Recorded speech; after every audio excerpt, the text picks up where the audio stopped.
FM HD1, New York, and Odyssey Sports Station.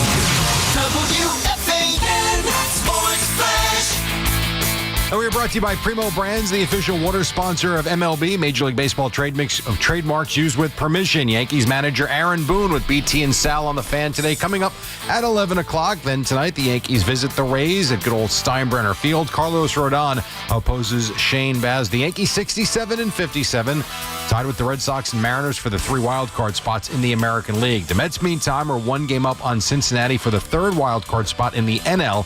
The Mets were off last night like the Yankees. Tonight, the Mets are in Washington to play the Nationals. David Peterson, Jake Irvin, the starters there. Week 2 in the NFL preseason wrapped up last night with the Bengals beating the Commanders. The Giants play the Patriots Thursday night. The Jets wrap things up against the Eagles on Friday night. This report brought to you by Ray Katina. Experience the power of 3.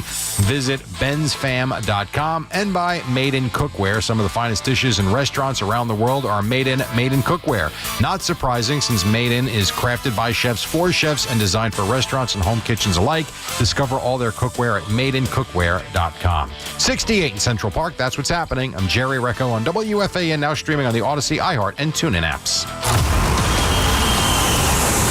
It's Brandon Tierney and Sal Licata on WFAN The Fan, 101.9 FM, and always live on the free Odyssey app. Should have fun today with Aaron Boone coming up in about an hour. So we'll talk to the Yankees skipper and get everything up to date here as far as his ball club goes. No games to react to from last night. Mets and Yanks both back in action tonight. Obviously, the Yankees in Tampa, Steinbrenner Field. So we'll see what they do. 2 games there with the Rays before, of course, they come back home for a huge series with the Red Sox. And the Mets on the road in Washington tonight. But you look at the realignment stuff, and I heard Boomer and Gio talking about this morning. We talked about it a little bit yesterday, but now you're seeing some of the more detailed thoughts from Commissioner Manfred. And it would obviously include the Mets and Yankees being in the same division, along with potentially the Phillies and the Red Sox. And I like the idea of spicing up the regular season, because I think we've gotten to a point. I love the baseball regular season anyway, but you can't argue that it doesn't mean as much as it once did. Mm-hmm. Well, if you have a division with the Red Sox, Phillies, Mets, and Yankees, I do think that at least checks the box in that regard, making the regular season much more interesting right off the bat. I'm always open to this stuff. I don't really resist this from a purist perspective. Now, obviously, Manfred talks about expansion, which would have to happen. You'd have to have 2 teams jump in, because now you get that to 32 teams overall. There's more balance, 16 in one division, or 16 in one league, 16 in the other, and then 4, like football, 4, 4, 4, and 4. I mean, there's 2 things that jump out to me. Number one, it's a competitive disadvantage. Not that would dissuade me from saying I'm okay with it, but if you've got the Yankees, the Mets, the Phillies, and the Red Sox, you've got 4 of the highest payrolls and 4 of the biggest markets, obviously. So the ability to, I don't want to say coast or rack up some wins against a team like Baltimore or the Nationals or the Marlins, which both the Yankees and the Mets enjoy currently, that dissipates. If you're okay with that, which I guess that I am, that's step one. I think the bigger point of contention or debate, do we want the Yanks and the Mets, from our perspective, to become so common that it almost dilutes what we have now? And my pushback would be, I don't think it dilutes it at all. I think, if anything, it intensifies it, because now you go for the same division. Yeah, but we also don't know the playoff format. Like, I can't imagine that if you have a division with the Mets, Yankees, Phillies, Red Sox, that you're going to have to win the division to get in, and then that's it. Maybe this is not just expanding teams in Major League Baseball, which, by the way, I think is a whole separate issue. The quality of play as is sucks. Yeah, it's a rough sell. There aren't enough big league pitchers right now. Yeah. Imagine adding 2 teams on top of that. That's 26 roughly more pitchers that don't belong in the big league. But 100% they're going to. Yeah, well, that's saying, whether or not we agree with it, that's definitely coming. That is one big negative in my eyes. The only positive that I like is the enhancement of the regular season, meaning that, we get into the Subway Series. Now, in 5-10 years, would that start to get diluted, to your point? Because when it happens more frequently, then it's like, Like, there was points even with the Yankees and Red Sox, like, oh, enough of this. Yankees and Red Sox, 13 times, whatever, 17 I think times. It used to be 19. Yeah, 19 times a year. It's way too much. So we don't know, A, how much they would be playing each other. and B, how that would impact the postseason format. Because if it is just winner in the division, like maybe we get a situation like it's the NBA postseason where the divisions, I couldn't even name the divisions, it's so irrelevant. It's more about the conference, and you rank the 1 through 8. So if you get that, even with the difficult schedule, playing your own division more often, I still think that's at least more balanced where you can have the Mets, Yankees, Red Sox, Phillies all in the postseason. By the way, then you talk about postseason rivalries. Like, so you're never going to get a Subway Series. Yeah, you're never going to get that. Yankees, Red Sox, are they going to be able to meet in the postseason? Is it going to be like the NHL? There are too many question marks for me to say whether I love it or I don't. I just know that baseball has some fundamental issues, and maybe the main one right now is making the regular season more important. I think this would enhance that. I think it would too, but you think about the allure of a potential Subway Series, right? So you had that obviously in the 50s, Yankees and the Dodgers, and Willie Mays' Giants involved in that a little bit as well. I mean, that's gone. I mean, it happened in 2000, and who knows what's going to happen this year, which would be insane, but it's really just a figment of hope. I mean, it's not anything that we really deal with on a consistent basis. It's happened once in the last 20 plus years. So when I think about, and again, I look at this from a selfish perspective. Quite frankly, Sal, I don't care who the Braves play. Right. Even while now Met fans might not like the losing that Braves rivalry. I get that, and I do respect that. But like the Nationals, the Marlins, the Giants, the Dodgers, whatever, that's their thing to deal with. If we were to jack up the urgency in these Yankees Mets series, I think it could raise the level of almost, unfiltered, dangerous passion, because, you just imagine if now you're right, the wild card's going to have to resolve itself here, but imagine the Yankees and the Mets, and it wouldn't happen every year, but it's going to happen sometimes where they are literally, and they put Yanks Mets at the end of the season. You certainly save a few games for that. Can you imagine this year if the Yankees and the Mets, who have had many down points and have floundered at points, were fighting for one playoff spot, September 20th. Right. Are you kidding me? Right, so it's not only the games that they would play each other head-to-head, but fighting for the same thing, for the division crown, which makes all the other games also more meaningful. Like, for what we do in New York, sports talk and fans want to get into in that rivalry. Yeah, I mean, I think that enhances that in an otherwise monotonous, drawn-out marathon of a regular season. The negative, though, would be, okay, well, look at Atlanta or Tampa Bay. Like, they're in the same division as Nashville or Miami. Yeah, like that, or D.C. if you want to have them as the furthest south team, national, maybe. Whatever. Pick the other ones that I'm looking at here has, like, Baltimore, Washington, Pittsburgh, and Cleveland. Like, those teams all suck. And like, okay, at certain years they could be okay, but how is that fair that the winner of that crappy division, or the Braves who get to beat on the Marlins, Rays, and Nashville expansion team, that's going to be equal to winning the East with the Phillies, Red Sox, Mets, and Yanks? Like, well, that's really the main point. I think one would be just the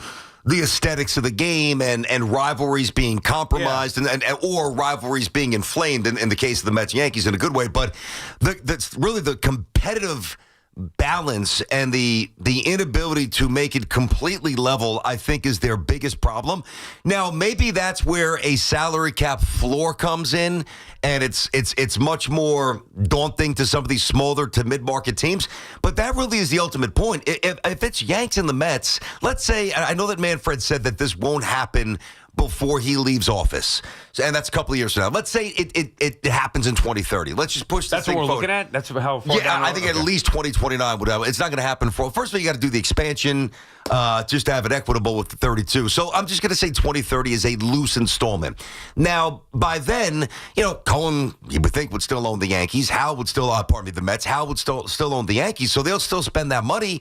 And I know the Red Sox have intervals where they sell off and they drop the payroll, but they generally spend, and that the Phillies do the same thing. So how is it fair? Like, if the Yankees or the Mets crank out 90 wins, how is that equal to some other division with the teams that you mentioned, Marlins, Nats, whatever, if they crank out, 93, or 97? It's just not equal. So that, to me, that's the biggest issue. Obviously, there's a long way to go here. It's a fun talking point. We've done this over the years, having some fun with it. But now that Manfred on Sunday Night Baseball goes out there, makes it public, and is starting to pick up more steam, and this is the part of the evaluation, right? He's going to hear the reaction to it, who likes it, who doesn't. They're going to give it more thought. It's just way too early for me to make a definitive decision, other than I feel like Major League Baseball, and it's their own fault. Like, I don't trust Rob Manfred. I don't think he has a clue.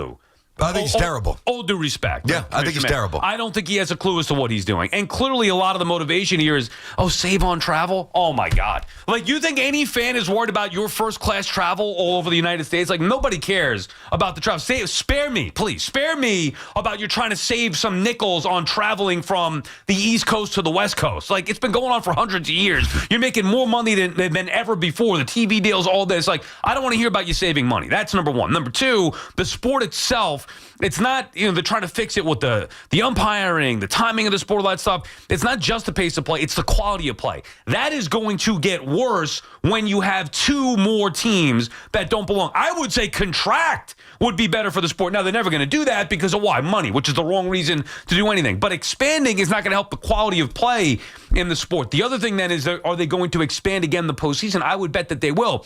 Baseball needs some kind of jolt, some kind of, I don't know if overhaul is the right word, some kind of restructuring, which seems like it's going to happen inevitably, just a matter of when and how they do it.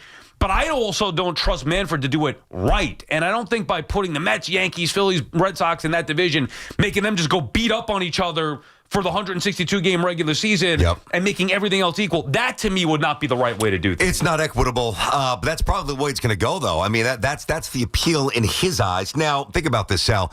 You talk about the next step, which would be eventually expanding the postseason. Now, you could do that in hockey. You could do that in the NBA, play-in tournaments. You could even do that in the NFL where there's one game a week here. But I don't know what the justification from a medical perspective, how do you do this and just ask pitchers to keep going deeper and going more when we're praying on bended knee that the Yanks and the Mets give us 5 innings here? Yeah. So you tell me there's going to be more playoff games? I don't know how that's sensible. Yeah, I mean, I would They got a lot to really sort through. But maybe then they shorten the regular season and have a really deep field of playoff teams. Again, that's why it's kind of difficult to talk about. Other than, I guess you could say, would you like the idea of the Mets and Yankees? I would. Okay, but it's hard to just isolate that without knowing all the other factors. I'm with you. But if we just isolate that, I'm with you. Whereas 5 years ago, 10 years ago, I'd say, no, I don't want any part of that. I think now we would welcome that in an otherwise monotonous, drawn-out regular season with too many games on the schedule where it's like, you look at the Yankees-Red Sox this weekend, like these two games against Tampa, it's like, I know they're important now with 30-something games to go, but still, it doesn't have that feel where it's really, yes, I can't wait to lock in. With the Red Sox this weekend, it will. If you have the division that is, possible with those 4 teams in it, then I think almost every night, the majority of those nights, you're going to be locked and loaded into those games. I go back and forth, Sal. I know that there's a lot of bad games, but last night, neither team played. Right. And I missed it. Like, I get it, like when the Yankees play a couple against the Rockies or the Pirates or the Mets play a bad Orioles team or a bad White Sox team. Yeah, you gotta get the wins just to make sure you're a playoff team there. And there are some horrendous teams and some horrendous staffs out there and some empty stadiums and some overall bad baseball. But to me, having that, what I just described, still beats going home and having neither the Yankees or the Mets to sink our teeth into. Like, I was a little bored last night with no baseball. Yeah, I mean, I didn't mind it. I like the night off. Watching these two teams every night, and for the most part, been getting beat here pretty good. Like, I enjoy the night off. And I'm working football season here. I mean, pretty soon it's going to be pedal to the metal. Every one of these games matter now. Mets and Yanks back on it. So I enjoyed having the night off to watch a little something else.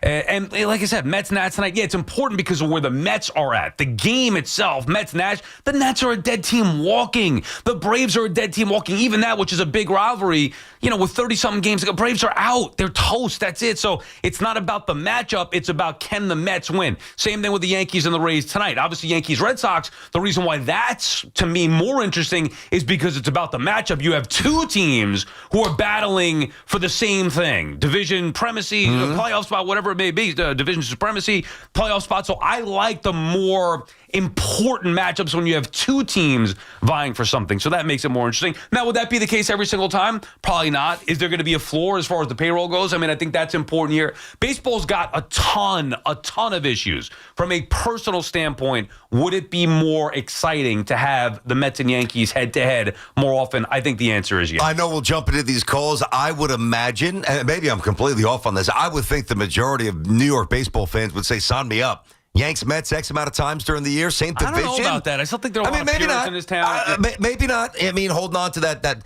Again, the Subway Series, basically, it's a figment of our imagination. It happened in the 50s. It happened in 2000. That's it. How about American League, National League? That means nothing? It's been going on for hundreds of years. And I mean, our whole life, American League, National League. Mets are in the National League, Yankees are in the National League. That just blown up. Forget that they're in the same division. Yeah, I get it. You're going from different leagues where the sport has tried to separate that and did for a long time until 97 with the interleague play. And now there should be no more leagues because there's always interleague play. I'd rather it be the other way. I think that makes for better drama when you do meet in the World Series. Mm-hmm. But I understand it now. I mean, it's been going on for 30 years, so you got to just embrace it. But still, that would bother me to a certain extent. I think other fans as well. Plus, it could be repetitive. Plus, it could be too much Mets and Yankees. We know how heightened it gets for those 3 games or 6 games, whatever it is, throughout the course of a year. Now you're going to have that 19 times and battling for a division. But I don't know if it's going to be 19. I see, that's the key here. And he didn't divulge that because he probably doesn't know.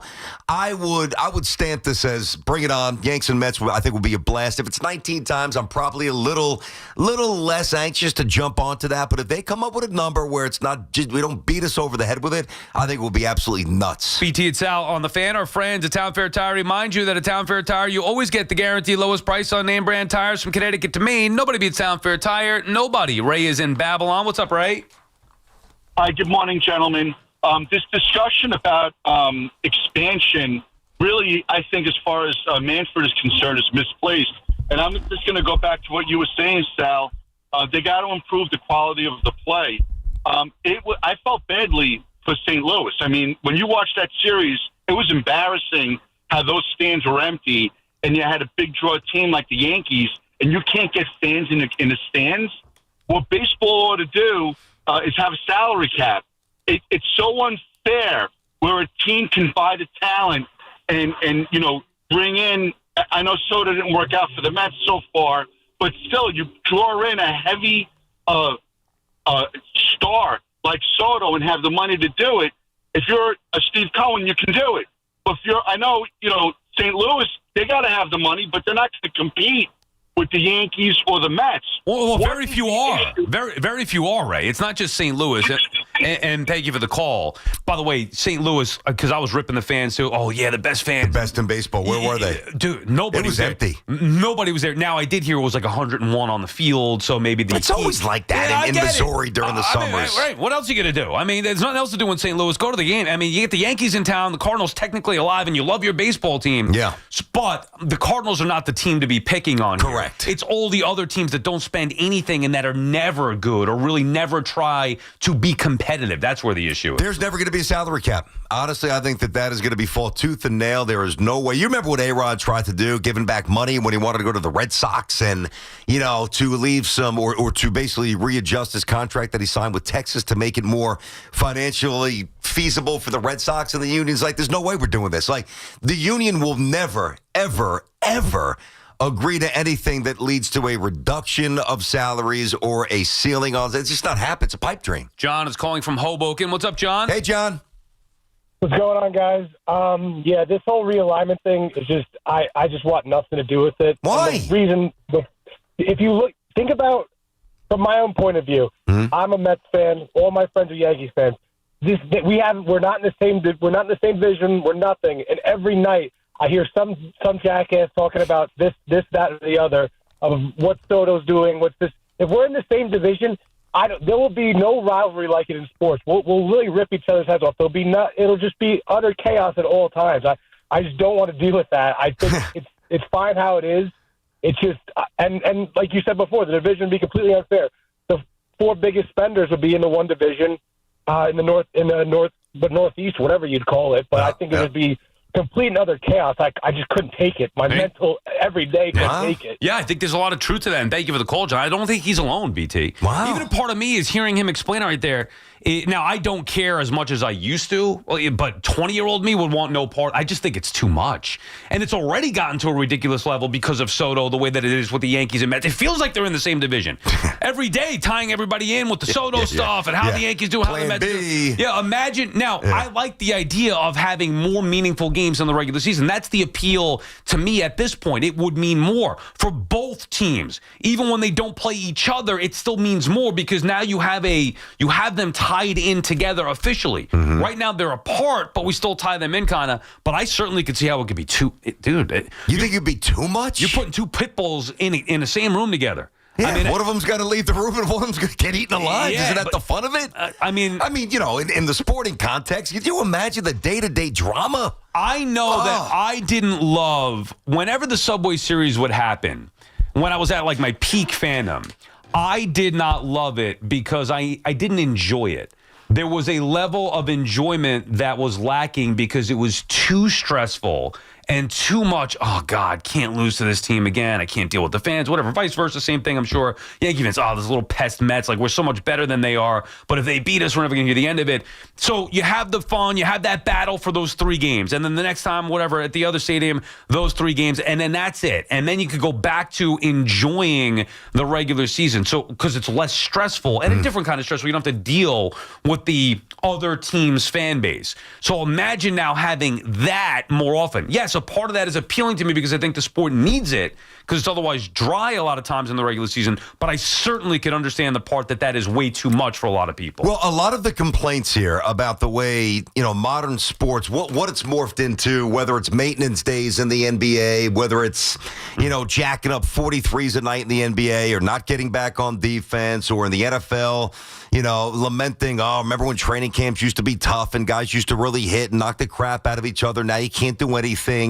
I'm sure there's some changes in hockey that I'm just, not coming centrally to my mind right now. I feel like we complain so much about the absence of true, like that fire and that unrelenting passion of sports that we used to have.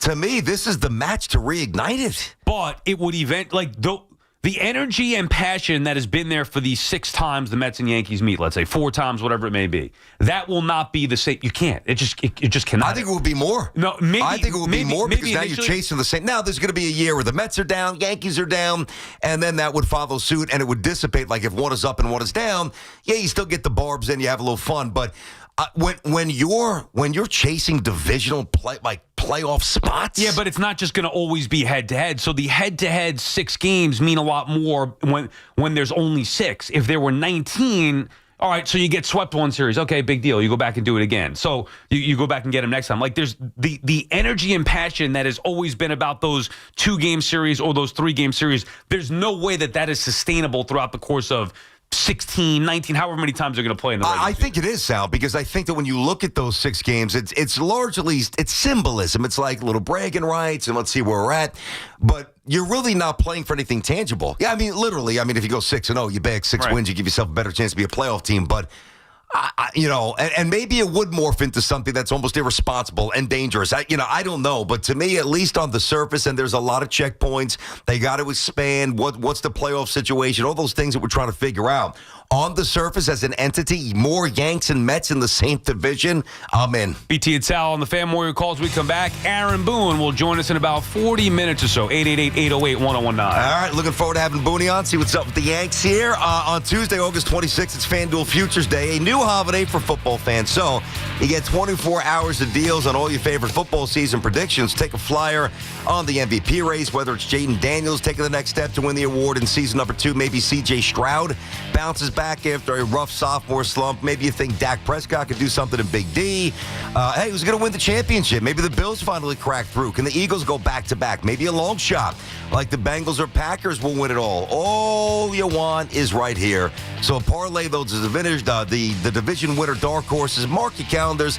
This is your day for your hunches, your hot takes, your calls, and your odds. Visit the FanDuel app today and start planning your futures bets now, because Futures Day is one day and one day only. We love the app around here. It is safe and secure, and when you win, you get paid right away. FanDuel, Play your game. FanDuel's the official partner of WFAN. 21 plus, physically present in New York. For help with a gambling problem, please call 877-8-HOPE-NY or text HOPE-NY. Mets or Yankees, Jets or Giants, doesn't matter. WFAN breaks it all down with passion, knowledge, and non-stop New York energy. The Fan, 101.9 FM, and always streaming on the Odyssey, iHeartRadio, and TuneIn apps. When you're hiring, have you ever felt like you're missing out on meeting truly great candidates for your roles? It seems impossible to find them, but they have to be out there somewhere, right? Well, they're not hard to find when you know where to go, and that place is ZipRecruiter. And right now, you can try ZipRecruiter for free at ZipRecruiter.com/free. ZipRecruiter helps 10 million people with their job search every day. And because these people are actively looking for jobs just like yours, it's easy to find the right person right away. In fact, 4 out of 5 employers who post on ZipRecruiter get a quality candidate within the first day. But if you're not using ZipRecruiter, you're missing out. So see what it's like when the impossible is easy. When you go to ZipRecruiter.com/free right now to try ZipRecruiter for free.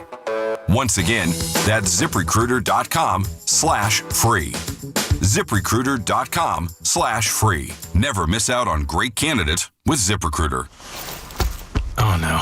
Ah, that's the sound of someone who's misplaced My debit card. their debit card. Where'd I leave that thing? Not at the gas pump, or the checkout counter, or the roof of your car. Now, if he has the Chase mobile app, he can use Card Lock. Wait, I could just lock my card. Yep, just a few tippy taps on his phone, and that sound? That's peace of mind from Chase. Chase mobile app is available for select mobile devices. Message and data rates may apply. JP Morgan Chase Bank N.A. member FDIC. Some people just know they could save hundreds on car insurance by checking Allstate first. Like you know to check the GPS directions first, before driving to the mall. Turn right at the light. In 1,000 miles, you will reach Montreal. Not Montreal, the mall. Recalculating. 6,000 miles to Nepal. No, the mall. Checking first is smart. Recalculating. So check Allstate first for a quote that could save you hundreds. You're in good hands with Allstate. Savings vary. Subject to terms, conditions, and availability. Allstate Fire and Casualty Insurance Company and affiliates, Northbrook, Illinois. Luxury just got tripled with Mercedes-Benz of Edison, Union, and Freehold, New Jersey. 3 powerhouse locations, 1 legendary name. Ray Katina. More selection, more convenience, and more ways to drive excellence. Experience the power of 3. Visit benzfam.com. Some things are hard to commit to, like learning how to surf or saving for a family vacation. But one commitment that's easy, switching to Fios Home Internet with a 5-year price lock guarantee. That means 5 great summers of fast, reliable internet at the same low price. All with the Fios 1 gig internet plan. Plus no hidden fees or equipment charges. Call 1-833-VERIZON to switch today. Price guarantee applies to base monthly rate only for new and existing My Home customers. You matter, and so does your well-being. If you're facing tough moments, struggling with anxiety, depression, thoughts of suicide, or substance use, help is here anytime you need it. Call, text, or chat 988 for free confidential support. New Jersey's 988 Suicide and Crisis Lifeline is here 24/7 for you or someone you love, with trained counselors who listen and care without judgment. You matter. Remember New Jersey's 988. A message from the New Jersey Department of Human Services. Summer is heating up, and there's nothing more refreshing than an ice-cold Surfside iced tea and vodka or Surfside lemonade and vodka to break the heat. Made with real brewed tea and real vodka, Surfside is only 100 calories, 2 grams of sugar, and 0 bubbles. That's right, no carbonation. So it's easy to sip and enjoy no matter what your plans are this weekend. Look for the can with the sunset stripes. Sold at bars, restaurants, and stores near you. Must be 21. Please drink responsibly. Talk New York sports on The Fan. If you have back-to-school shopping to do, then you should make Macy's your first stop, because Macy's has back-to-school styles from brands like Nike and Jordan, must-have denim from Levi's and Good American, and now Macy's has Abercrombie Kids too. It's all in one place, all at great prices. And here's another reason to come in. If you're already at Macy's and you saved so much, you could stop by the fragrance counter and pick up something for yourself too. The best back-to-school styles are here now at Macy's.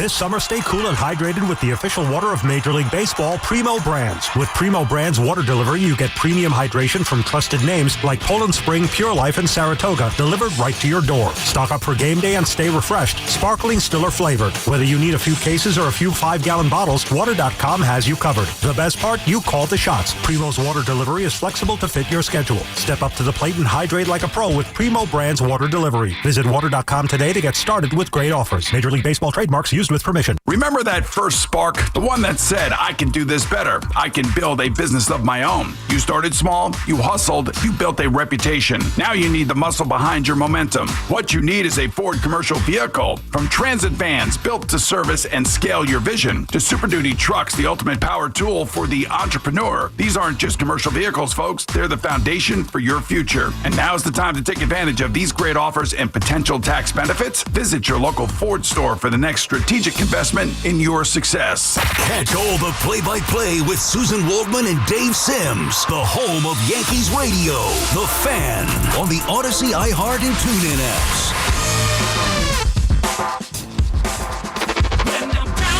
BT Sal back on The Fan, 888-808-1019 is the number to call. This is not a commercial, right? Okay. I think we're good. And that one got me yesterday. It's probably going to get me again at some point. I can't promise it won't. So there is another way to do the realignment here without being so radical. I just saw Howie Rose tweet about this and linked with an article to The Athletic. And it's just simple math, like the way that you would do it, keep the National League and American League intact and have a few teams moving different spots. Like in this scenario, you move the Rays out of the East in the American League and move them to the South. And you'd have Baltimore still, Boston, the Yanks, and the Blue Jays. The NL East would still be with the Mets, with the Phillies, and the Nationals, but instead you move the Braves to the South and move the Pirates back in, who used to be in the National League. Yep. So there are ways to do it where if you want to, I don't want to say halfway because usually that's the wrong way to do it, but still keep the National League and the American League intact and save on, or not, maybe not save, but still realign geographically to make things fit a little bit better. You can still do it without blowing the whole thing up.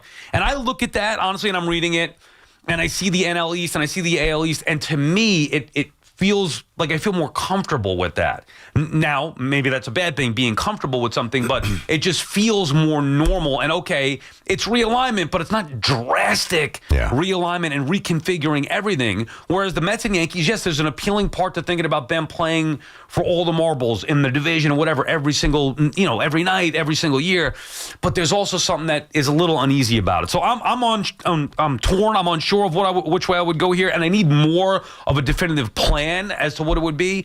I like the idea of making the regular season more interesting, BT, but it could be a little bit too much. Well, I mean, it could be, and let's face it, it's out of greed and their ability to maximize their revenue stream, which I'm not mad at them for doing that, but as long as we don't suffer residual pain as a result of them chasing more money in terms of giving us something that is very unappealing. But think about this, Sal.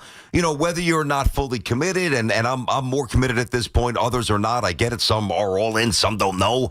The fact that we could have this conversation without like immediate massive pushback, doesn't that tell you how much baseball's changed? Like that's the last bastion of holding on to tradition and that element of purism, if you will. I feel like baseball fans are ready to whatever happens. Yeah, because they do need something. The sport needs something. But let me ask you it this way. Okay, let's say that we're both all in, everybody in this town, yes, sign us up, Mets, Yanks, interesting in the division, interesting regular season, makes everything more exciting. What about everywhere else? Like, are we just not worried about everywhere else? Does that really fix the sport? It may make it more interesting here, but then what about the have-nots? You're going to have 4 halves in the same division and battling it out every single night, every single year, and then you're going to have the majority of the other divisions outside of, let's say, the Dodgers division, whatever they would do. The majority of the other divisions are like worthless. Yeah. Like, where's the excitement there? I'm not sure that makes the sport better. It may make the regular season more interesting for us. Mm-hmm. Does it make it more interesting overall for the entire sport? No, and I don't really care. I'm not even going to try to be disingenuous. I don't care. I mean, baseball is really bad across the board. I mean, what, I'm going to start wearing a halo over my head and start fighting the fight for the Pirates and the White Sox and the Marlins and these other decrepit teams that nobody goes to watch with payrolls because their owners just simply don't know how to reinvest their money. I don't care about them. And I gave up that fight a long time ago. There was a point where I was about the greater good.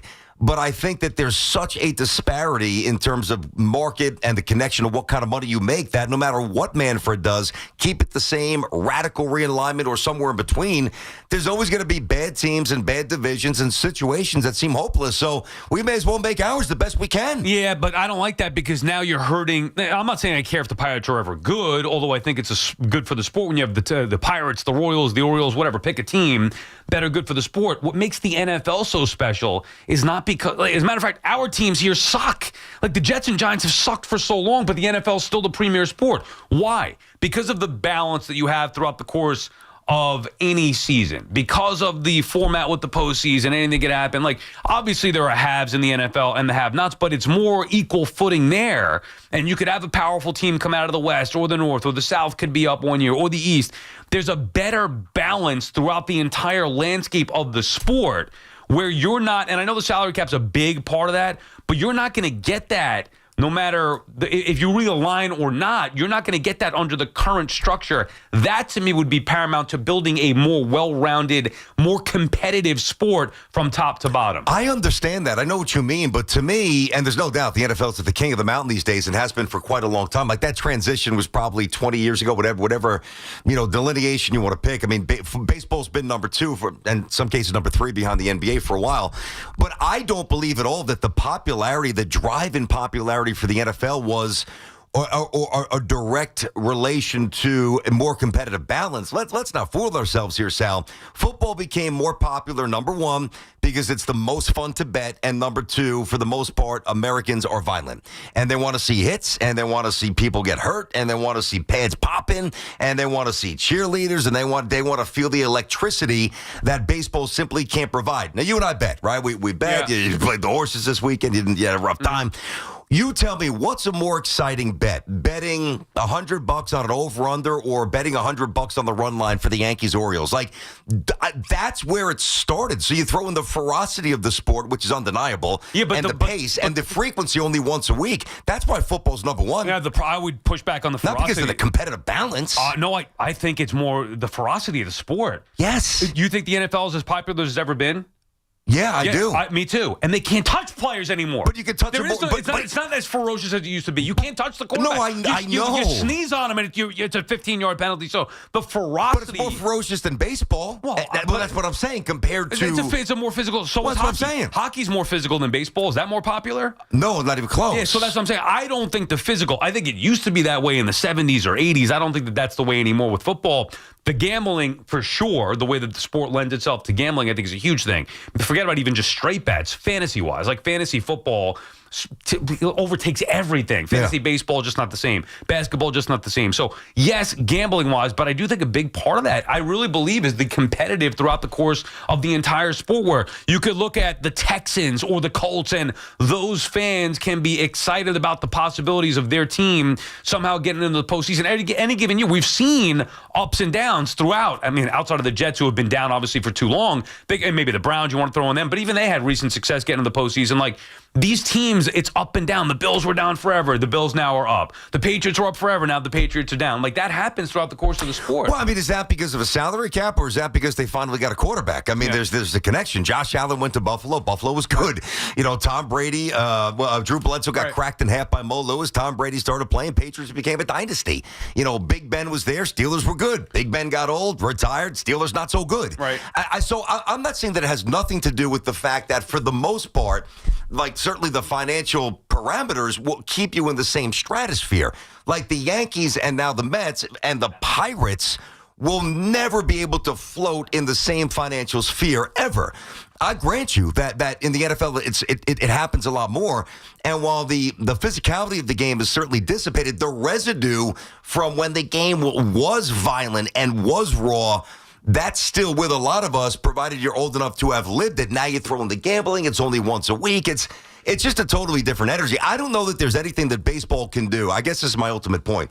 I don't think there's anything baseball can do to change its national imprint. So I stopped trying. Give me the local stuff. Give me Yankees, Mets. It would be nuts, but I'm here for it. BT and Sal on the Fan. More your calls when we come back. 888-808-1019, the number to call. All righty, Sal. 4 distinct all-electric Cadillacs. Some drive them for the performance, others for the range, and some drive them because, well, it's the only way to make an entrant. 3 different ways to turn every drive into an occasion. Whatever the reason is, never been a better time to say, hey, let's take the Cadillac. Yeah, the all-electric Lyriq. Obviously, the Cadillac family. The Lyriq is what I was in last year. I loved it during the course of the summer. But the all-electric Cadillac family of vehicles, you got the Escalade IQ, the Vistic, the Optic, and that Lyriq. Visit your Tri-State Cadillac dealer today. The BT and Sal Show is presented by your Tri-State Cadillac dealers. Cadillac, the official luxury vehicle of the New York Mets. It's Evan and Tiki. Afternoons on the Fan 101.9 FM. The Yankees mashed in April and May. We have gotten to August. They suck for 2 months, but everybody points to stats that include April and May. That is not the Yankees we've seen of late. Stop. Listen to Evan and Tiki on demand on Apple Podcasts, Spotify, or wherever you get your podcasts. This is Boomer Esiason with an Odyssey Sports Minute. Sponsored by Metal Supermarkets, the convenience stores for metal. Find a store at metalsupermarkets.com. The U.S. Open is already the nation's most profitable sporting event. Intoxicated by visions of still more dancing dollar signs, the USTA Poobahs have lengthened the schedule by starting the mixed doubles tonight, packing the teams with singles superstars and dangling $1 million purse. I'm Boomer Esiason. When you've got real work to do, Metal Supermarkets will help you get it done fast. We've got a huge variety of metals in stock, and we cut to size fast. Bottom line, we get it done fast, so you get it done fast. Doesn't get easier than that. Metal Supermarkets, the convenience stores for metal. Find a store or buy online at metalsupermarkets.com. DQ presents The Sound of Happy. Hear that? That's the DQ Chicken Strip Basket. Only $7.49 for a limited time. We're talking 4 100% white meat seasoned chicken strips served with fries, Texas toast, and DQ signature country gravy.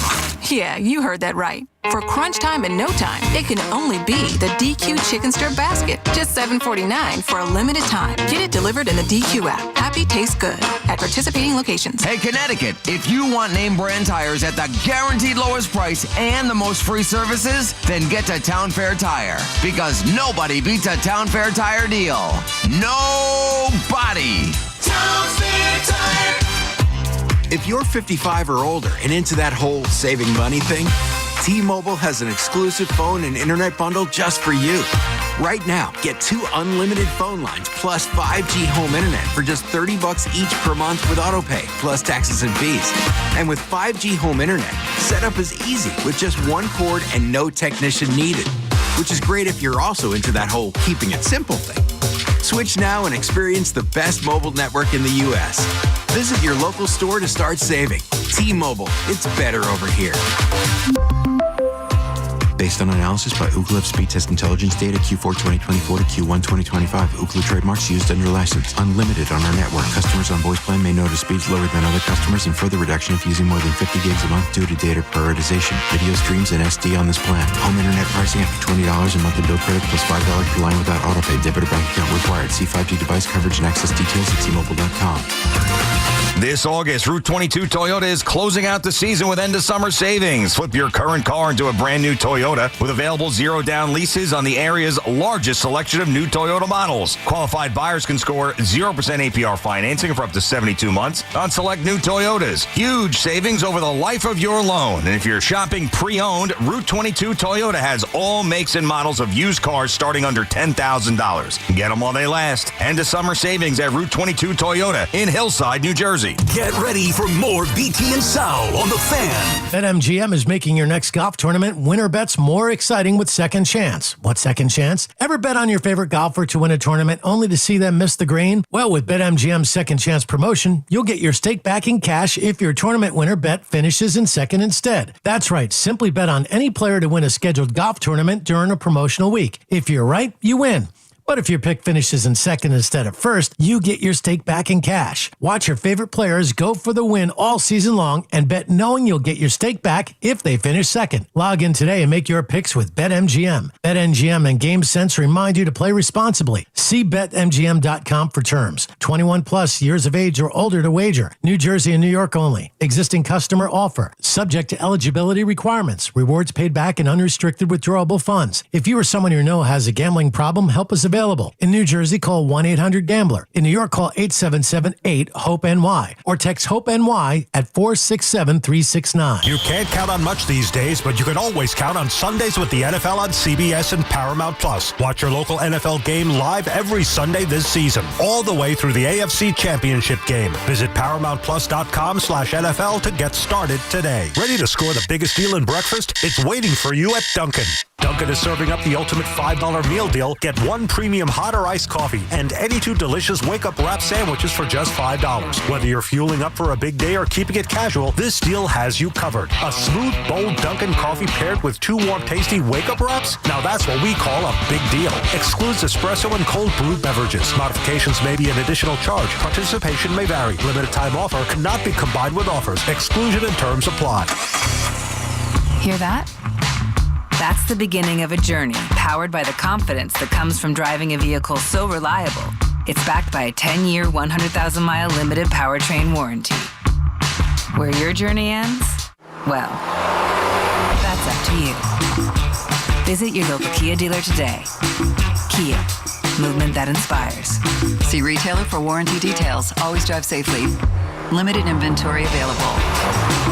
Hey everyone, Boomer here. I had a tomahawk steak last night that was absolutely cooked to perfection. Now, you already know how it was done with the Chef IQ Sense, the wireless thermometer that eliminates under or overcooking your chicken, fish, or meat, whether you're cooking on a stovetop, oven, or grill. It is built to withstand extreme heat, and the app alerts you when to take the steaks off the grill and even when to flip them. Order the newly released third-generation Chef IQ Sense right now at chefiq.com and make sure to put the code word Boomer in for 15% off. Talk New York sports here. The Fan.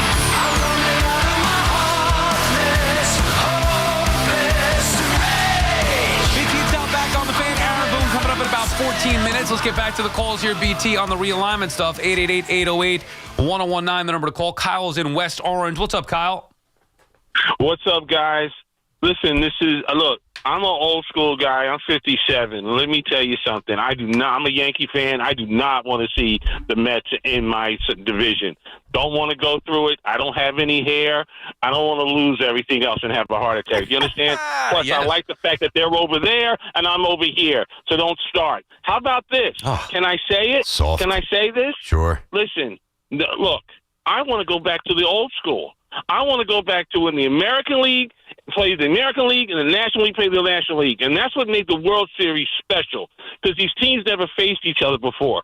I don't care about St. Louis. I don't care about Chicago Cubs or the Pirates or even the Mets. To be honest with you, don't care. All I know is when they met in that one time, it was special. And the best thing that the Major League Baseball did was add the wild card. I thought that was good. Steinbrenner wanted that a long time ago.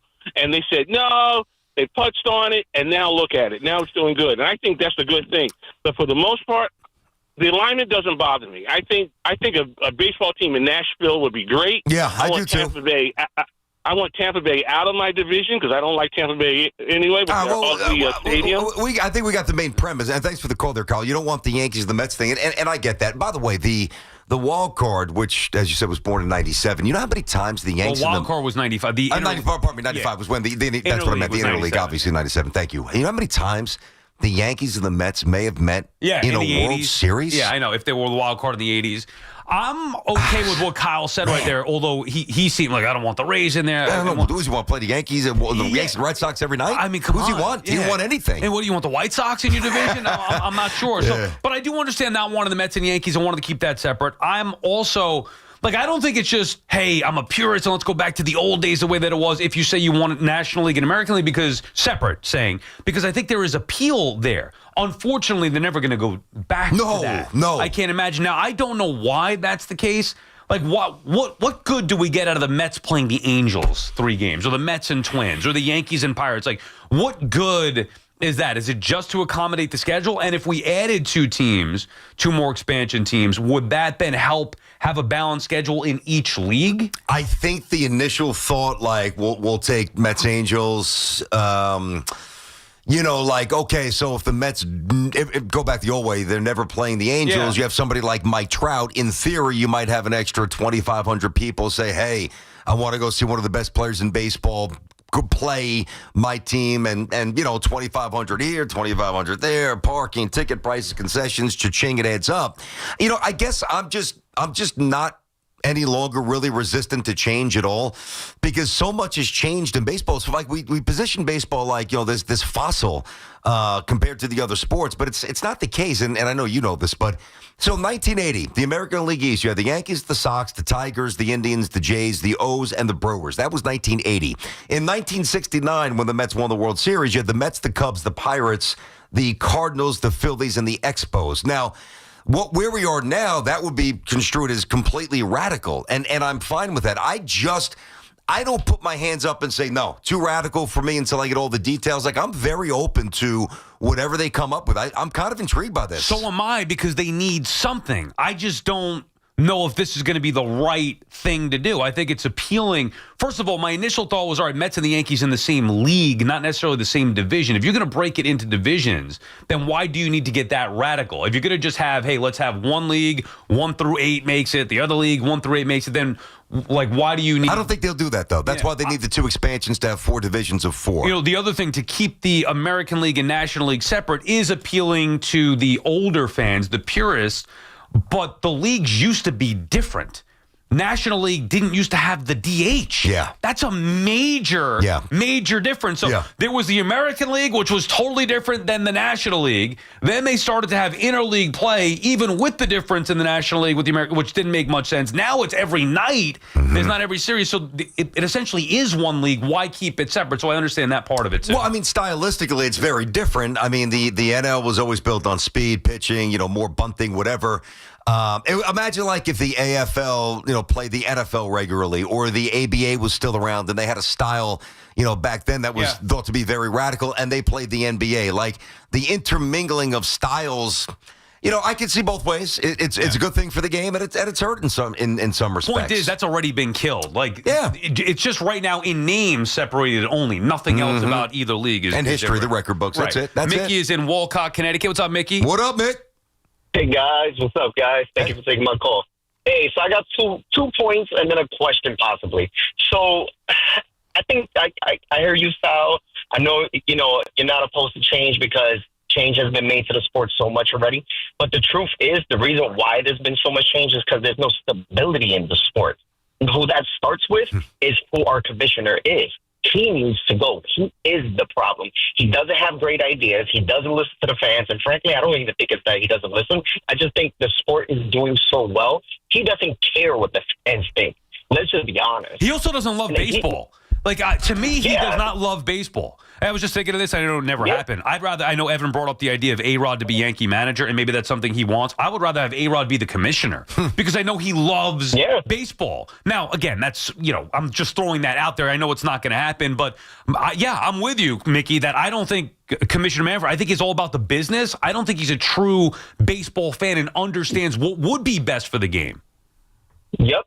Going into being a true baseball fan, which we all are, I would assume, is that I don't want the Mets and the Yankees in the same division. Yes, it would be fun to see them play more often, but I got to be honest with you. I'm 37. I just turned 37. And I saw the World Series back in the 2000s or whatever it was when I was in junior high school. And that feeling that I had, seeing that big game, and even last year, the potential of another World Series, Subway Series, those things will be taken away. And those are such prized memory moments that I don't want those things to be taken away by diluting it with so many consistent games all the time.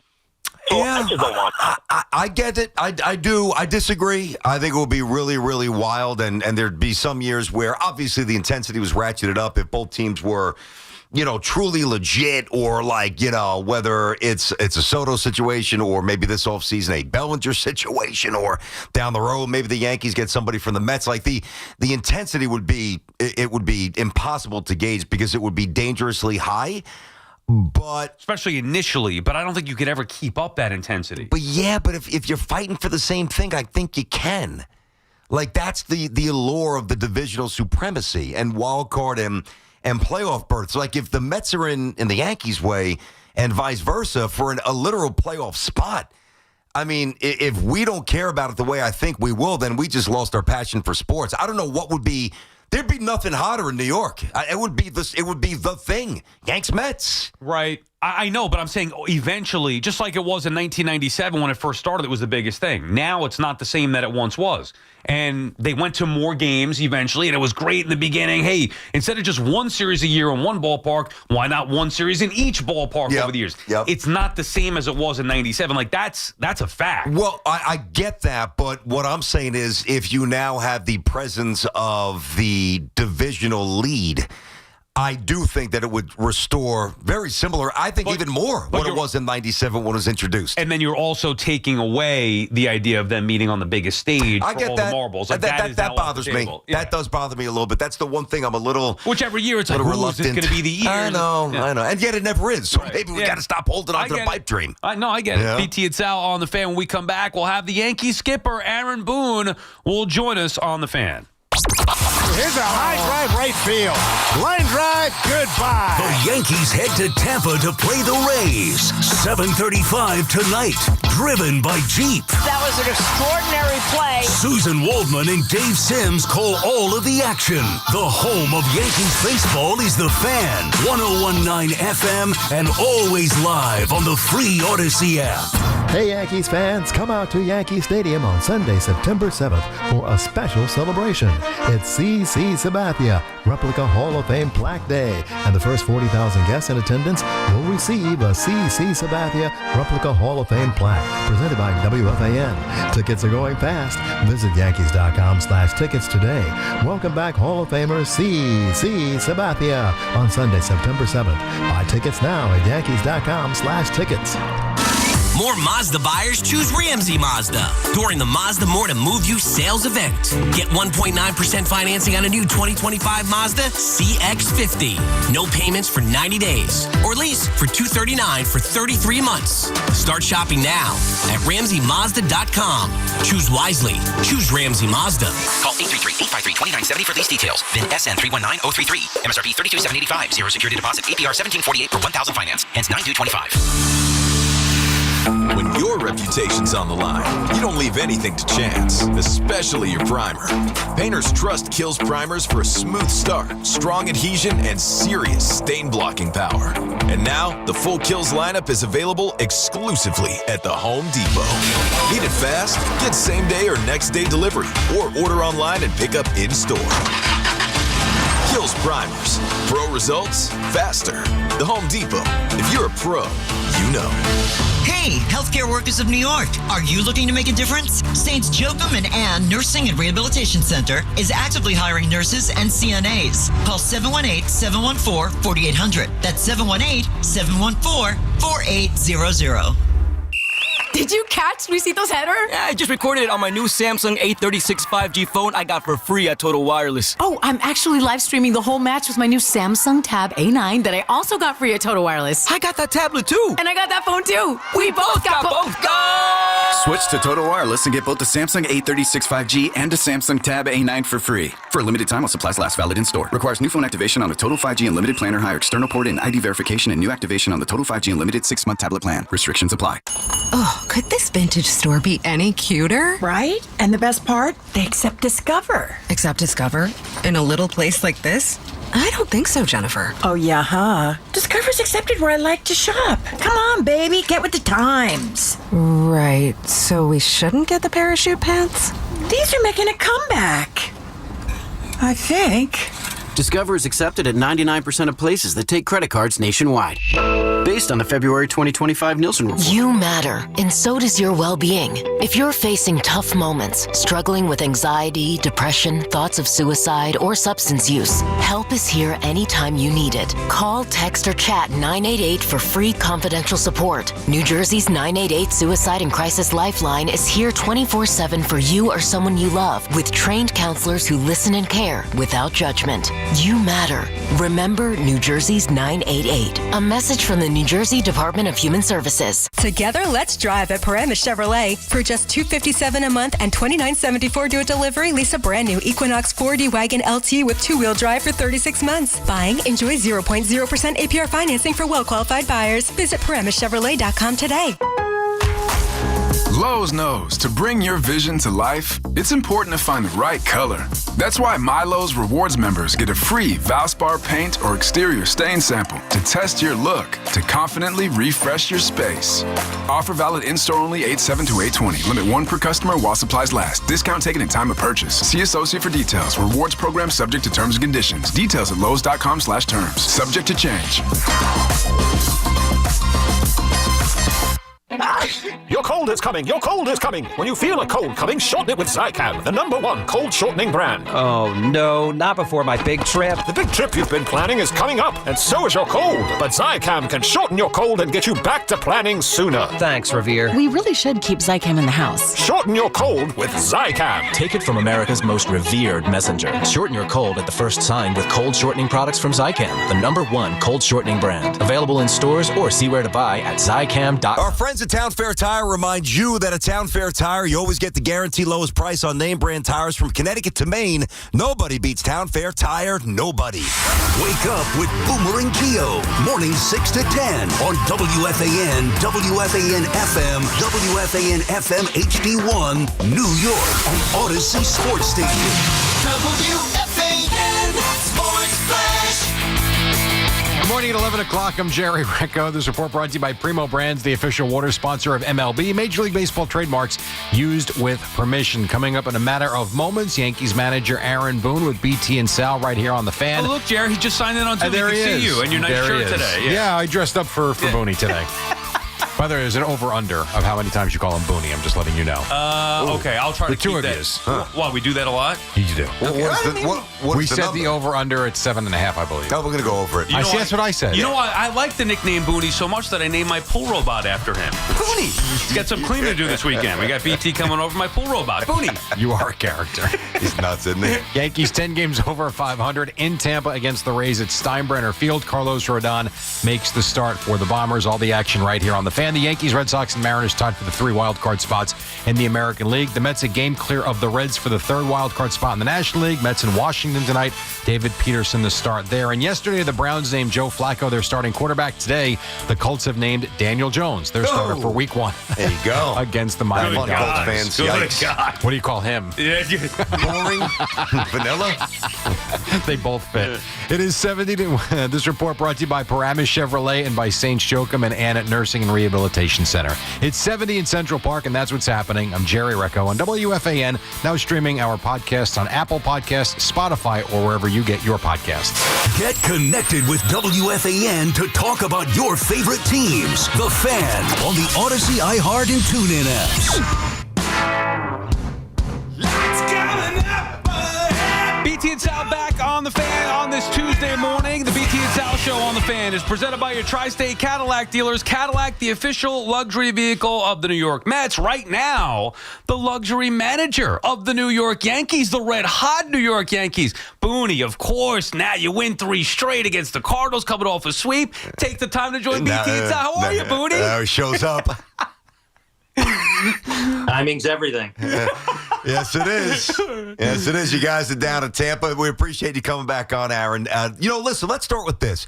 A lot of things to hit. And Sal and I were talking about the realignment. And listen, if and when this comes to fruition, there's going to have to be expansion. So this is still several years away. What I would love and what we would love to get your thoughts on, if the Yankees and the Mets were in the same division, I'm all for it and all the craziness it brings. As the manager of the Yankees and the players, how would you guys feel about that? Wow. Yeah, I don't know. I mean, that I did see what they Boston, us, Phillies, Mets. Yep. I mean, that would be like some high stakes ball throughout the year, man. I don't know how all that would work or how the playoff system would work, but I know 32 teams would be a much smoother way to go, and scheduling and all that. That'd be a tough division, though. But would it be too much? I mean, for the Yankees, forget about the Phils and the Sox for a moment, and that's going to be intense as well. One of the beautiful things about Yanks and Mets, we get 3 games here, 3 games there, go back to our normal workday. Would it be too much intensity, too much noise, too much whatever? Yeah, maybe, because I do like that part of it. I like obviously you're going to have your division rivals that obviously play a lot of games, us with Boston, et cetera.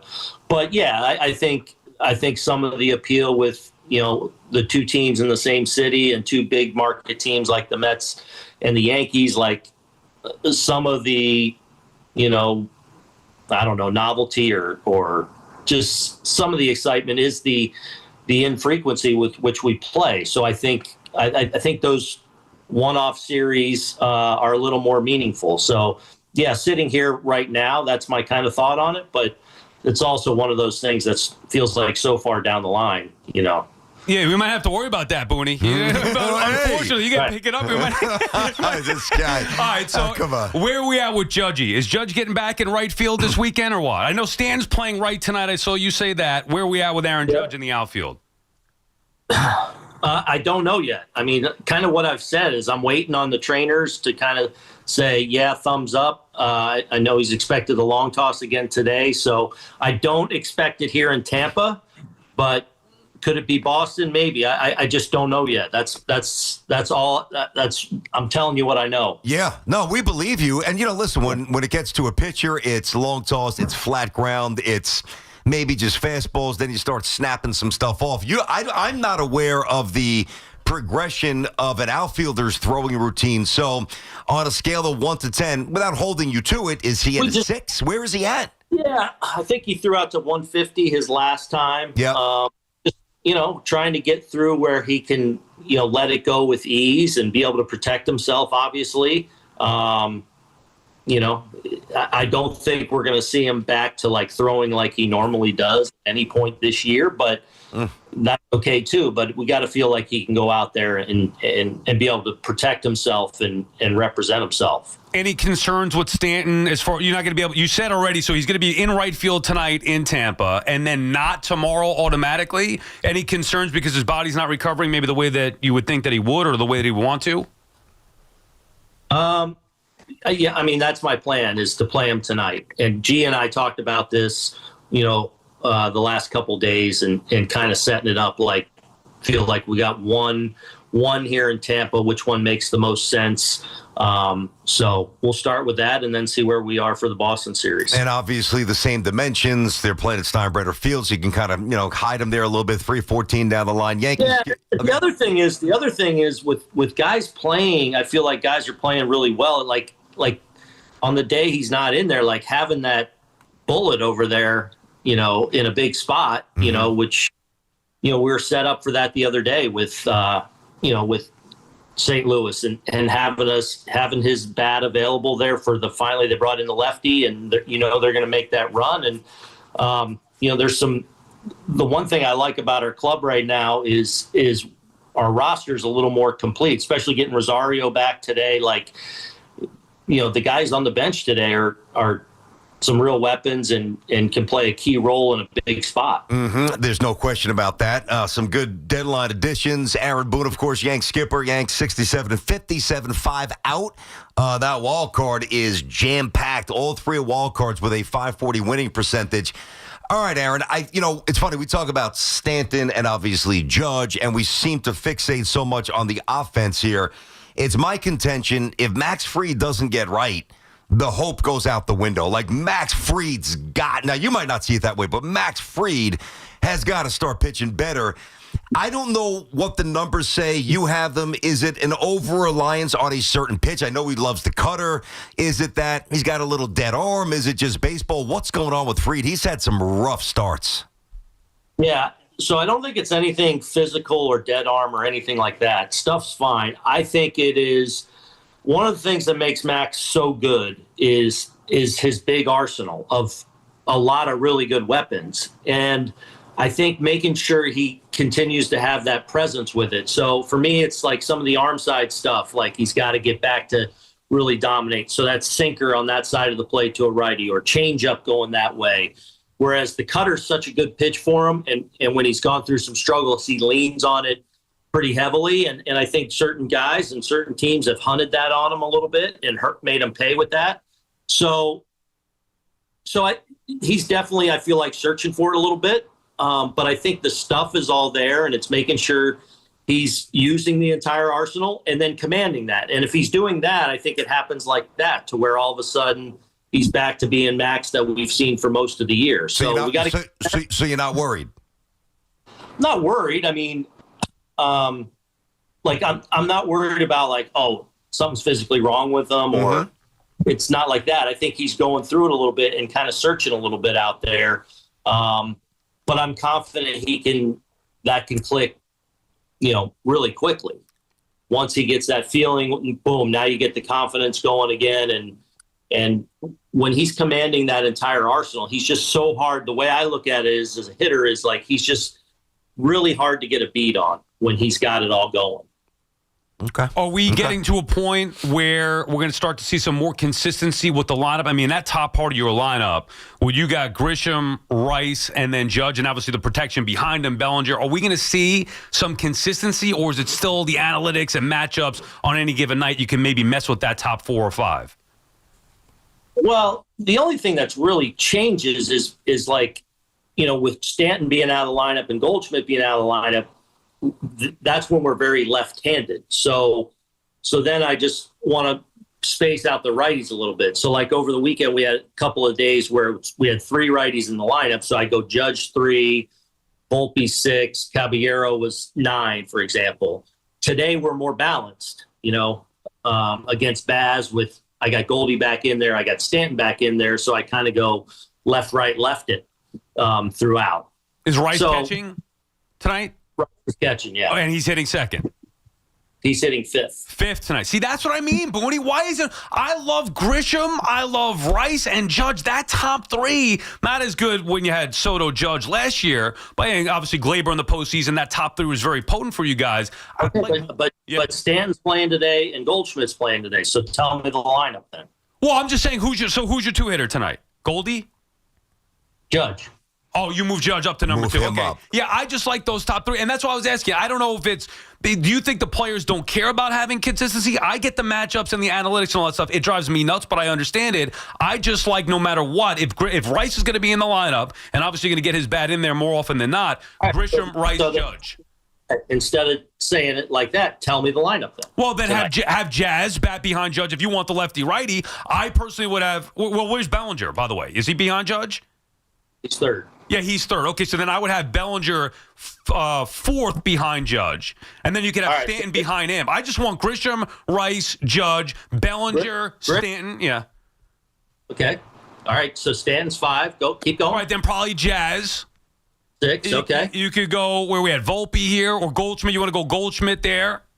Huh? Right. And who am I forgetting here? We got Volpe and Arrow. Yeah, okay, there you go. 8, 9, however you want to put that. That's what I would probably do. Now, I'm not looking at analytics. I'm just saying that if from an opponent's perspective, God, Grisham, Rice, Judge, Bellinger, Stanton, that just strikes fear in me from an opponent's point of view.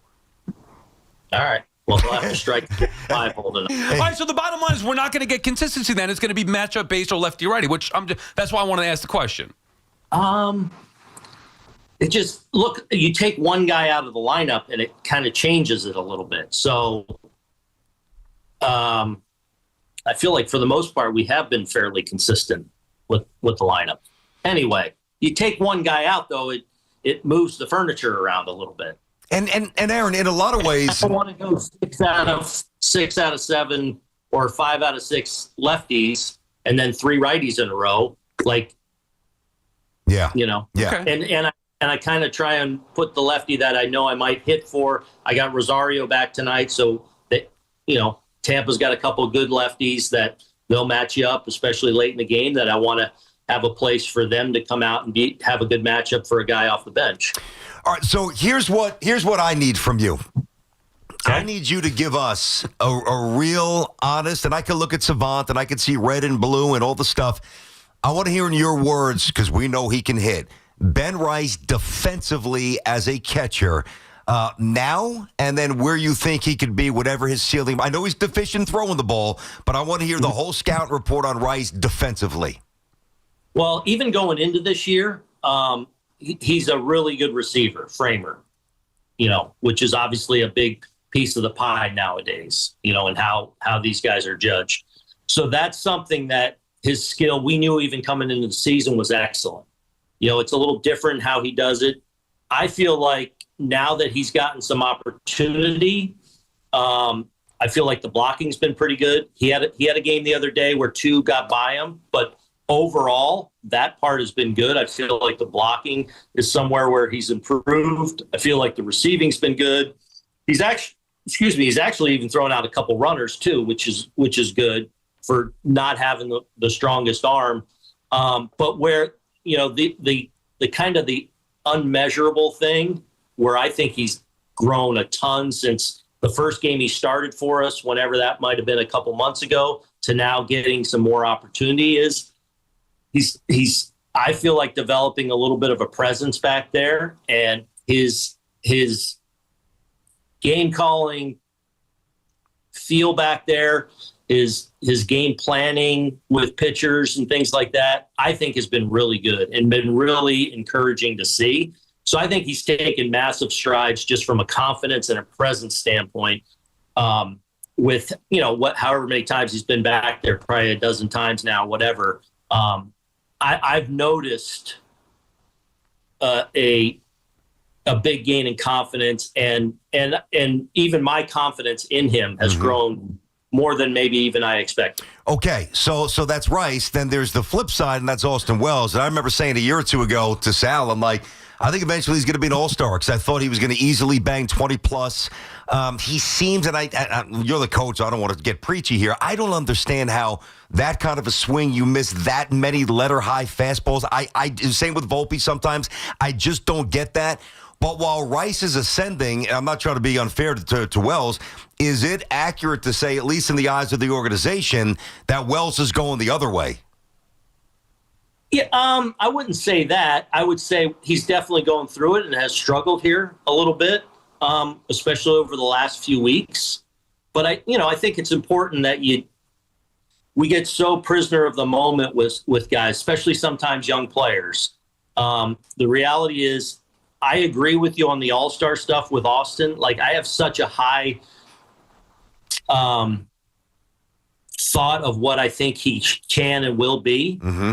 I think he's going to hit. I think he's real. And that said, he's been very productive this year. When you match him up with catchers, he's got 15 homers, almost 60 ribbies, and that's kind of going through it here the last 3-4 weeks where he has struggled offensively. Yeah.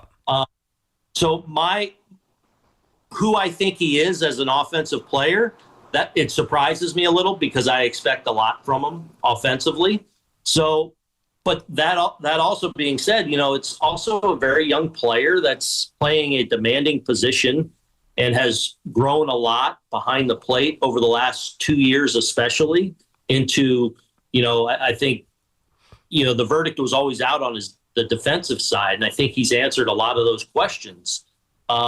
So it's also a young player playing a demanding position, kind of finding his way and going through some struggles. So I still think we're going to see that all-star level guy, but we got to keep working to get it out of him. And now Rice is pushing, and earn more opportunities here too. But that's also like we're a snapshot in time here. Like we get so prisoner of the moment that this can look a lot different in a week, 10 days, a month. Oh, understood. I mean, listen, one of the points last year that kind of coincided with you guys taking off was when you guys put Austin Wells in the 4 spot. So and that's where the offense took a nice, no doubt.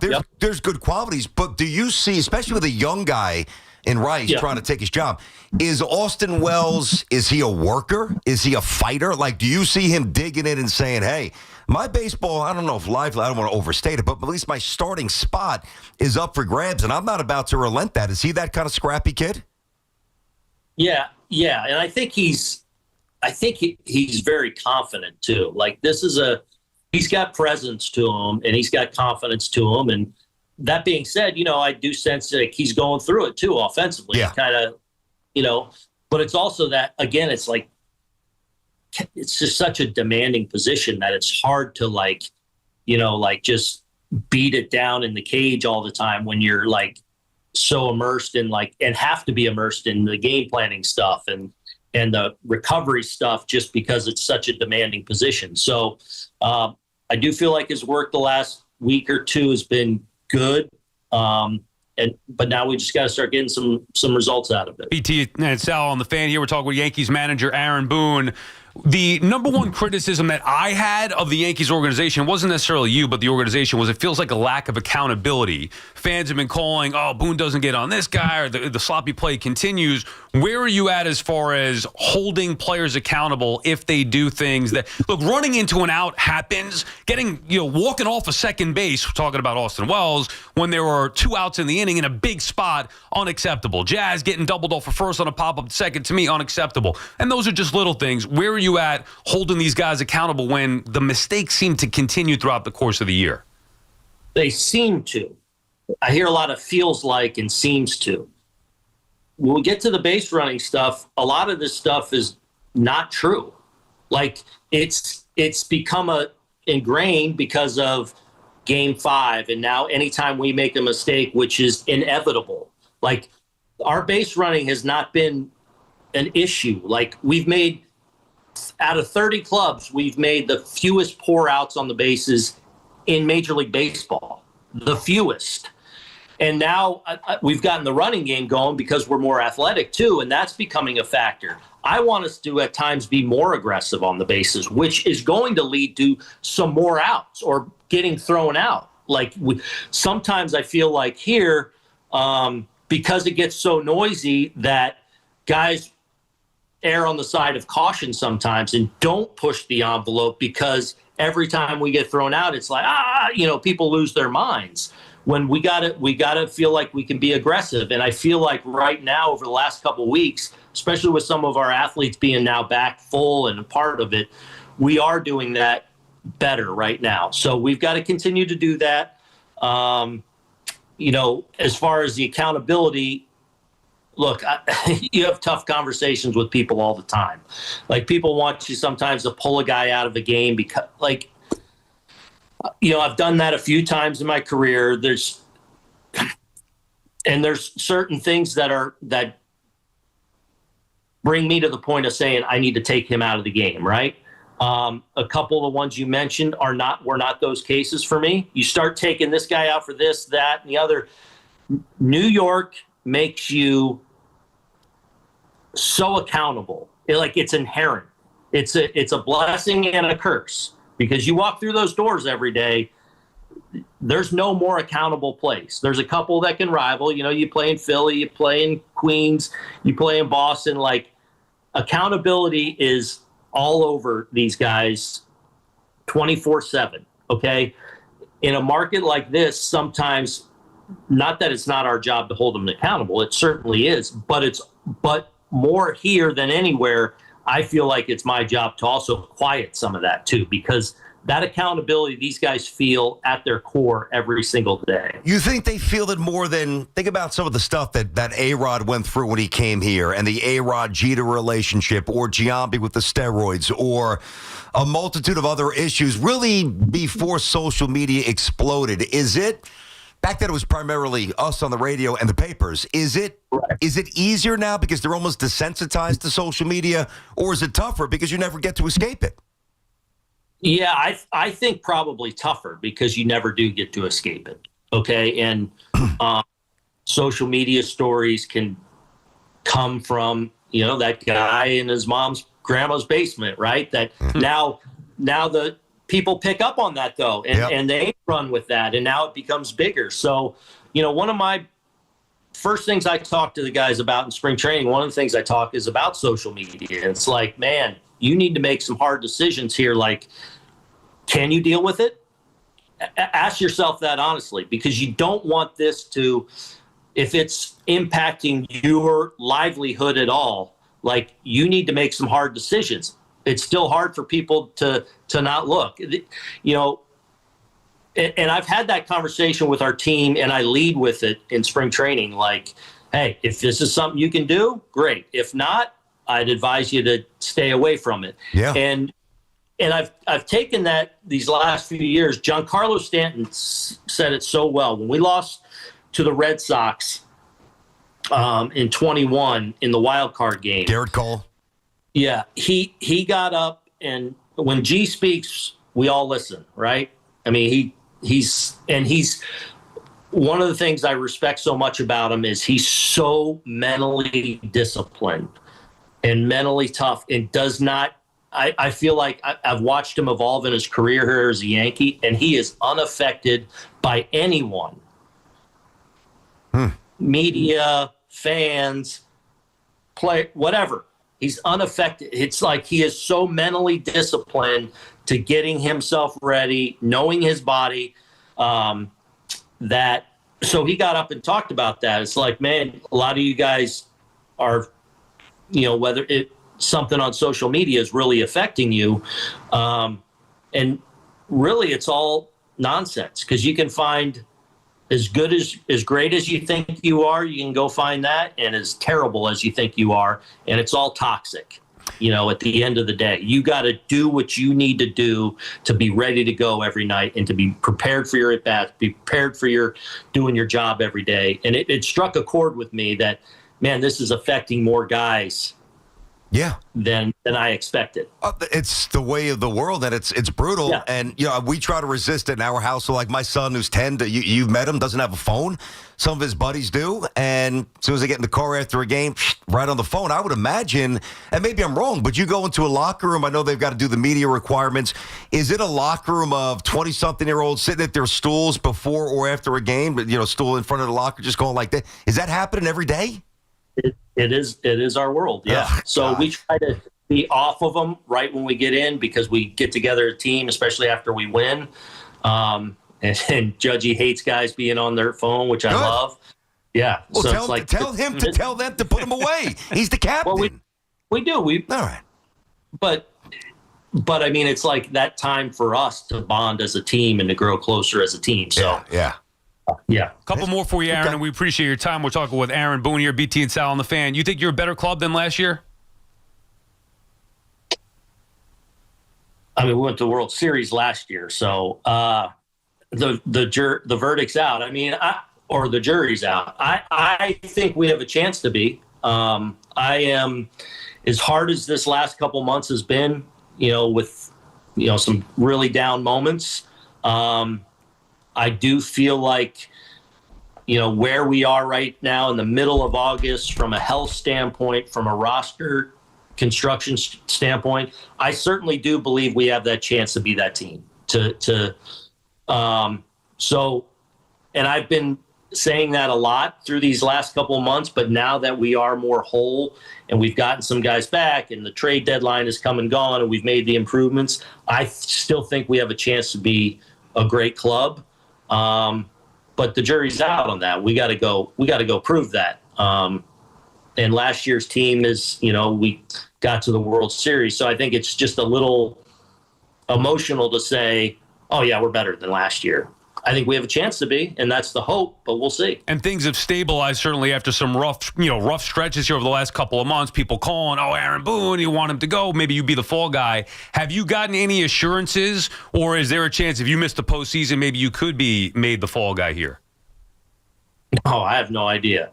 I mean, you know, I feel like this team has a chance to be excellent, and part of my job is making sure we realize that. So, you know, there's expectations and pressure on that, and whatever happens in that regard happens. So my focus right now is trying to make sure we're turning into the best team we can possibly be with who we have. And I'm hopeful and I'm optimistic that that has a chance to be special, and we still have a chance to realize that, despite what we've been through the last couple of months.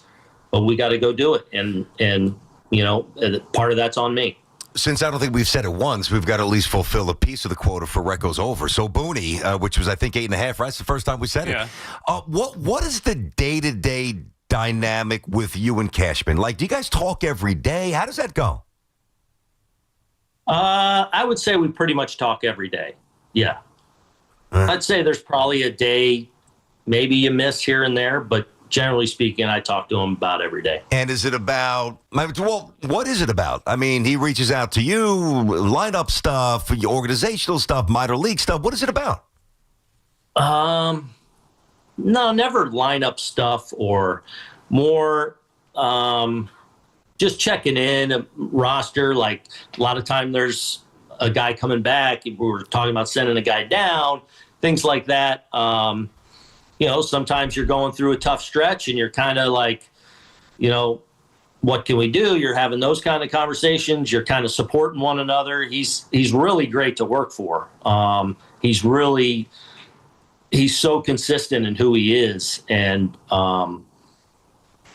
so it could be everything. It's roster stuff. It's life stuff. I got you. What we're going through stuff. I want to ask you this, even though it's kind of expired. I was disappointed that you guys didn't give Spencer Jones a look when Aaron Judge initially went down. I'm sitting there saying, all right, got a little 10-day window. He's mashing at AAA, mashed at AA, looks the part, maybe even better than some people in the organization maybe initially thought in terms of hitting for an average. How serious were you guys kicking the tires to call him up? And if not, my pushback would be, well, how do you not reward somebody that's playing that well? Like, I thought he earned 10 days. What went into that? Well, yeah, because it was a short-term situation. Not on the roster. Yep. Left-handed.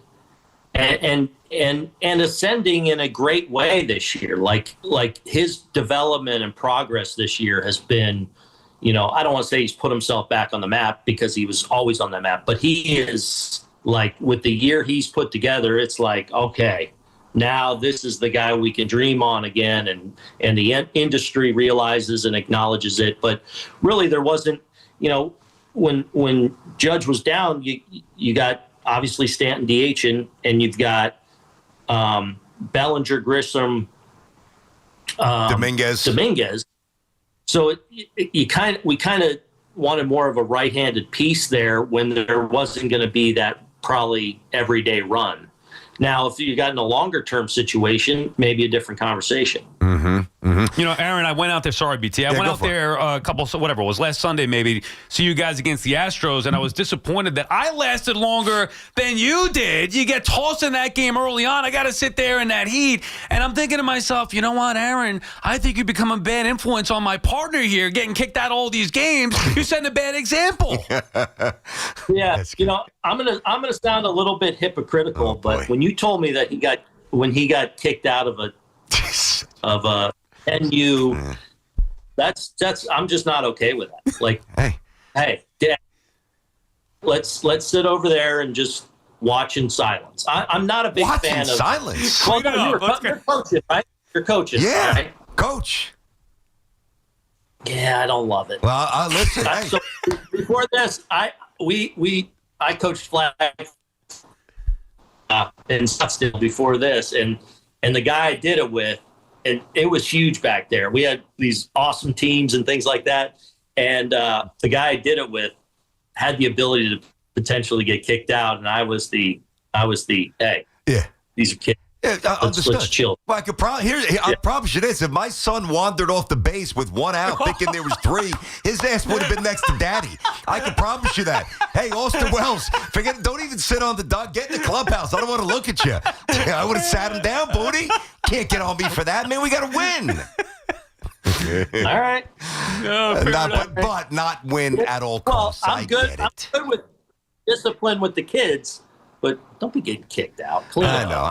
It really wasn't my fault, but nobody cares about that anymore. Aaron, thank you so much. You're the man. We appreciate the time. Thanks, dude. Best of luck here the rest of the week. Go get one of those playoff spots here. Make it easy on us. He's good. We're trying to defend him. Yeah, he's getting beat, but we're happy to talk to you, so we appreciate the few minutes. Good luck against the Rays and then the Sox and the rest of the way.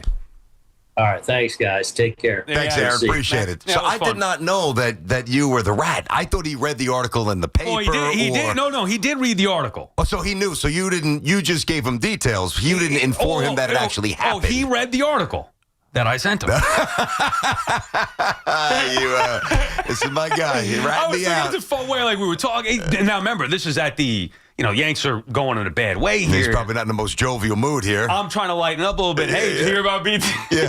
Yeah. And I am the pawn in trying to get Aaron Boone to smile again. And it worked, and the Yanks are hot. They swept the Cards. Let's go. We appreciate him taking a few. That's Look, awesome. Yanks will be fine here as far as getting to the postseason. I asked him that. I asked him about his job and if he had any security, because when I was talking to him, I said the same thing, and he gave a great answer. I was trying to get him to say that same answer again, that if maybe he's not going to say this on the air, whatever, but if the Yanks were to miss the playoffs, he kind of said this. He deserves to be fired. Aaron Boone's no dummy. He understands. He doesn't have a 5-year deal, doesn't have a 4-year deal. His new deal is going to kick in at the end of this season. I believe it's a 2-year deal, right? It's 2 years. So point is, and he's no dummy. Remember, he gets this was ahead of the Astros game. That they ended up getting spanked in that game, and they were in a bad way, very bad. And it was just like, man, you getting any reassurance or whatever? What's going on? He's like, look, if we don't make the playoffs, I deserve to get fired. I was like, you know what? That's the right answer. He knows. He didn't say that quote here, but he basically said, look, we're loaded up. I know I got a job to do. Pressure's on. Go get the job done. I think Aaron's always had pretty good self-awareness. The thing that frustrates me, and I think others at times, is that, we want a more, maybe an aggressive description or pedalization of players who do dumb things. And he's just not going to do that now. Will he do it behind closed doors? Yeah, I mean, I've seen the side of Aaron where, he's not playing. Like, he's got that streak in him where he can snap. But I think also his greatest strength, and I've said this about Aaron, even though, I think it's been more of a Cashman issue, which I've said, but Aaron's not perfect. Nobody is. I think his greatest gift is knowing how to minimize the craziness that comes with saying the wrong thing or the wrong optic in the dug. I don't mean getting thrown out with an umpire. Like with a Billy Martin situation with Reggie. He avoids that. Even if we want it once in a while, he avoids it, and it really keeps peace for his team, which is all that matters, no matter what we say or what we want. How about that? You getting scolded by the Yankees manager for getting dude.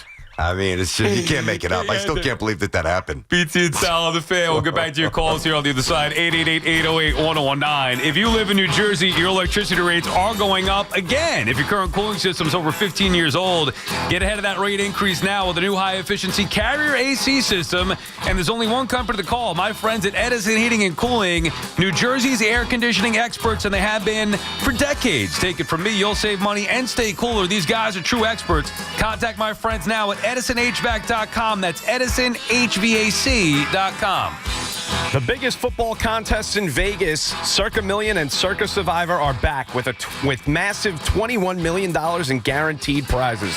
Circa Million, pick 5 games against the spread each week, 126 ways to win with $6 million guaranteed. Or Circa Survivor, 1 pick a week, no point spread, lasts the longest to win it all, $15 million guaranteed. Enter in Nevada. Play from anywhere, 21 million guaranteed. Visit circasports.com for details. New York sports is more than a game. It's a lifestyle. WFAN is the only place where Yankees, Mets, Giants, and Jets fans come together and sound off. I like Soto. I like his attitude. The Fan, 101.9 FM, and always streaming on the Odyssey, iHeartRadio, and TuneIn apps. This is Maggie Gray with an Odyssey Sports Minute. The Texas Longhorns are ranked number 1 in both the coaches and the AP polls, and the hype is real. The talent is there, and Arch Manning is the face of it all. But look past the ranking. It's an inexperienced quarterback, new receivers, red zone struggles, and a brutal schedule with road trips to Ohio State and Georgia. The top spot's theirs for now, but holding on to it, that's the real test for Texas. I'm Maggie Gray. Do Crohn's disease or ulcerative colitis symptoms keep coming back? Tremfya, guselkumab, may help, with rapid remission achieved at 12 weeks and lasting clinical remission at 1 year. Some even saw visible improvement of their intestinal lining at 12 weeks and 1 year. Tremfya is a prescription medicine used to treat adults with moderately to severely active Crohn's disease and adults with moderately to severely active ulcerative colitis. Serious allergic reactions and increased risk of infections and liver problems may occur. Before treatment, your doctor should check you for infections and tuberculosis. Tell your doctor if you have an infection, flu-like symptoms, or if you need a vaccine. Healing is possible with Tremfya. Approximately 3 out of 10 patients were in endoscopic remission at 1 year, based on areas visualized on colonoscopy, which may not represent the deeper bowel layer or entire GI tract. Individual results may vary. Ask your doctor about Tremfya today. Call 1-800-526-7736 to learn more or visit tremfyaradio.com. Tune in to the BT and Sal Show weekdays from 10 to 2 on The Fan, presented by your Tri-State Cadillac dealers. Cadillac is the official luxury vehicle of the New York Mets. Some things are hard to commit to, like learning how to surf or saving for a family vacation. But one commitment that's easy, switching to Fios Home Internet with a 5-year price lock guarantee. That means 5 great summers of fast, reliable internet at the same low price. All with the Fios 1 gig internet plan. Plus no hidden fees or equipment charges. Call 1-833-VERIZON to switch today. Price guarantee applies to base monthly rate only for new and existing My Home customers. When it comes to getting the guaranteed lowest price on Falcon tires, there's only one place to go, Town Fair Tire. And when it comes to getting more free services for life than anywhere else on Falcon tires, there's only one place to go, Town Fair Tire. So when you're in the market for the best deal on Falcon tires, get to Town Fair, because nobody beats a Town Fair tire deal. And I mean absolutely nobody. Name brands at discount prices. Town Fair Tire. Stepping into the Kia K4 or K5 isn't just getting behind the wheel of any average sedan. It's stepping into what's next. With a K4, it's stepping into a world that's exciting. With a K5, it's one that's bold.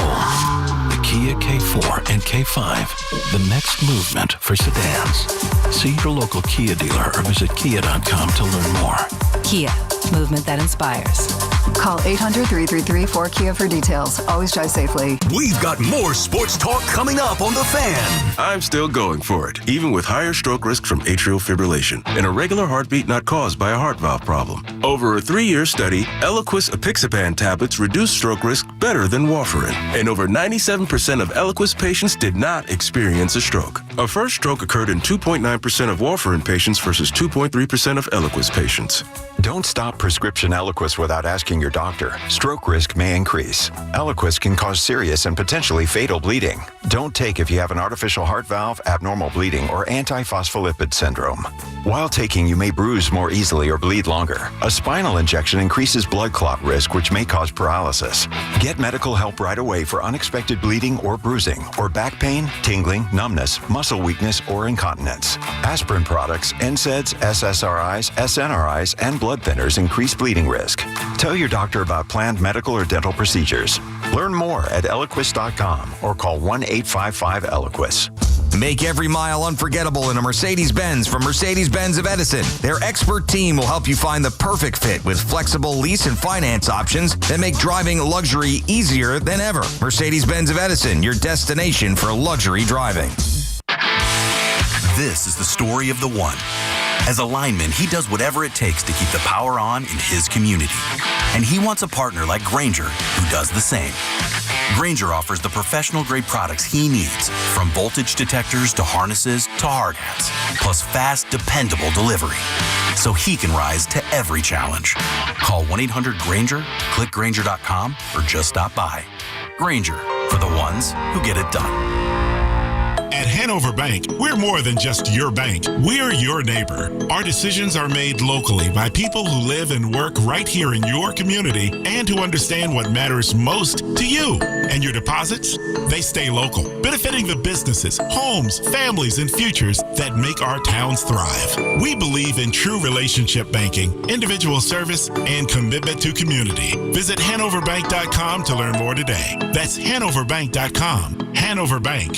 Forward together. Are you searching for a warm and welcoming community for mom or dad? River Spring Living just may be the right option. Set on a 32-acre campus right there along the beautiful Hudson River, there are plenty of chances to engage in activities, wellness programs, and so much more. From independent living to assisted living and memory care, specialized teams are dedicated to making everyone feel right at home. I've seen firsthand what makes life at River Spring Living so special. Visit riverspringliving.org today.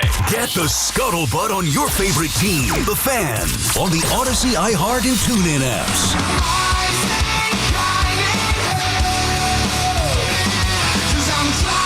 BT Sal back on the Fan. 888-808-109. Fun to talk to Aaron Boone. In case you missed it, check it out on the free Odyssey app. You know, the focus after last night, the Yankees are off, but everybody else, I guess, in the wild card picture lost. So then it's, Yankees are tied with all these teams for the wild card. Much like I said with the Mets yesterday, I think it was, BT, I'm not focused on the wild card with the Yankees here. This is the New York Yankees. Division is still right there. They're 5 games back all of a sudden. Remember, the Red Sox caught them and passed them. Now, all of a sudden, the Yankees caught them again. So there's a back and forth. Once you get leapfrogged, the team in front of you should continue to maintain that distance. They have not. The Yankees have punched back. They've responded here, and all it took was 3 games, a 3-game winning streak, right back with the Red Sox, who they'll play, obviously, for this weekend. Mm-hmm. And Toronto, they're only 5 back at Toronto, who's lost 2 in a row. So the division is right there for the taking. It is, and Vladdy did something with his hamstring last night. Did you see that? Yeah, he was stretching at first base, and he's going for an MRI, so who knows what that entails there. I mean, listen, injury's part of the game. Nobody felt bad for the Yankees when Judge went down or Stanton went down, whatever, or Garrett Cole, that happened. So you got to deal with that, and you've got to capitalize when somebody in your division that's in front of you that's really good might be on ice for a while. I still don't think the Yankees win the division. I still feel that way. I think I'd feel a lot better if Max Fried was throwing the baseball better. Now, that's one of the many things we asked Boone about. Again, free Odyssey app if you guys missed it, WFAN YouTube as well. But, that might be my gravest concern right now. Yeah, Max Fried, 10 starts, Sal, not 2 or 3. I understand that, but think about it. Your gravest concern is that a great pitcher is going to be great once again. He's been bad for 10 games. It happened. 10 games is a big chunk of the season. I'm talking about 2 or 3 starts. 10 games is 35, 40, 45% of his starts. Understand. So do we think it's going to continue? No, I don't know. I'm just saying I don't have that incredible confidence until I see him begin to reverse this trend, which has been for 10 starts. Dude, I know we've talked about this. Here's why I think they're going to win the division. First of all, their offense. Schedule's easy on the back end. Oh, my God. Yeah, I know. Now, that's been a thing for a while, but what you're seeing now is the Yankees start to get, I don't want to say healthier because obviously some guys are still banged up, but as Boone said, they're not even whole yet. They're not a complete, whatever, I keep messing up his words, but they're not whole yet. And when you get Judge back in right, whenever the hell that's going to be, and I guess they're waiting on Judge to feel comfortable as he has been built up. What do you say that he's been throwing at now? 150. Right, so last time I think I talked to it was 110, so moving up. This is over the course of a week. All right, well, whatever. And he's not going to be lights out with his arm out there, but still, it's going to be better with Judge in right, Grisham in center, Bellinger in left, Stanton at DH, Rice in the lineup at either first base or catcher, and away we go. So they got Tampa starting tonight. Huge 4-game series with the Red Sox. Yeah, that's the one. That could determine the division right there because whoever gets the best of each other, and even if it's a wash, I'd still be okay with the Yankees. I think if they split, they're okay because of the way the schedule goes the rest of the way. Dude, Washington, Chicago White Sox. Okay. Baltimore. Yeah, they got 3 at home with Toronto. Yeah, okay, 3 with Detroit, fine. But Yanks will have a little patch where they're tested early September, and then they close with Minnesota, Baltimore, Chicago White Sox again, and Baltimore. They've got the Orioles and White Sox twice. They've got 3 with Minnesota. The Yankees, what? As they start to get healthier, I think the division is still there. And the only thing more advantageous than playing a bad team is playing a bad team a week or so before the season ends when their head's not even on the field. So I understand that. And listen, the one thing that we tend to do is we fixate on what's ahead of our teams, right? Well, I just went to Toronto's schedule just to make sure to see how they wrap up. It's a little trickier. They've got a bunch of games with Tampa. They've got a 3-game series, the penultimate series, so the second to last series with Boston. That's up in Toronto, September 23, 24, 25. Yeah, but we've also seen the Yankees. Now, the Marlins were playing better baseball when the Yankees got swept down there. I guess that's, 2 weeks ago, whatever it is. But I guess I just don't take anything for granted because I've seen them play like the Mets. Well, again, when you play poorly for months, and the Yankees have kind of played poorly for months. Now, they're showing signs of fighting out of it. They played very well to start the year. The evidence is there that they could uptick and sustain that. But I don't know. I get a little rattled when a team that I root for plays poorly for basically 2 months. Remember, bullpen better with Bednar. He didn't want to get into that. I mean, it was on my list of things. I was like, yeah, what am I going to ask him? How to repair Williams? We know what's going to happen. He's going to come in low-leverage situations, and they're going to hope that he starts to figure himself out. And he does. He strikes out 3 guys every time he gets those low-leverage situations. So there you go. And then maybe you work him to a point where he's going to be a 6th, 7th inning guy, maybe, but depending on how Doval goes. We know Bednar's going to be the closer. We know Weaver's going to be right there with him. Yeah. So those are their 2 arms. Doval ahead of Williams in the depth chart, and probably others as well.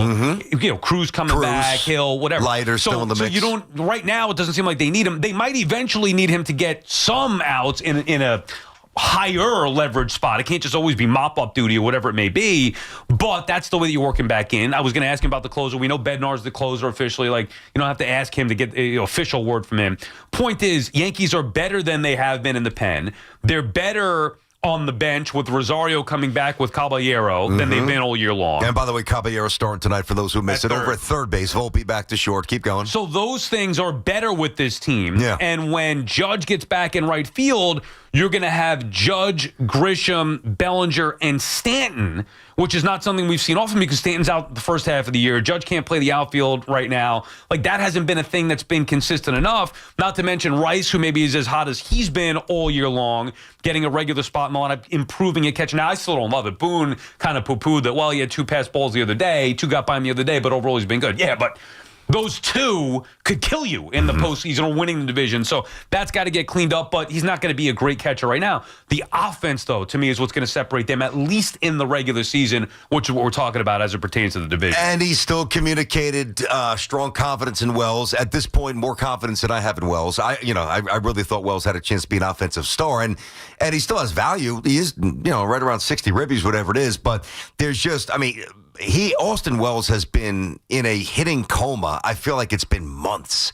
And Ben Rice has jumped in front of him. I was curious what he would say about Spencer Jones. Interesting answer. The Yankees are piecing this together a little bit. And I think that there's a chance that they can win probably more games than I thought they would win a while ago based on the schedule, based on them getting healthy and whole in certain spots here. But again, I get a little rattled when I watch basically 60 days of inconsistent play. You're inconsistent for a reason. Now, they're also a little bit of a different team than they were when they were pretty inconsistent. I get that, but I got to see it with this group. They're a playoff team. I don't worry about that. And they're chasing a Toronto team that is not proven themselves. Yep. And a Boston team that's, been up and down themselves. So it's not like they got some world beater who's 7-8 games in front of them. No question. And it's all of a sudden that lead has dwindled down now with the schedule they have. I think all the pieces are there for the Yanks to make a run at that division. Still, Mitchell is in Fort Lee. What's up, Mitch? Hi, Sal. Hi, BT. How you guys? Great interview with Boone. Hi, BT.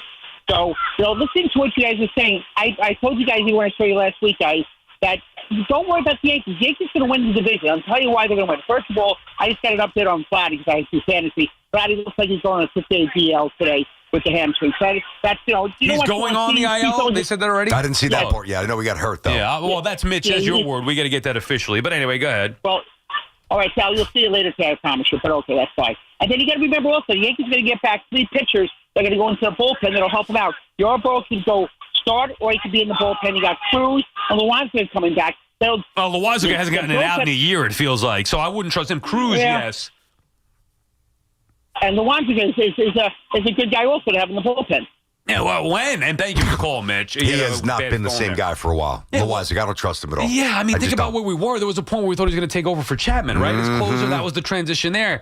And he was good. Lasagna, everybody loved him. He was nasty. He has been awful. You can't trust him. Bad. I would trust, this is how bad Lasagna's been. I would trust Devin Williams more than I would Loizaga right now.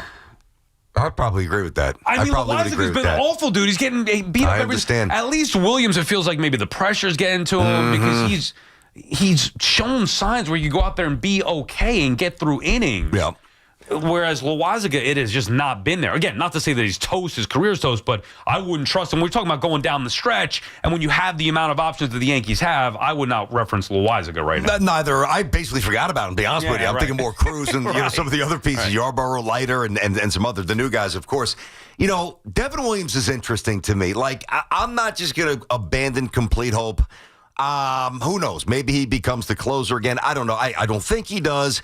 But if it's an 8th inning or a 7th inning spot, Yanks up a run or two, guys on, nobody on, I'm going to be terrified when Devin Williams pitches. However, the reason why I'm not going to fully jump ship and say this guy can't do it in New York, and I said this to you a week or so ago, and I don't know what it's going to portend for the future, but it's a glimmer of hope.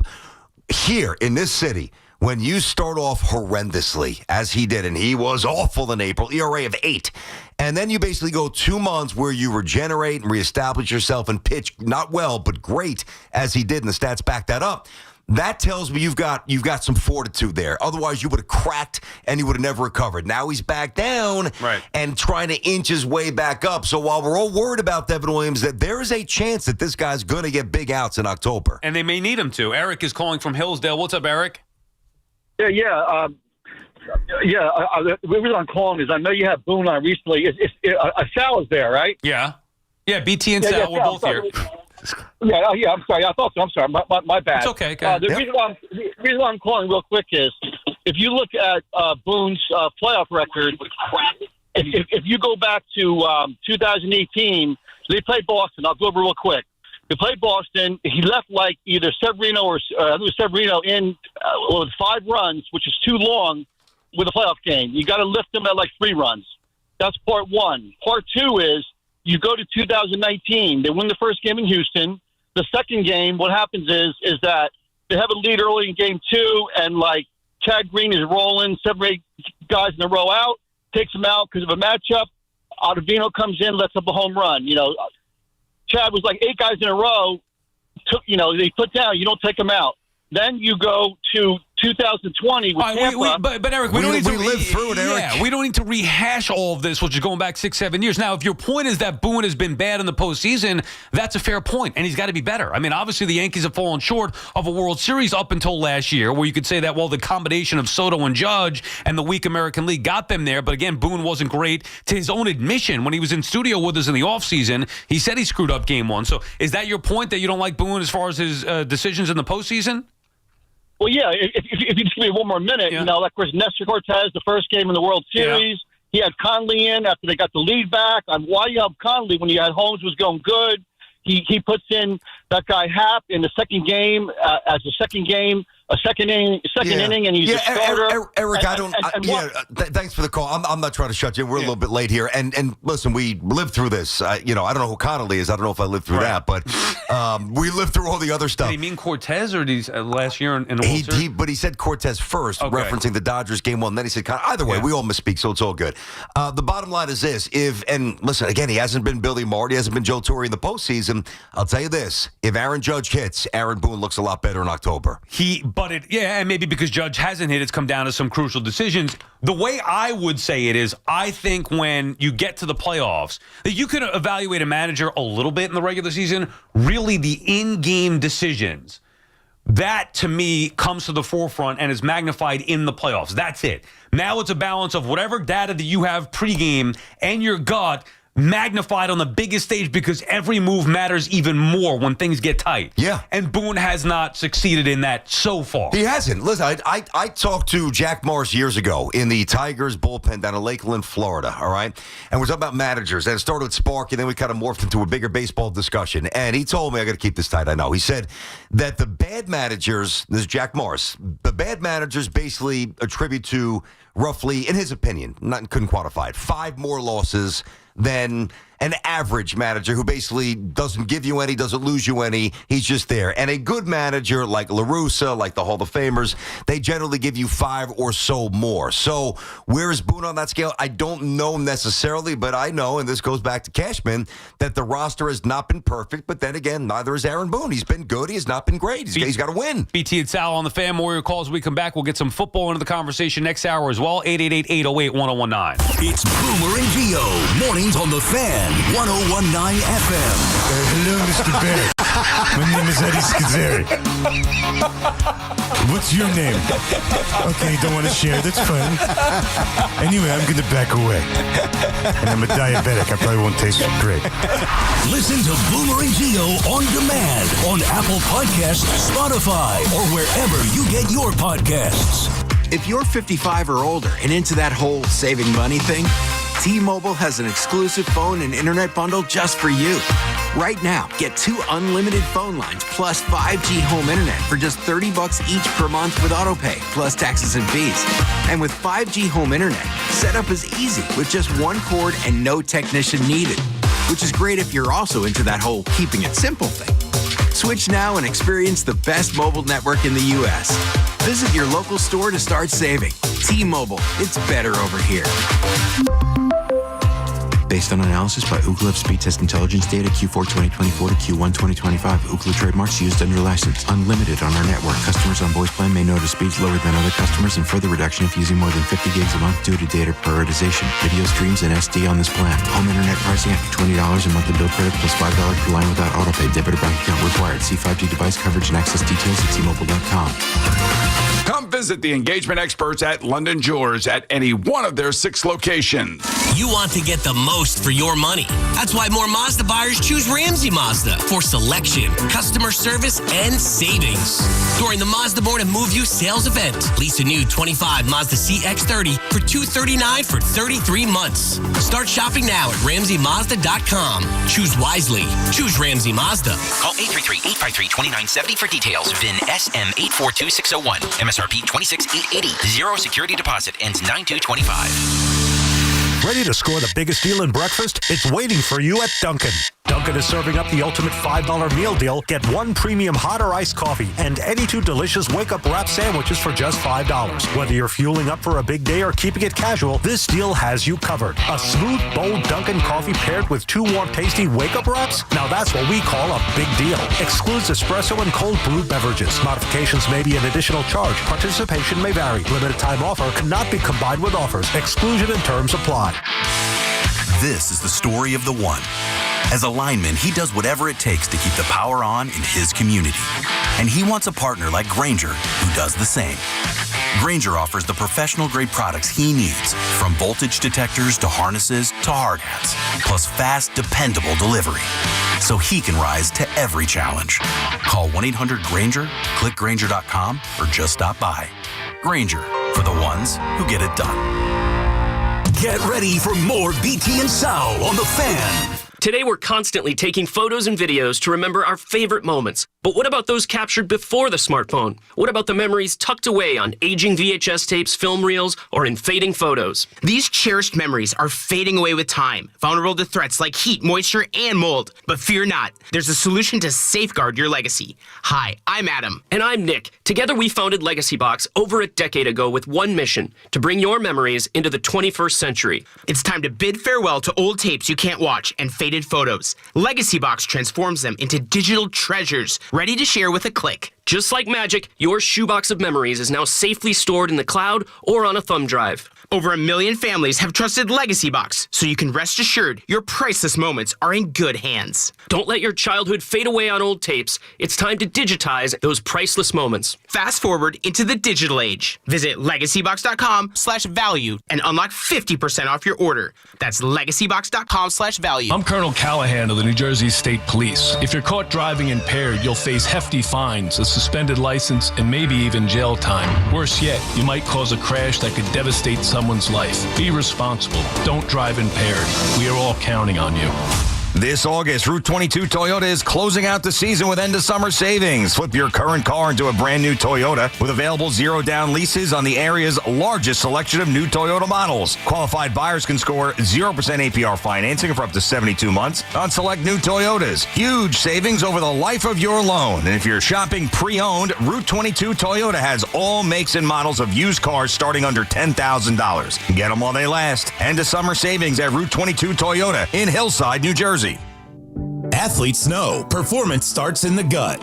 At Terra Origin, we fuse ancient Ayurvedic wisdom with modern science to fuel recovery, resilience, and real results. Our most popular gut health formulas are packed with probiotics, prebiotics, and time-tested herbs, supporting digestion, immunity, and endurance from the inside out. Because your gut powers more than your workout. It powers you.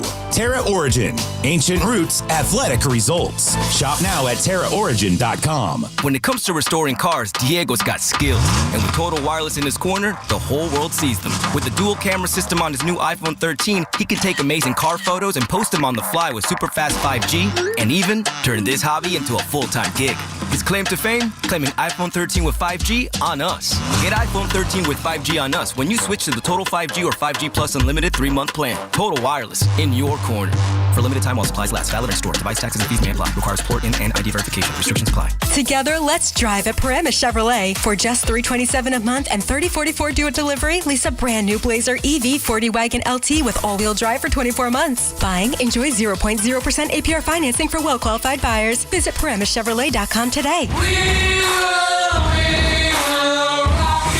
Talk sports with Evan and Tiki. Afternoons from 2 to 7. WFAN, WFAN FM, WFAN FM HD1, New York, and Odyssey Sports Station. WFAN Sports Flash. Sponsored by Primo Brands, the official water sponsor of MLB. Major League Baseball trademarks used with permission. Good afternoon at 12:03. I'm Peter Schwartz. This report sponsored by Paramus Chevrolet. This report is also sponsored by the New Jersey Division of Highway Traffic Safety. Yankees take on the Rays tonight in Tampa. Manager Aaron Boone joined BT and Sal here on the Fan earlier today, and he was asked if this year's team is better than last year's. I think we have a chance to be. I am, as hard as this last couple months has been, with some really down moments.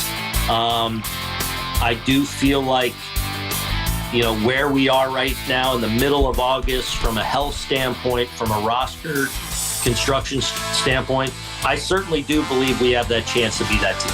You can hear the entire interview on the free Odyssey app. Pitching matchup tonight, Carlos Rodon against Shane Baz. Coverage here on the Fan at 6:55. First pitch at 7:35. The Mets open up a series with the Nationals in Washington. David Peterson against Jake Irvin. Coverage on Odyssey Mets Radio at 6:05. First pitch at 6:45. From football, the Colts have named Daniel Jones as their starting quarterback. NBA, the Pacers, and head coach Rick Carlisle reportedly in agreement on an extension. WNBA, the Liberty hosts the Lynx tonight at 7 o'clock. 74 degrees, mostly cloudy skies in Central Park. That's what's happening with Sports Flashes at the top of the hour. I'm Peter Schwartz. Catch all the play-by-play with Susan Waldman and Dave Sims. The home of Yankees Radio. The Fan on the Odyssey iHeart.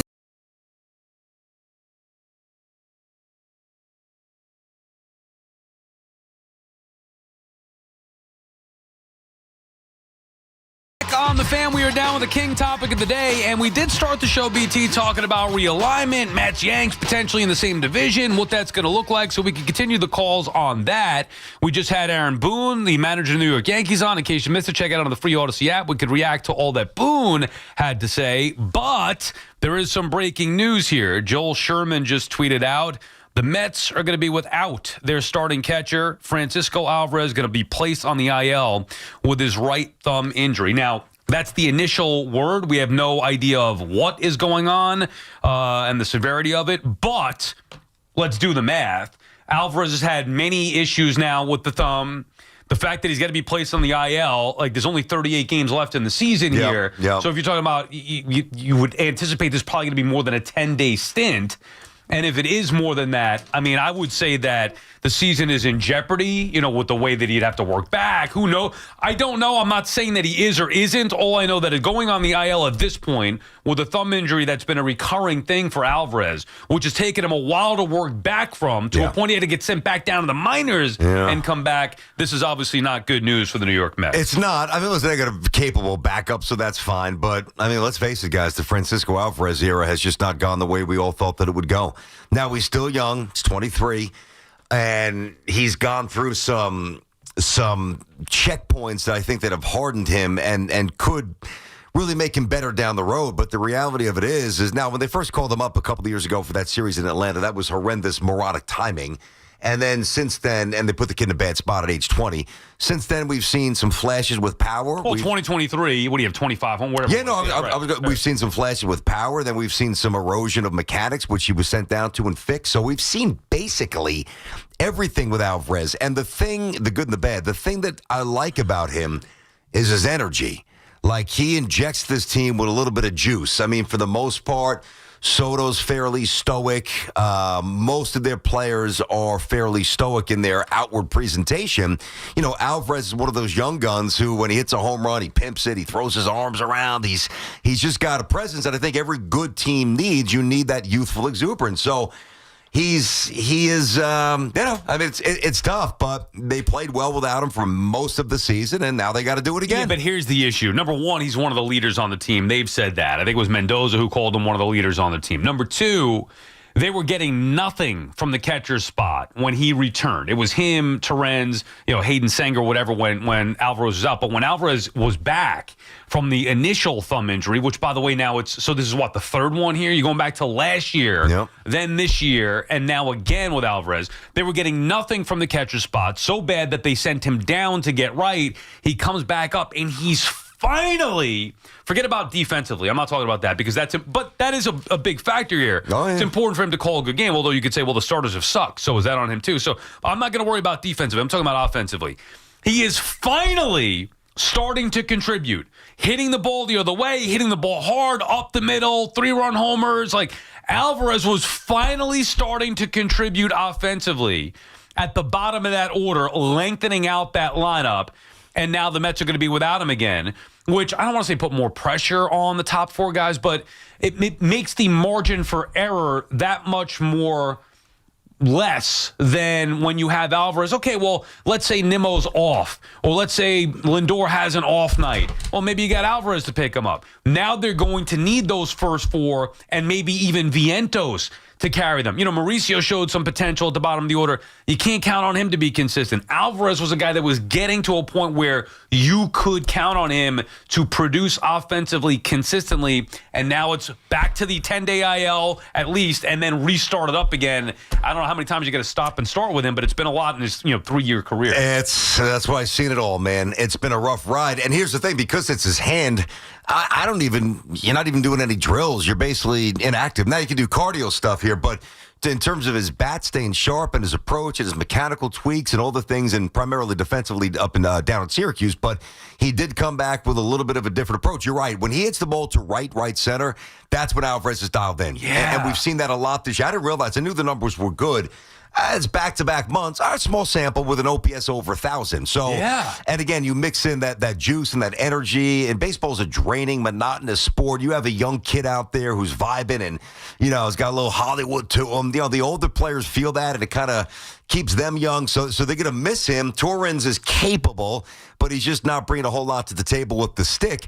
And now this really could be amplified even more because the Mets, with their starting pitching having been all over the map, I mean, really just not good, not all over the map. We know what it's been, not good.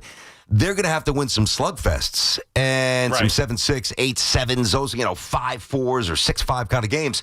And without a guy who's been swinging about well, that bottom third becomes kind of soft again. Yeah, that's the issue that I have. Just as when you were starting to get some length out of that lineup and consistency with the offense overall. Lindor's getting hot, Soto, Alonso. They were starting Vientos with the throw home. The offense has not been the issue. The issue has been the pitching, not being able to hold the leads, whether it be the starting rotation or the bullpen. But just when they were starting to get consistency with that offense, this is a blow. Is it the worst blow that they could sustain? No, obviously there are far greater players in that lineup, but Alvarez was an important piece.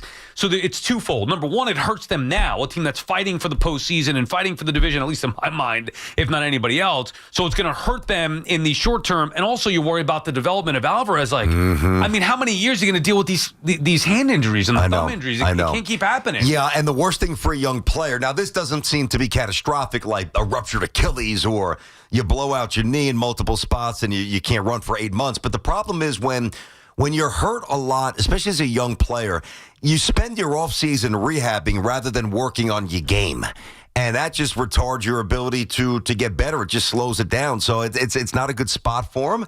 But, hey, listen, I mean, there's a lot of teams. Vladdy's hurt now for Toronto. Judge's been banged up. Yeah. Stanton, it is what it is. It happens. But wouldn't you, from a career perspective, forget about the short term for a second, wouldn't you rather it's a hamstring, and then you know what it takes to repair that, you get back. Or, unfortunately, blown Achilles, you're out for the entire season, but you repair that, you come back. When you're talking about hands, it's been a repeated issue here. This is a repeated issue. I don't know the exact situation with all the injuries, but we know that he's had a problem with that. Yep. When you're talking about hands with a baseball player and a catcher on top of that, that's where I just worry about, God, what's it going to take to A, get back to where he needs to be, and B, keep him healthy? How do we know it's not going to happen again? You don't. And while he started to answer a lot of the questions, even though, again, small sample, last month and a half or so, let's say, and I'm not as sure as maybe some that he's out for the rest of the year. I'm not prepared to say that. Hopefully they get a break here. But if he is out the rest of the season, or he misses a big chunk and he comes back and he's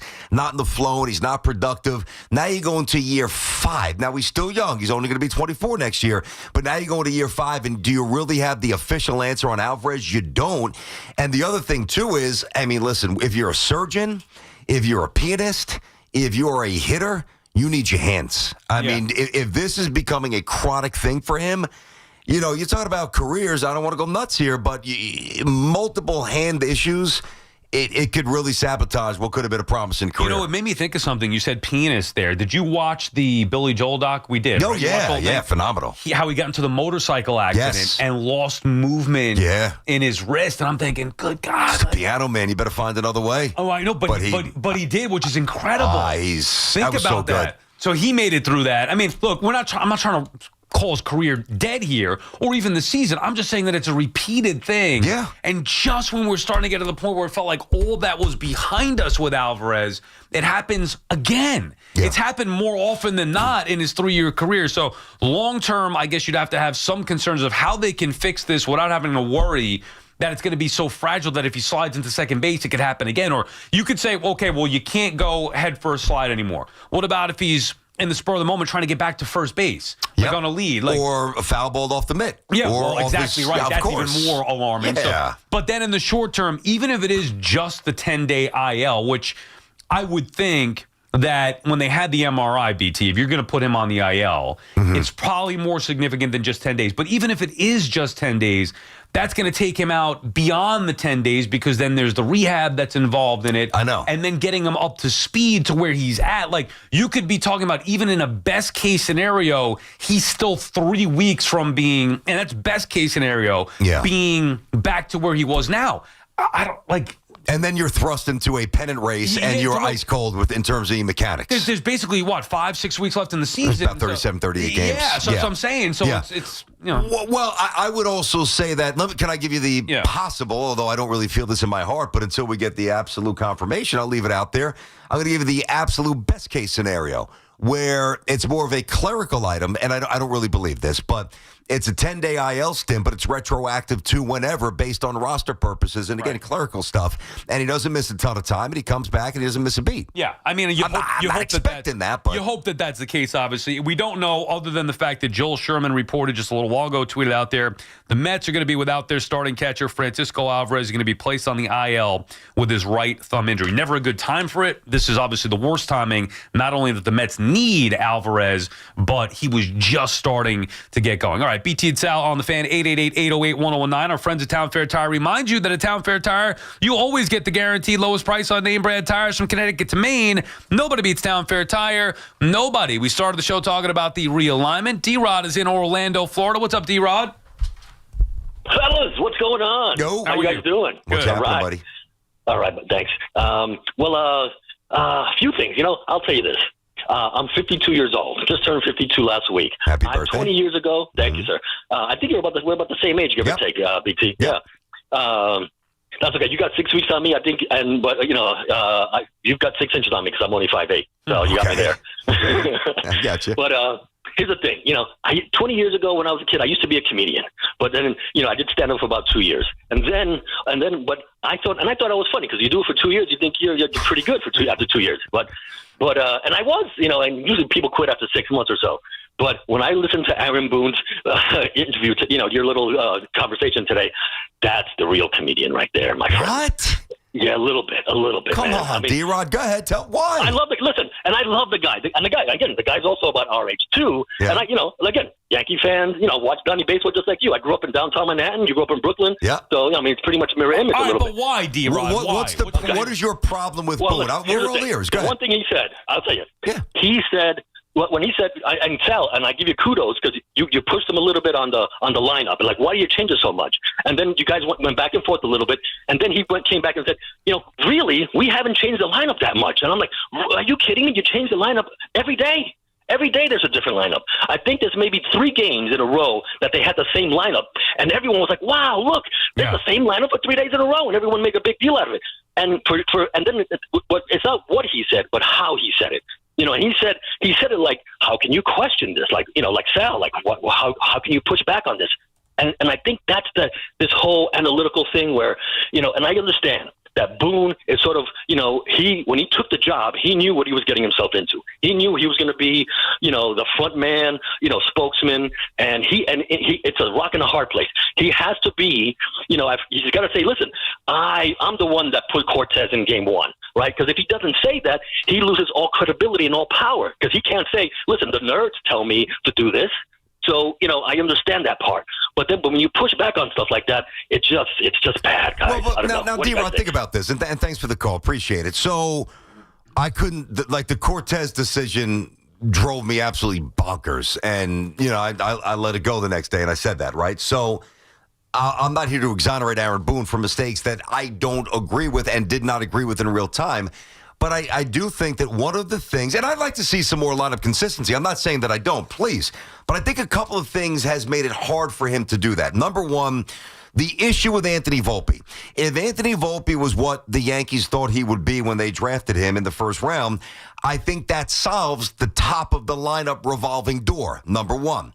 Number two, the Stanton injuries, the Judge injury this year. Now they went from having no lefties to having almost an overabundance of lefties. Again, I'm not exonerating them of everything, but I do think that there's context there with the constant shifting of lineups. And I remember we did this with Hoff a year ago. And I think the Mets had more. Like, it's not like the Yankees do this and nobody else does. It's pretty prevalent throughout baseball. No, but my issue, and that's why I was focused on the first 4. Like, what it's going to be for the Mets. You could move them on occasion because guys are struggling. Lindor, Soto, Alonso, Nimmo. They have had Nimmo in there at 3, but you get the point. It's those 4. With the Yankees, their top 4 changes. And remember, Boone told us on the air on opening day at the stadium that Aaron Judge prefers to be the 3-hitter. Yeah, so he did say that. If you have Judge prefer, so I don't know, had an issue, whatever, but I was questioning this on opening day, like, there should at least be the set top of the order. And now I feel like because of the emergence of Ben Rice, they have it. I don't care that it's 2 lefties. I don't care. That's where we differ, where we have the difference. Yep. Where it should be Grisham, Rice, Judge, Bellinger, Stanton. Like, you have enough balance there. Jazz behind him. What, so in one spot it's Grisham and Rice?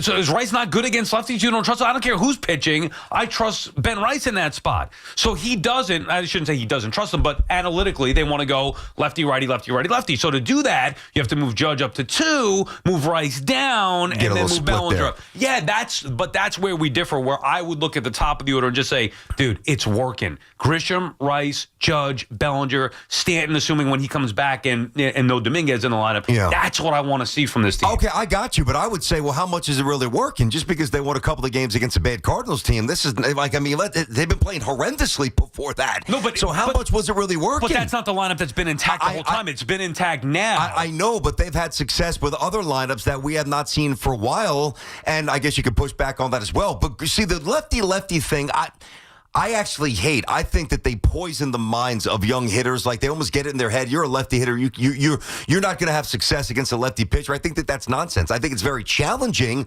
when a baseball as a lefty is starting behind your head or your ear, and then it breaks into the strike zone. It's hard to keep that front shoulder locked in. It's not easy, but some good major leaguers could do it. But Grisham is not a 255 hitter. He's doing that this year. Grisham is playing above his head. Right. And so if you have lefty-lefty in Grisham and Rice, and I love Rice and I like Grisham this year, I do think you leave yourself vulnerable against elite lefty relievers. So it might seem it might seem inconsistent or even bad when the lineups come out, but in the middle of the game, when the opponent makes their move, it makes more sense than it does when the lineups first come out. Analytically. No, not just analytically. No, it's Ben Rice. Who are you going to replace Ben Rice with? Well, it depends who's pitching, though, Sal. Well, okay, in their minds, if I believe in Ben Rice as an offensive player, it doesn't matter who's pitching. I want Ben Rice up because he could do more damage than Paul Goldschmidt. Now, if they're going to say, well, no. Not against a lefty, he can't. Well, then Ben Rice is not the offensive player that I think that he is. No, but Goldschmidt just happens to be a great right-handed hitter against lefties. Yeah. He's not very good against righties, whereas Ben Rice is learning the game still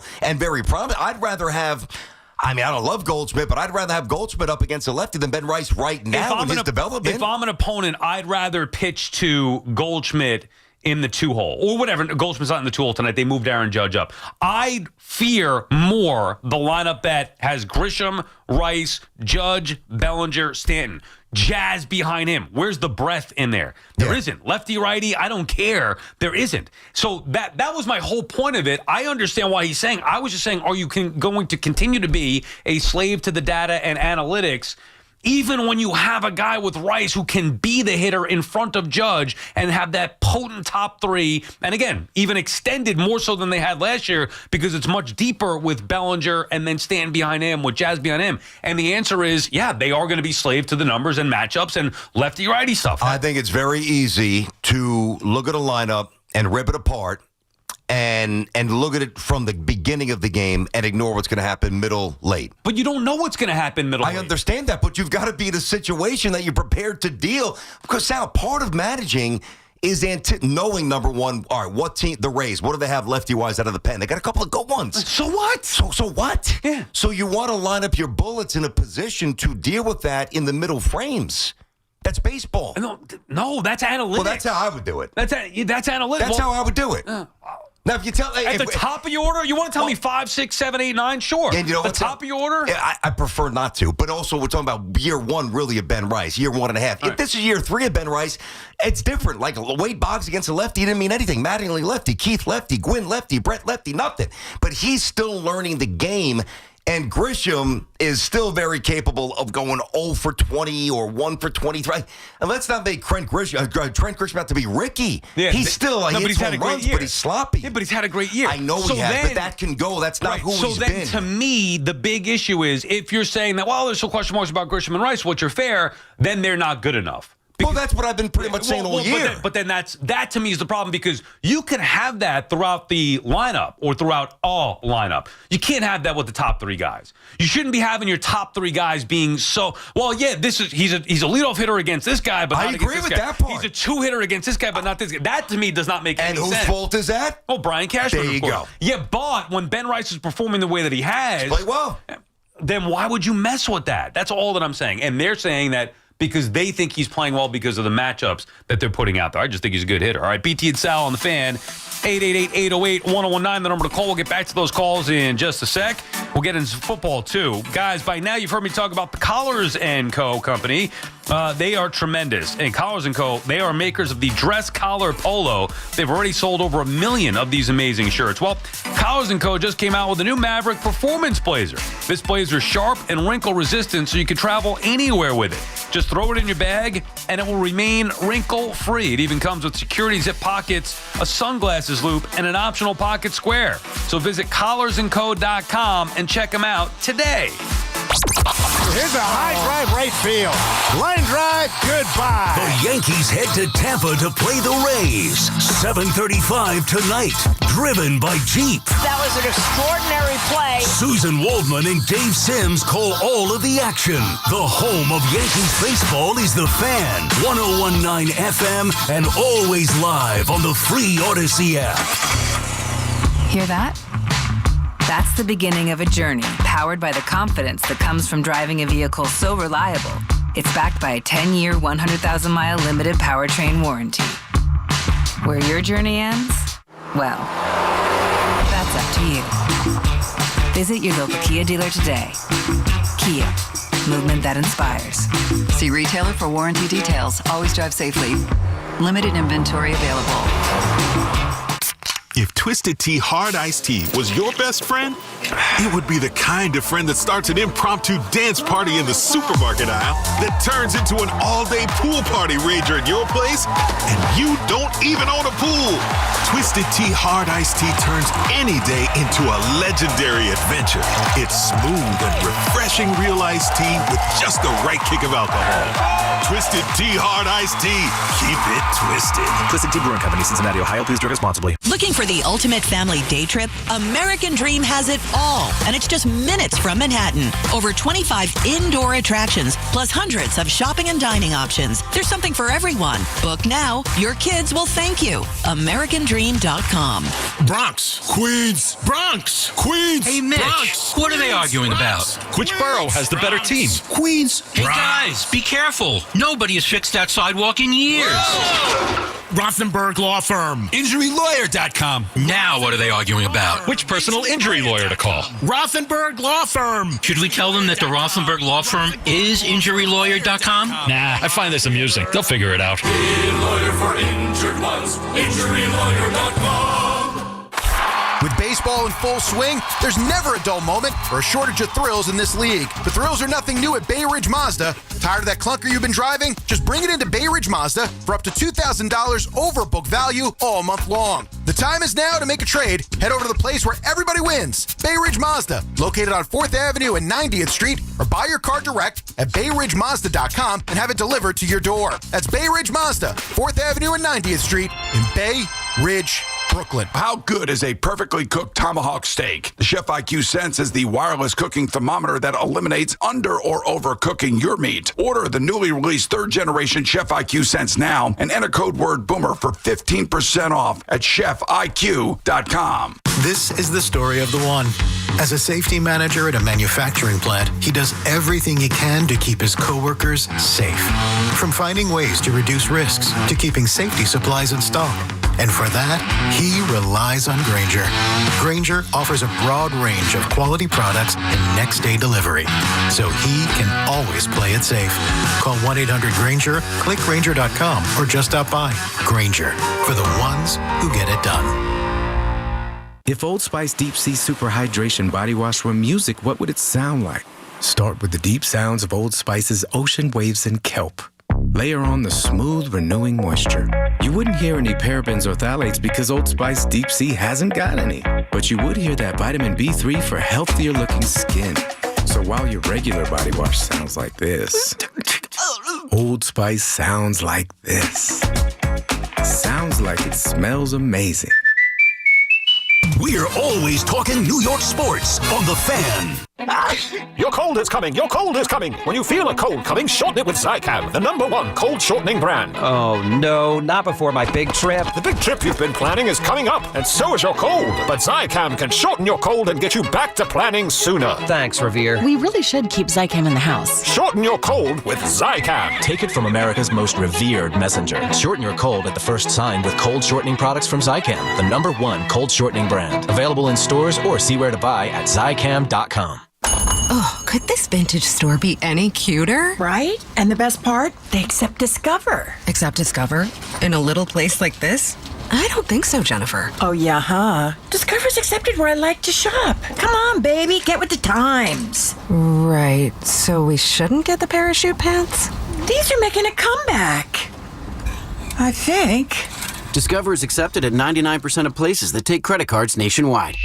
Based on the February 2025 Nielsen report. The Rico Bronya podcast is proudly sponsored by Takara Fuji Apple Chew High, the sparkling cocktail that blends shochu spirits with delicious flavors of fruits from Japan. Whether it's Citi Field or your favorite spot, raise the apple. 4 distinct all-electric Cadillacs. Some drive them for performance. Others drive them for the range. And some drive them because it's the only way to make an entrance. 3 different ways to turn every drive into an occasion. Whatever your reason, there's never been a better time to say, let's take the Cadillac.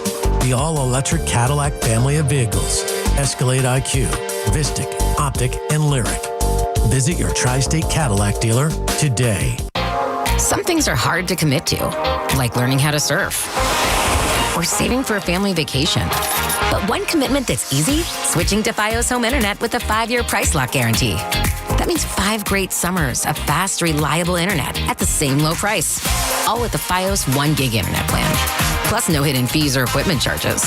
Call 1-833-VERIZON to switch today. Price guarantee applies to base monthly rate only for new and existing My Home customers. Talk New York sports here. The Fan.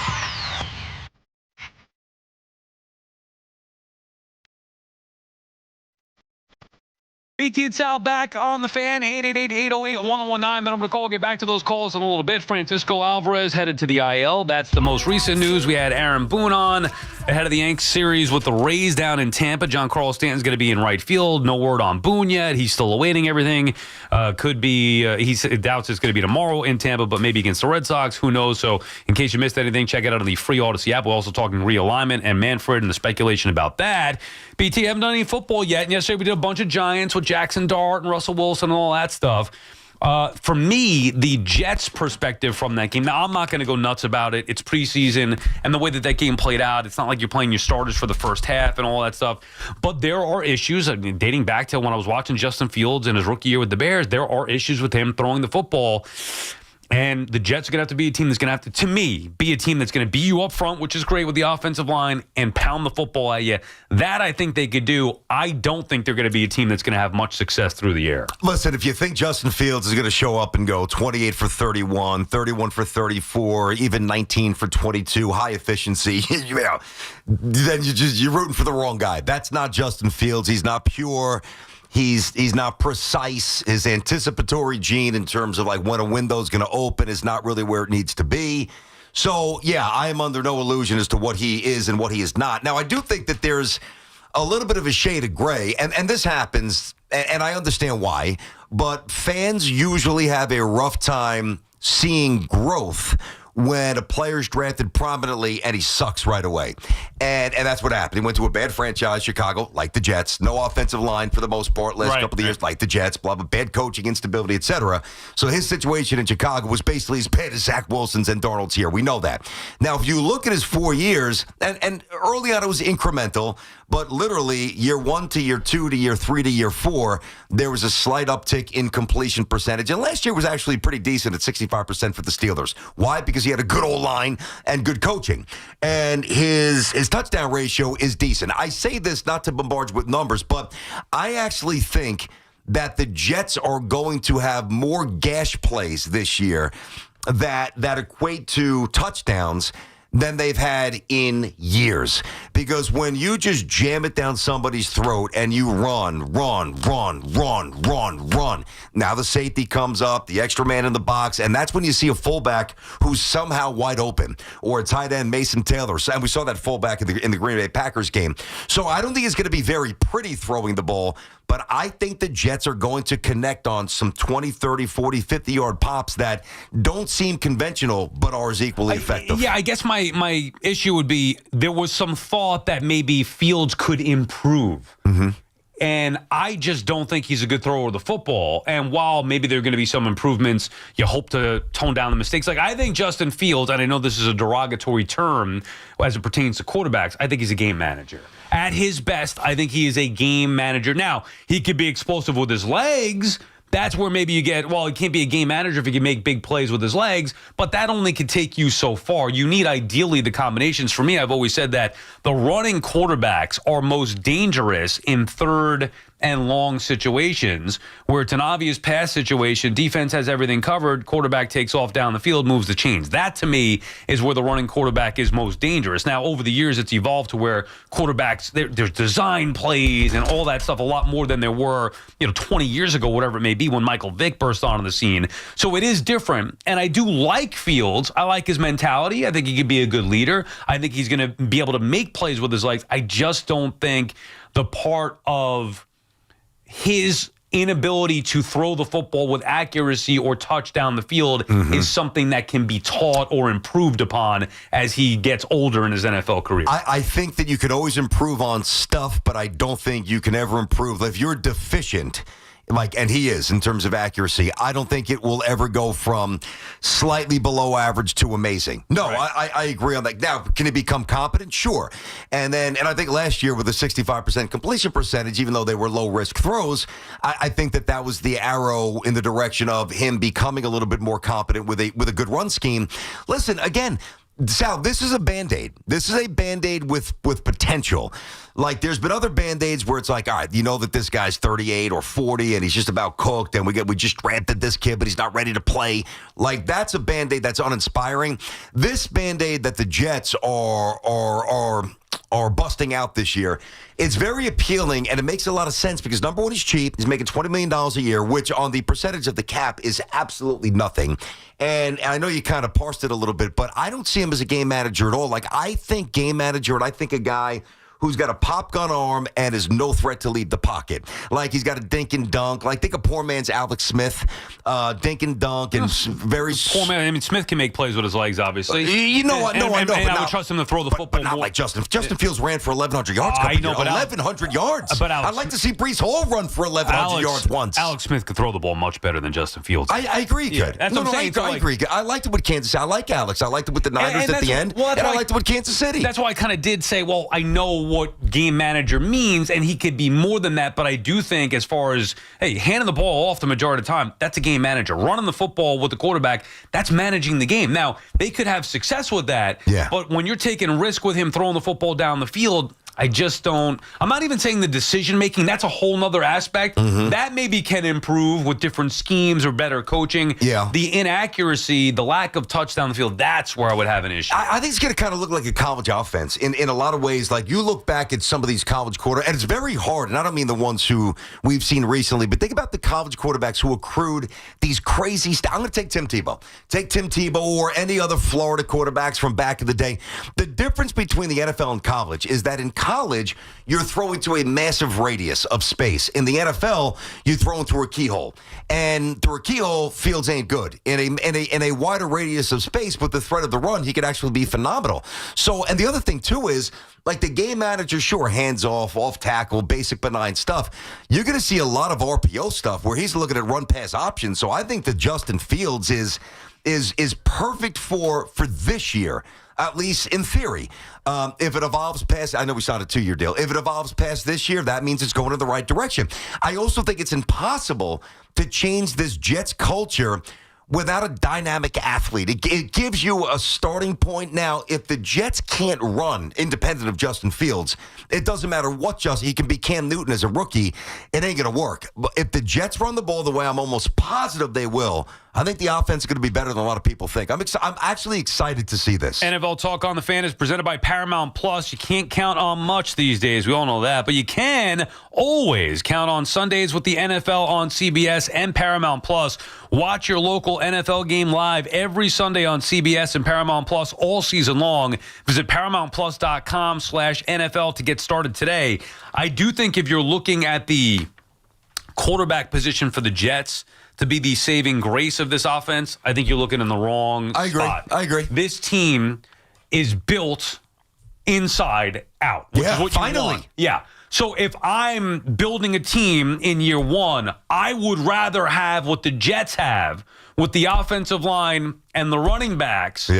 And the quarterback, but I'd rather be my strength up front. So the Jets are set up nicely where their strength is clearly up front with the offensive line, have two good backs in Hall and Allen, and maybe one we like more than the other, whatever it may be. Two good backs, they're different backs as well.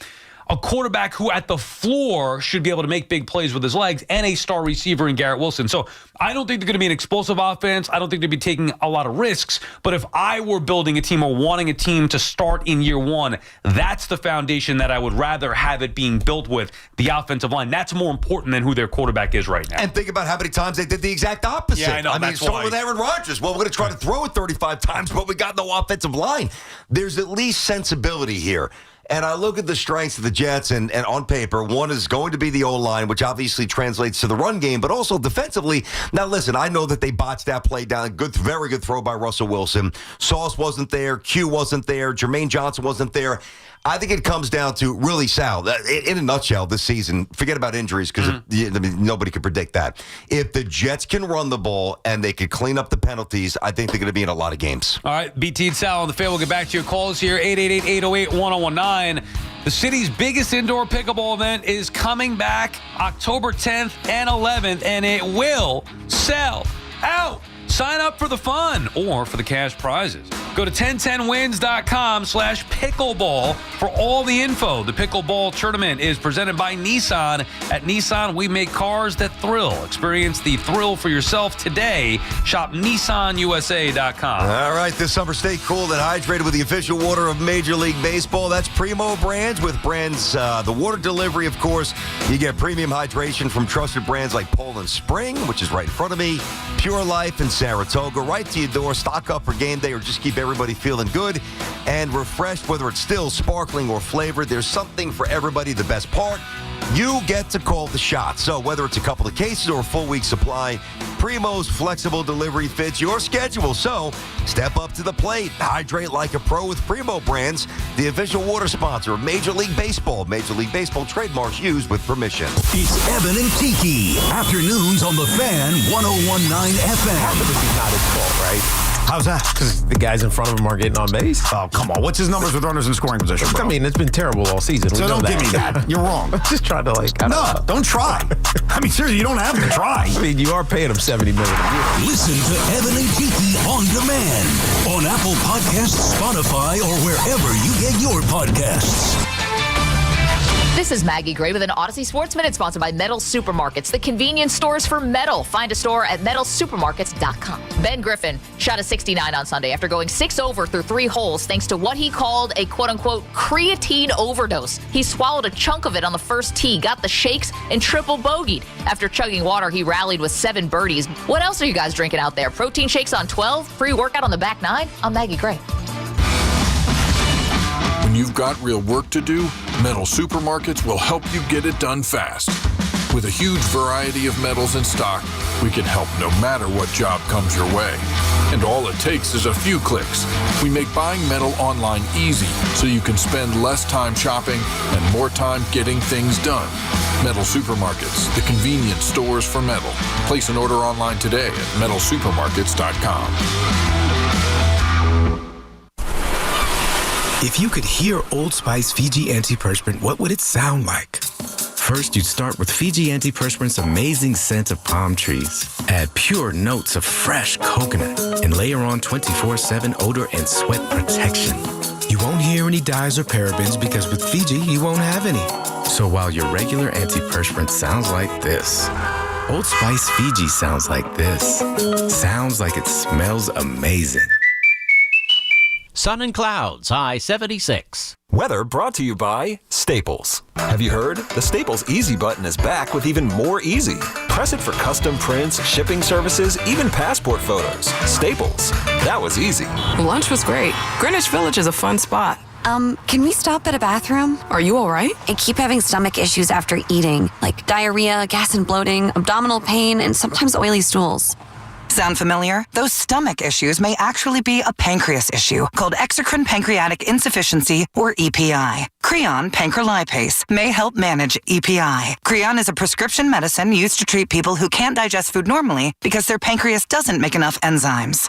Creon may increase your chance of fibrosing colonopathy, a rare bowel disorder. Tell your doctor if you have a history of intestinal blockage or scarring or thickening of your bowel wall. If you are allergic to pork, or if you have gout, kidney problems, or worsening of painful swollen joints. Call your doctor if you have any unusual or severe gastrointestinal symptoms or allergic reactions. Take Creon as directed by your doctor and always with food. Do not chew capsules as this may cause mouth irritation. Other side effects may include blood sugar changes, gas, dizziness, sore throat, and cough. These are not all the side effects of Creon. Call 800-633-9110 or visit creoninfo.com to learn more. That's CREONinfo.com. I'm asking my doctor about EPI and if Creon could help. Just got my car right here at Dana Ford. Just got my car right here at Dana Ford. Adventure and excitement. Brand new 2025 Ford Bronco. Lease $289 a month, 36 months, zero security, $49.95 due at signing, with 2 years complimentary maintenance. Big selection and details at DanaFordDeals.com. Dana Ford, Staten Island. With approved credit, dealer retains Ford rebates. Expires 8/31/25. Get ready for more BT and Sal on the Fan. BetMGM is making your next golf tournament winner bets more exciting with Second Chance. What Second Chance? Ever bet on your favorite golfer to win a tournament only to see them miss the green? Well, with BetMGM's Second Chance promotion, you'll get your stake back in cash if your tournament winner bet finishes in second instead. That's right. Simply bet on any player to win a scheduled golf tournament during a promotional week. If you're right, you win. But if your pick finishes in second instead of first, you get your stake back in cash. Watch your favorite players go for the win all season long and bet knowing you'll get your stake back if they finish second. Log in today and make your picks with BetMGM. BetMGM and GameSense remind you to play responsibly. See BetMGM.com for terms. 21 plus years of age or older to wager. New Jersey and New York only. Existing customer offer. Subject to eligibility requirements. Rewards paid back in unrestricted withdrawable funds. If you or someone you know has a gambling problem, help is available. In New Jersey, call 1-800-GAMBLER. In New York, call 877-8-HOPE-NY or text HOPE-NY at 467-369. More residents are getting quality, affordable health insurance through Get Covered New Jersey.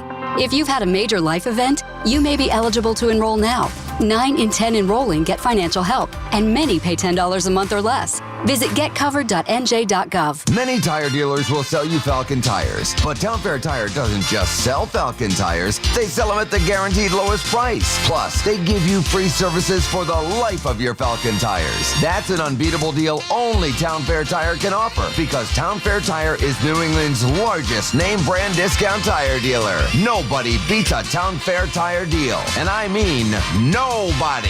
Name brands at discount prices. Town Fair Tire. When your name's on the paint job, your primer better hold up. Painters trust Kills primers for serious adhesion, stain blocking, and a finish that lasts. Now, the full Kills lineup is available exclusively at the Home Depot. Need it fast? Get same day or next day delivery, or order online and pick it up in store. Kills primers. Pro results faster. The Home Depot. If you're a pro, you know. More Mazda buyers choose Ramsey Mazda during the Mazda More to Move You sales event. Get 1.9% financing on a new 2025 Mazda CX-50. No payments for 90 days or lease for $239 for 33 months. Start shopping now at RamseyMazda.com. Choose wisely. Choose Ramsey Mazda.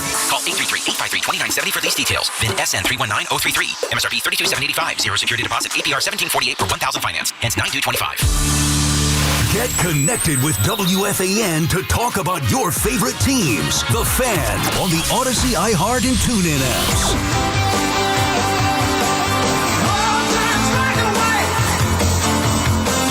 BT Sal back on the Fan. Fun to talk some football with the Jazz. We have some Giants news as well, BT. Training camp coverage on WFAN is brought to you by Geico. Switch and save. Get more with Geico. Malik Neighbors, Cam Scadaboo are returning to practice today. That is per Brian Dable. Also, Andrew Thomas has passed his physical and will return to practice. So those are three big names, specifically Thomas there, because the other two we figured would be fine. Just don't want to get banged up. Thomas, I was unsure about. Well, why would you be unsure? He's hurt every year. Right. I get it. It's a big problem. To me, Andrew Thomas is, without question, the most important and indispensable New York Giant that there is. When he is out, everything melts. He's their Jalen Brunson. He's their Aaron Judge. Like, Andrew Thomas is irreplaceable. He is a great, not good, he's a great left tackle. And when he's out there, they just look like a different team. Yeah, now, a lot of him being out the last several years was an excuse for Daniel Jones, whereas even if Thomas is out, it's going to be a blow to the Giants. It's going to be a blow to their offensive line. I'm not trusting that they're going to be able to run the ball with any consistency, but they're a different offense than the Jets. They're built differently. With Russell Wilson, they're going to be better than they were, even without, let's say Thomas is out. They're going to be better than they were with Wilson than they were with Daniel Jones because, Daniel Jones stinks. So, and I'm glad we don't have to talk about him. He's named the starter with the Colts. Good for them. That's their problem. Although I do feel like a good train wreck is always fun to watch. And a part of me with the Sunday Ticket is going to be keeping an eye on what Daniel Jones does. I wanted to avoid watching Daniel Jones for so long on Sundays that it's going to be great to not have to watch him. But a part of me is also intrigued as to how. Was he that bad? Oh, God. No. I mean, there's like, come on, guys who make mistake after mistake after mistake. Yeah. And then there's guys who are terrified to unleash the football that don't lead to mistakes, but they don't lead to points. He was the second, which is equally maddening. I guess there's intrigue there for me to just cement how awful he is. Yeah. There's always the chance he goes there and has some success. I mean, Daniel Jones did have success even with the Giants in a year where he was being more of a game manager and running with the football and doing those things. So yeah, for sure. I don't think he's tough to watch. I mean, he's boring. He's so boring. Nice guy. A very nice guy. I'll tell you what, though. I think if works hard, you like that. No, tough, smart tough as guy. nails. Yeah, right. Weight room guy. He can change his body. He's just not that good as a quarterback. Everything else is there. Yeah. I would say that to me. I'm going to ask you, what is Russell Wilson? What do you think he does best as a quarterback? What's like if you throws the deep ball well? Yeah. How do you throw a deep ball if the left side of the pocket is collapsed half the time? So at least opens up for some shots, and with Neighbors' his speed, and by the way, others, not just Neighbors, Jalen Hyatt, the guys that can run and get downfield. It just creates opportunity. Like, I mean, Andrew Thomas, this is not overstated. Andrew Thomas is not good. He's amazing. Right. He's that good of a left hand. This is massive news. I'm not surprised that he's coming back here, but it's good. But if he weren't there, you'd have to have the quarterback make quicker decisions, getting the ball out of his hand quicker. It changes everything you do. And Russell Wilson, though, does that a billion times better than Daniel Jones. I agree with that part, too. You know, I don't think it would change the results, though. I still think it would be like Andrew Thomas's presence gives the Giants' offensive line a chance to be functional. Right. Without Andrew Thomas, they are Swiss cheese weak. BT and Sal on the fan. Let's get back to some of the phones here. 888-808-1019. Jeff is in Oceanside talking about that realignment. What's up, Jeff? What's going on, guys? I spoke to you before. Big Mets fan. I hate this idea of the realignment. Now, I'm a little older, 57, so I'm not ancient, but I guess for the younger people, I'm old. Okay. I do not like it. I think it's unfair the way the divisions would be aligned. I just don't like it. I just don't like it at all. I think it's too much. It's unfair. You're going to have these four teams killing one another when other divisions have, like, nobody, and you get one team has a much easier path. Jeff, let me ask you. So, Jeff, I think that's a good point. I disagree. I think it would be fun. But what you laid out is sensible. It's less tradition-based and more competitive balance-based. Unfair to the Yanks and Mets, basically. Yeah, it is unfair. I mean, you're going to have these teams playing 14 times a year. Yeah. And also, you know what? Sometimes things are special because they're somewhat rare. Right. It's 2 series. Depending on the year, it's 4 games or 6 games, right? Depending on how the schedule breaks out. Some years they play 4 times. Some years they play 6 times. If you're playing 14 times for the next 50 years, it becomes mundane. You lose it. Yeah, but you could. I agree with that, Jeff, and thank you for the call. But I do think that when you're talking about the division on the line, a playoff spot on the line head-to-head, that's where the other element of added excitement would come in. So he said he was 57? Yeah. All right, well, how old do you think old is? I think it depends how you look and what kind of shape you keep yourself in. Old? Yeah, like to me as a young kid, it was like, wow. 57 does not sound young. I mean, I'm not going to lie to anybody. No, but I think in today's day and age, I do feel like it is. It's changed for sure. When you were a kid and like your uncle was like, oh yeah, I'm 35. I'm like, oh, yeah, I know. 35. Good God, you're so old. Yeah. And then you start to get older, and it's like, wait a second, 35 is not that old at all. Well, they also didn't shave their heads, so they'd have the George Jefferson going on. Right. They'd stuff like older people. They just dress more youthful. They look different. They all right. So then, different. what age do you think in 2025 would be considered old? I'd say north of 65. Yeah, I'd probably go a little bit higher than that. And I would like to be a harsher critic in this particular case, just because I think it's more effective on the radio. I mean, 58. I mean, that's freaking old. You hit 50-year-old. But no, in reality, I feel like people in their 60s are still not. No, they're like not. It sounds old, and it is obviously older. Yeah. But I would say once you get past 70, and sometimes even in the 70s. I know. You know what I mean? It doesn't feel like if you, like 70 to me 20 years ago was like, oh, like party's almost over. I mean, well, and I don't mean to be crass here, but and one's not coming to mind. But like, if you saw a picture of I think when I was a kid, I think 70-year-old. I think Mrs. Garrett from Different Strokes. Right. Now there's some 70-year-old women out there that are. Yeah, I know they keep coming up on my Instagram, my algorithm. They keep coming up. I don't know what happens. They infiltrate Sal's Instagram. Yeah, Jessica Alba, Halle Berry. Yeah, he wants no part of them. Women cooking. You know. In clothes, but like You know, cutting up vegetables. Yeah. With cucumbers. Yeah, dude. Bananas. I don't know how it keeps coming up. I'm serious. I heard Gio talking about the algorithm earlier today, and I was thinking, wow, like I get some ads and stuff, but mostly it's, you know, women with strong upper bodies that are chopping up vegetables or some kind of fruit or cooking. Or But you don't eat healthy, so it's not food driven. I don't know. I don't follow Jessica Alba and Halle Berry. No, neither do I. Because to me, there's no point of doing it. Like I'm just getting forced of like, God. You torture yourself. Yes, For what? Exactly. I'm not going to torture myself. I know it's unattainable because I'm married. Yeah.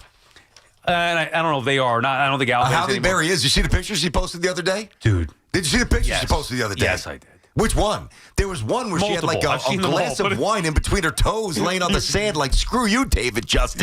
You were saying last night you missed the ball games. What do you think I was watching? Halle Berry and Jessica Alba Instagram. I mean, yes, I did see the picture. I saw all of them. Jessica Alba. Oh, yeah, I know. I get it. I was actually considering, I was just going through the thought process in my mind like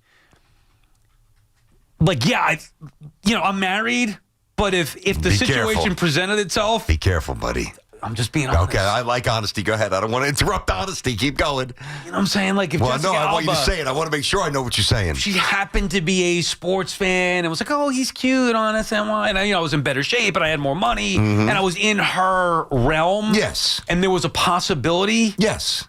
I'd have to strongly consider all options. Now, again, you preface this with you're still married. We want to make that clear. I'm talking about all options. Understood. You know what I'm saying? Yeah, I think we all know what you're saying. I think we all probably think you probably keep that one to yourself.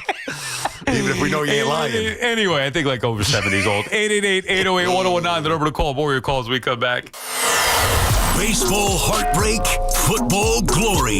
WFAN covers every win, loss, and headline from the Yankees, Mets, Jets, and Giants. The Fan, 101.9 FM, and always streaming on the Odyssey, iHeartRadio, and TuneIn apps. On Tuesday, August 26th, it's FanDuel Futures Day, a new holiday for football fans. 24 hours of deals on all your football season predictions. So, take a flyer on the MVP race. Can Jaden Daniels take the next step and win the award in just his second season? Can C.J. Stroud bounce back after a sophomore slump? Maybe a healthy Dak Prescott can win his first. Crown your champion in August. Will the Bills finally do it? Can the Eagles go back-to-back? Or maybe a long shot like the Bengals or Packers will win it all. Or parlay your division winner dark horses. Mark your calendars. This is your day for your hunches, your hot takes, your calls, and your odds. Visit the FanDuel app today and start planning your futures bets now because Futures Day is one day and one day only. We just love the app around here. It's safe and secure, and when you win, you get paid instantly. FanDuel, play your game. FanDuel Sportsbook is the official partner of WFAN. 21 and over and physically present in New York. For help with a gambling problem, call 877-8-HOPE-NY or text HOPE-NY 467-369. Tune in for the Yankees' first pitch presented by Montefiore Einstein, the official hospital of the New York Yankees.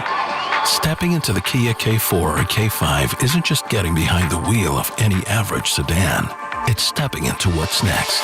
With a K4, it's stepping into a world that's exciting. With a K5, it's one that's bold. The Kia K4 and K5, the next movement for sedans. See your local Kia dealer or visit kia.com to learn more. Kia, movement that inspires. Call 800-333-4KIA for details. Always drive safely. Ready to score the biggest deal in breakfast? It's waiting for you at Dunkin'.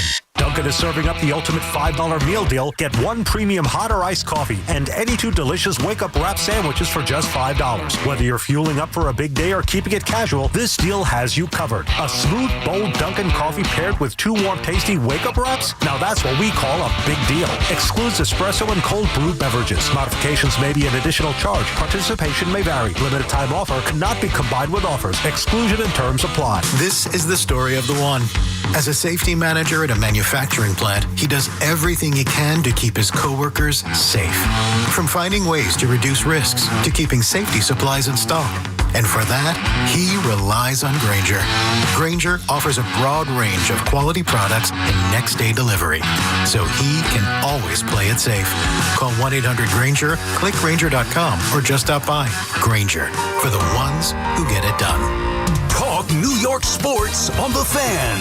I'm still going for it, even with higher stroke risk from atrial fibrillation, an irregular heartbeat not caused by a heart valve problem. Over a 3-year study, Eliquis apixaban tablets reduced stroke risk better than warfarin, and over 97% of Eliquis patients did not experience a stroke. A first stroke occurred in 2.9% of warfarin patients versus 2.3% of Eliquis patients.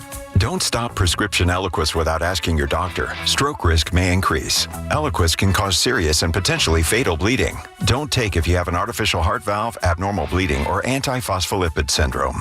While taking, you may bruise more easily or bleed longer. A spinal injection increases blood clot risk, which may cause paralysis. Get medical help right away for unexpected bleeding or bruising, or back pain, tingling, numbness, muscle weakness, or incontinence. Aspirin products, NSAIDs, SSRIs, SNRIs, and blood thinners increase bleeding risk. Tell your doctor about planned medical or dental procedures. Learn more at Eliquis.com or call 1-855-ELIQUIS. This is the Duke's Country Song.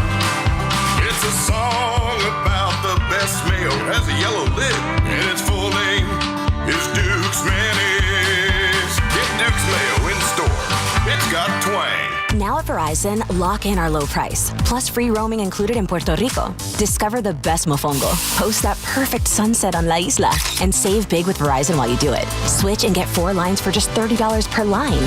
See? Just $30 per month with unlimited welcome with autopay plus taxes and fees. Plus calls, texts, and data in Puerto Rico included, so you can use your phone sin problema. Stop by your New York Verizon store today. For unlimited welcome in times of congestion, unlimited 5G and 4G LTE may be temporarily slower than other traffic. Domestic data roaming at 2G speeds. This August, Route 22 Toyota is closing out the season with end-of-summer savings. Flip your current car into a brand-new Toyota with available zero-down leases on the area's largest selection of new Toyota models. Qualified buyers can score 0% APR financing for up to 72 months on select new Toyotas. Huge savings over the life of your loan. And if you're shopping pre-owned, Route 22 Toyota has all makes and models of used cars starting under $10,000. Get them while they last. End-of-summer savings at Route 22 Toyota in Hillside, New Jersey. Looking for the ultimate family day trip? Just minutes from Manhattan, American Dream is the biggest indoor entertainment complex on the East Coast with over 25 major attractions, from water slides and wave pools at DreamWorks Water Park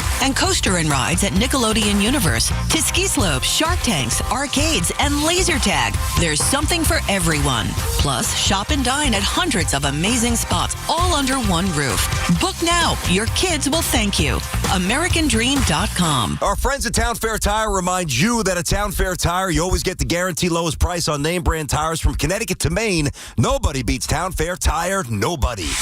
Get the latest on the Giants and Jets on WFAN, WFAN FM, WFAN FM HD1, New York, and Odyssey Sports Station. WFAN Sports Flash. Sponsored by Primo Brands, the official water sponsor of MLB, Major League Baseball trademarks used with permission. Good afternoon at 1:03. I'm Peter Schwartz. This report sponsored by Duke's Mayonnaise. This report is also sponsored by Total Orthopedics, the experts at getting you back to being you. Total Orthopedics, Long Island's premier orthopedic practice. From simple sprains and broken bones to complex sports injuries, they are the experts at getting you back to being you. Total Orthopedics and Sports Medicine. Visit TotalOrthoExpress.com.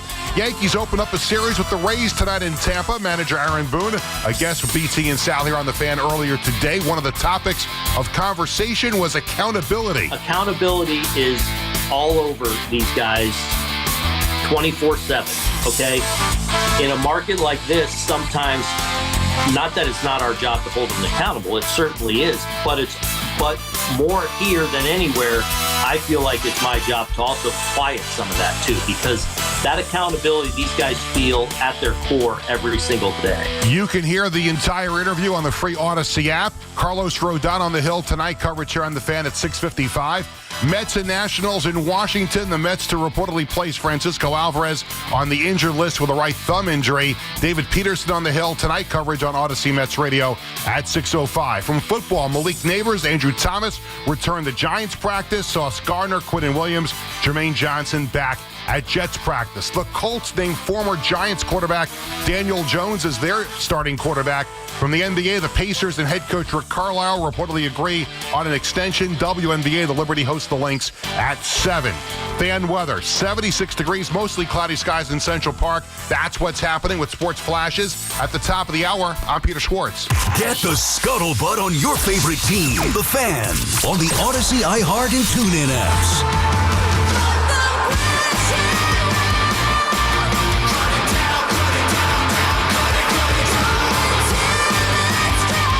BT Sal back on the Fan. 888-808-1019 is the number to call. Been a busy show today. We had Aaron Boone a little bit earlier. In case you missed it, check it out on the free Odyssey app. We've done a little football with the Jets, mentioned some of the Giants.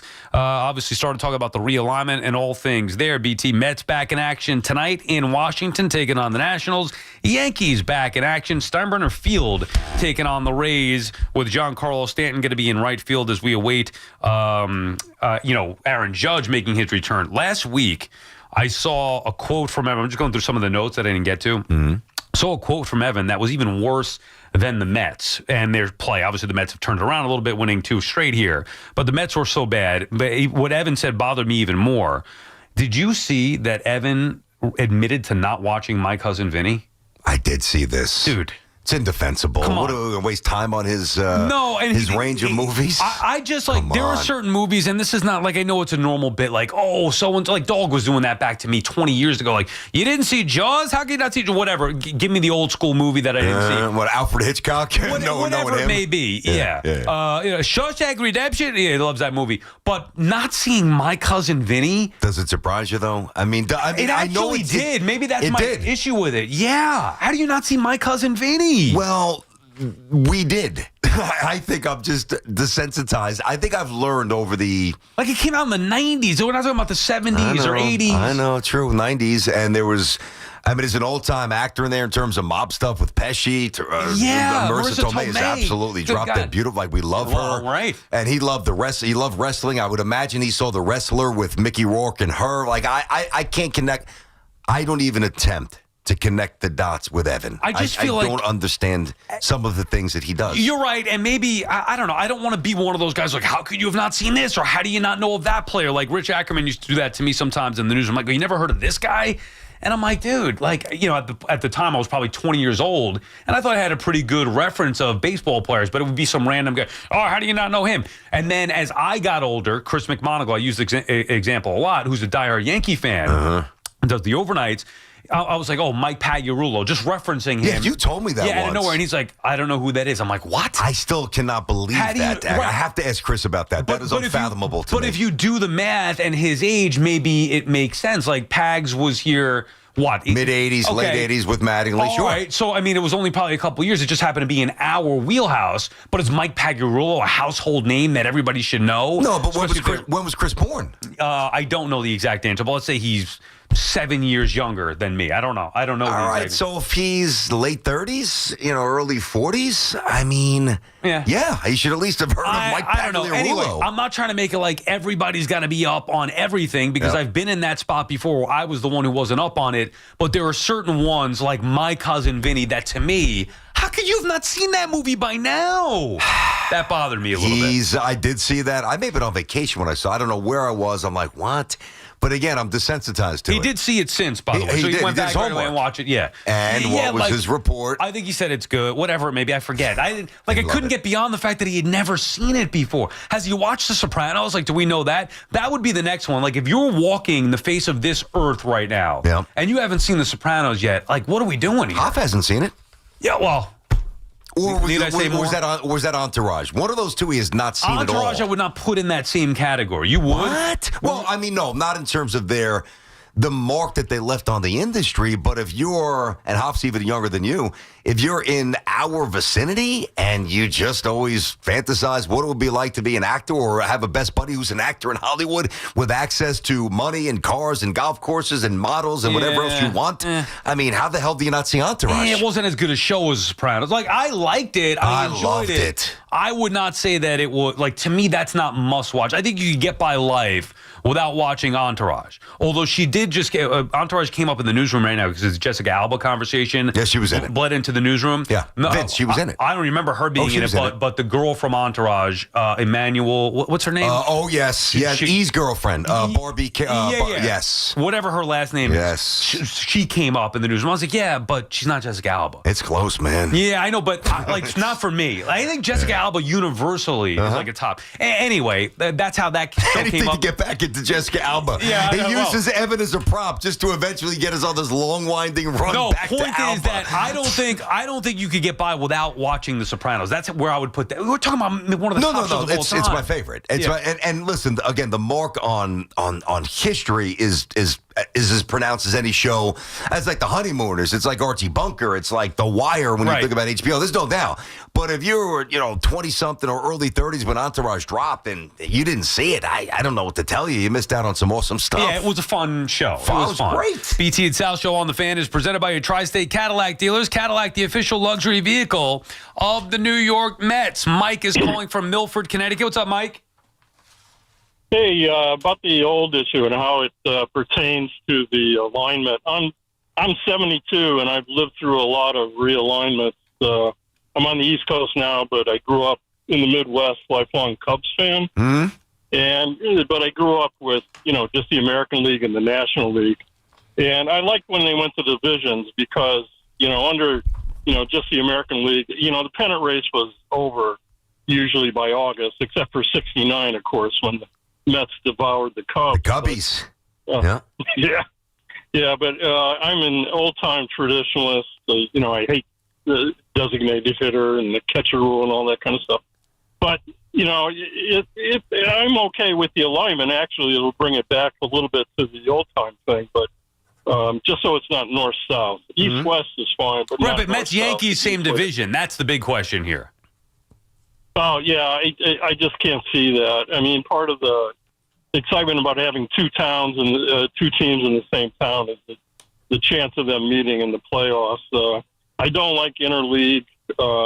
It makes the All-Star game just absolutely useless. Right, but Mike, to your own admission, and we appreciate you checking in, and thank you for the call. To your own admission, he's more of a purist because he's an old-timer or an older-timer, however you want to put it. This change is not for Mike, who's 72. It's not for you or I, who's 45 years, whatever it may be. Like, it's not for us. It's for the next generation, the younger kids. I think it's really just for the owners. I don't even think it's for the next generation. Well, it's that's all a good about point. money. I do they think don't care about the next generation. Well, they do because it means money. If they're trying to grow the game for the younger fan. Well, I think it's more about geographical sensibility in terms of what time games are on and TV revenue and all that stream stuff. But you can do that without being radical.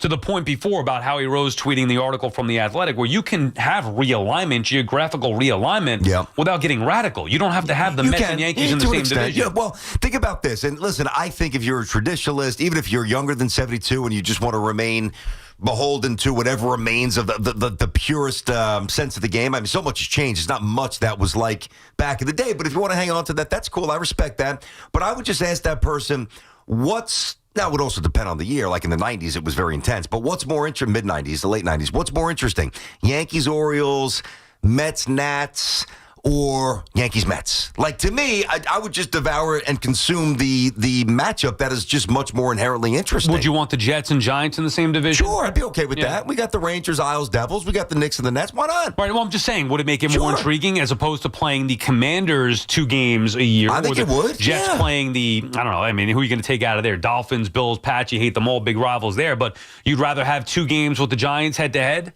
I would. Now, I don't think that it's as necessary in the sense that while, Mike, there's massive fluctuations, the Dolphins haven't been really good for sustained good for a long time. So, but when the Jets-Dolphins, Jets-Pats, Jets-Bills rivalry is, I don't feel fatigue. I don't feel like, this is, maybe from my end I do because we never win, but it's not like watching the Mets-Nats or it's not the a 162-game season, so you're not seeing those teams that often. I get it. There is a difference. I'm just saying from the standpoint of, for New York, instead of just having it Jets in their own division, Giants in their own division, imagine having built in every single year 2 games between those 2 teams. What I think would be better, and I would propose this if I was running the NFL, so take the most natural rivalry Now, the Ravens play the Steelers anyway, so you'd have to kind of maybe take the Niners, Raiders, even though the Raiders are in Vegas now, and give us the conventional as it rotates each year, like you play this division, whatever, and then give us one traditional rivalry where the Jets and the Giants could play once a year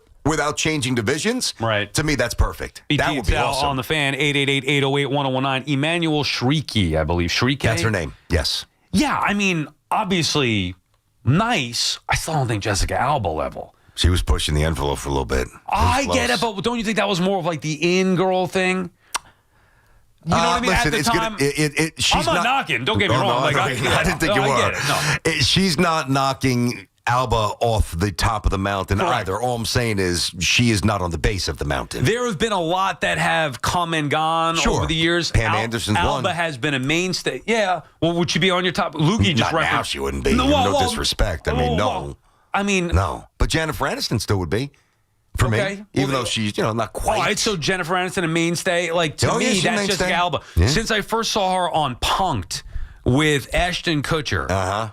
Speaking of Ashton Kutcher, Mila Kunis would also be... big fan. Yeah. Big fan. But Jessica Alba from Punk days, which is, geez, how long? I mean, is that 30 years? Late 90s. I don't even think it was early 2s, was it? Maybe late 90s? Or maybe early 2s? Maybe. Was it last year or 2 years ago where Jessica Alba was in the news with the Jets because Sauce Gardner didn't know who she was? Yes, with Rodgers at a Aaron Knick Rodgers game. like, you don't know who Jessica Alba is, dude? And Sauce is like, I'm about to find out. Don't you worry.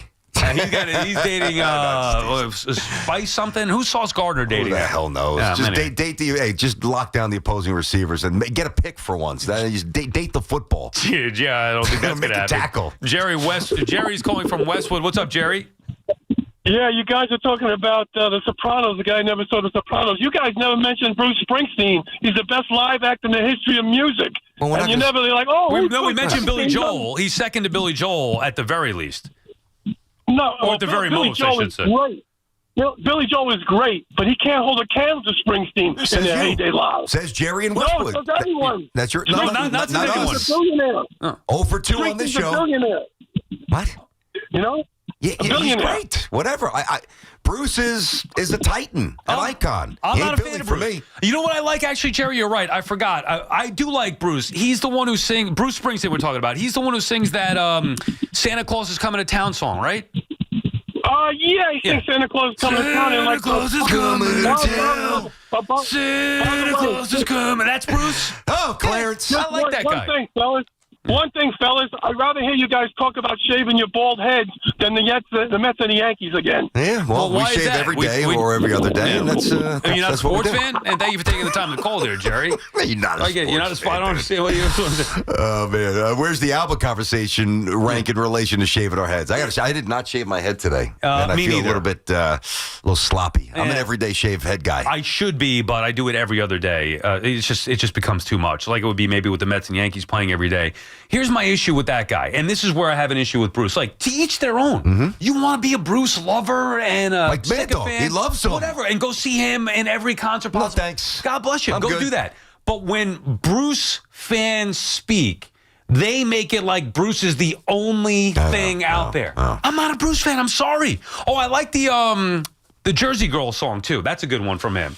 You talking about Atlantic City? No. With some of his I old think stuff? it's actually a song. Bruce, can you look this up, Dove? Jersey Girl. I'm pretty sure I don't it's know that one. Yeah, how the hell does the song start? My father used to play it all the time. That's the one song I like. Okay, all right. It he's got 50 was like a massive live hits. version of it, it felt like. Okay. But anyway, that song I like. Fell in Love with a Jersey Girl. You've definitely heard this song. I'm sure I have. I like Bruce. I That just don't one- love him. Yeah, that one and Santa Claus is Coming to Town. Those are my two favorite Bruce songs. So I don't need to be, Bruce is the greatest ever. I'm reading 30 books about him and I see him every concert and look at the set list. Like, sorry, it doesn't do it for me. Me neither. But Billy Joel, it does. Yeah, Like, I love Billy Joel. And there's some people who are like that with Bono and U2. Okay, and fair it all enough. depends. It's subjective. There's some older, but Frankie Valli's 92. There's some people that are still, all in on Frankie Valli. I get it. Yeah. Why wouldn't you be? So, Bruce, I like his old stuff. His new stuff, I'm good. But the point is, I would not be like, you have to go listen to Eminem. I love Eminem. You better make sure everybody's an Eminem fan. I love him, and that's all that I care about. With Bruce, it's like you're either a sycophant for him, and you need everybody else to love him just as much as that song. I remember he had. Your dad used to play it? I think it was actually what are the small records called? The 45s. So he had a 45 of Did he that. really? So that's from the 70s, that right we there. would play. But Wow. so that song I like. So that's one Bruce song that What I like. about Dancing in the Dark? I'm going to give you some basic mainstream ones. I'm not sure I'm familiar with that. I probably have Dancing heard in the Dark. Dancing in the Moonlight. That Not one? that one. Isn't that one the one with, speaking of Jennifer Aniston, where Courtney Cox came on the stage? Was that Dancing in the Dark? Or, yeah, I don't know. I'm not familiar with that song. I don't know if it was. I know Courtney Cox came on the stage, but I don't know if it was that song. It might not. It may have been Born in the. Nah, it wasn't Born in the USA. That was with Bruce? Yes. Yes, Okay, she came up with Bruce for sure. Bruce is like the Courtney Cox to what Billy Joel is to the Jennifer Aniston. I look at it like, hey, you're from New York, you're a Billy guy. You're from Jersey, you're a Bruce guy. Well, That's I live my in Jersey delineation. now. I still love Billy. Well, but because he's ingrained in your soul, because you're originally a New York guy. You just came here a year ago. Do I like Billy because he's from Long Island or because he makes good music? Well, I think it's the good I love music. Eminem. I'm not from the 313. That's true. That's true. I get you, but I do think that no, that's true.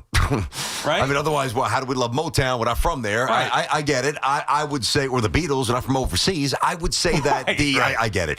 I think that, but I think with Bruce and Billy, I think it's different. I think the grit and the backdrop of what both men write about is probably more relatable, maybe outside of Eminem and some rappers like Jay-Z from here, whatever, West Coast stuff, than maybe any musicians. Like, I hear Bruce, even though I didn't grow up on the water, but I hear Billy. I hear Down East or Alexa. The vision is so clear because I used to go fishing all the time out of Sheepshead Bay.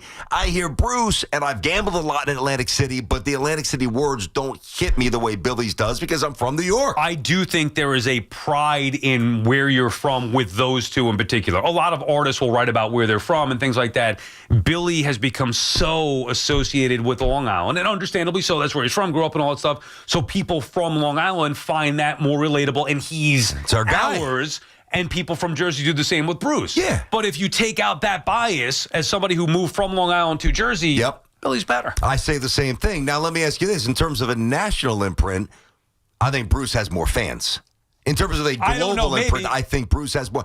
Seems to be the case. Behind Billy for me. Yeah. But I think that there's, what do you think, Scony? More people around the world, Bruce or Billy? It's got to be Bruce. I think Bruce, but just to piggyback again on the Courtney Cox, she was in the Dancing in the Dark. There we go. There you go. Can you sing Dancing in the Dark for me? No. Why would I do that? Or like hum it or something? If you could get, And we're just dancing in the dark. It sounds like I wouldn't like No? it. It sounds, No good? I'm not familiar with it. You had to have heard that. I've heard. Of course you've heard that. It's like, that's how he sounds to me. Not anymore, he doesn't.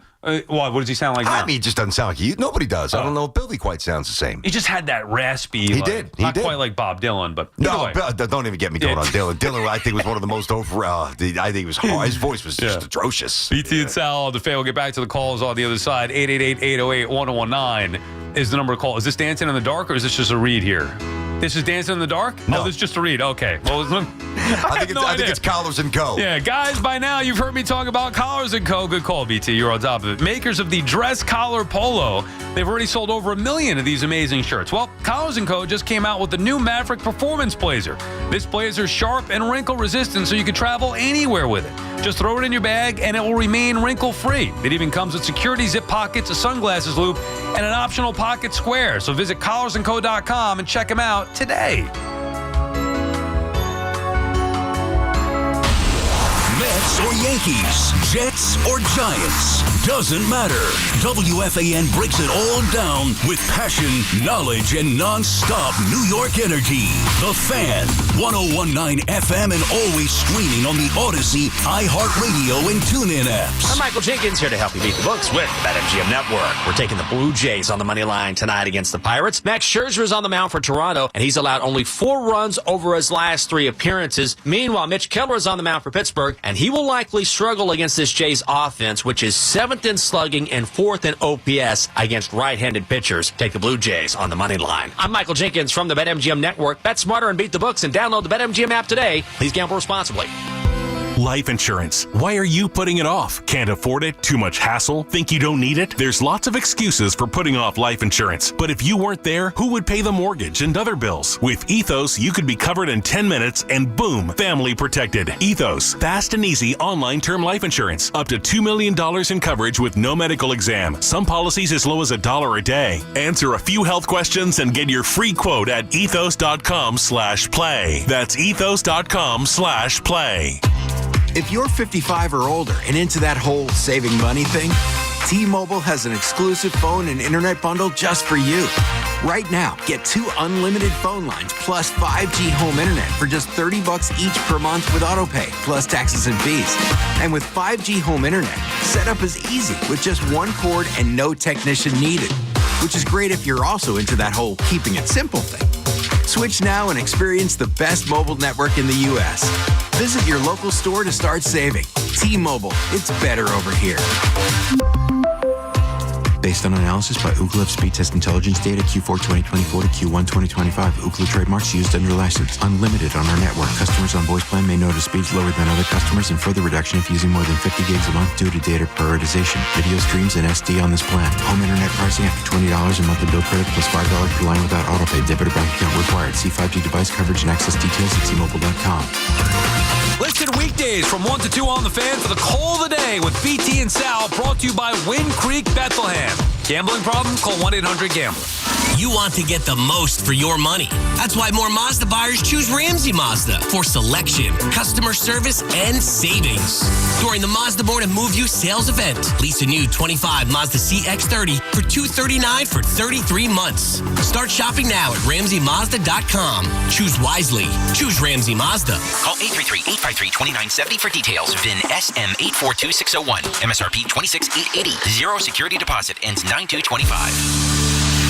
You matter, and so does your well-being. If you're facing tough moments, struggling with anxiety, depression, thoughts of suicide, or substance use, help is here anytime you need it. Call, text, or chat 988 for free confidential support. New Jersey's 988 Suicide and Crisis Lifeline is here 24/7 for you or someone you love, with trained counselors who listen and care without judgment. You matter. Remember New Jersey's 988. A message from the New Jersey Department of Human Services. Get ready for more BT and Sal on The Fan. Lunch was great. Greenwich Village is a fun spot. Can we stop at a bathroom? Are you all right? I keep having stomach issues after eating, like diarrhea, gas and bloating, abdominal pain, and sometimes oily stools. Sound familiar? Those stomach issues may actually be a pancreas issue called exocrine pancreatic insufficiency, or EPI. Creon pancrelipase may help manage EPI. Creon is a prescription medicine used to treat people who can't digest food normally because their pancreas doesn't make enough enzymes.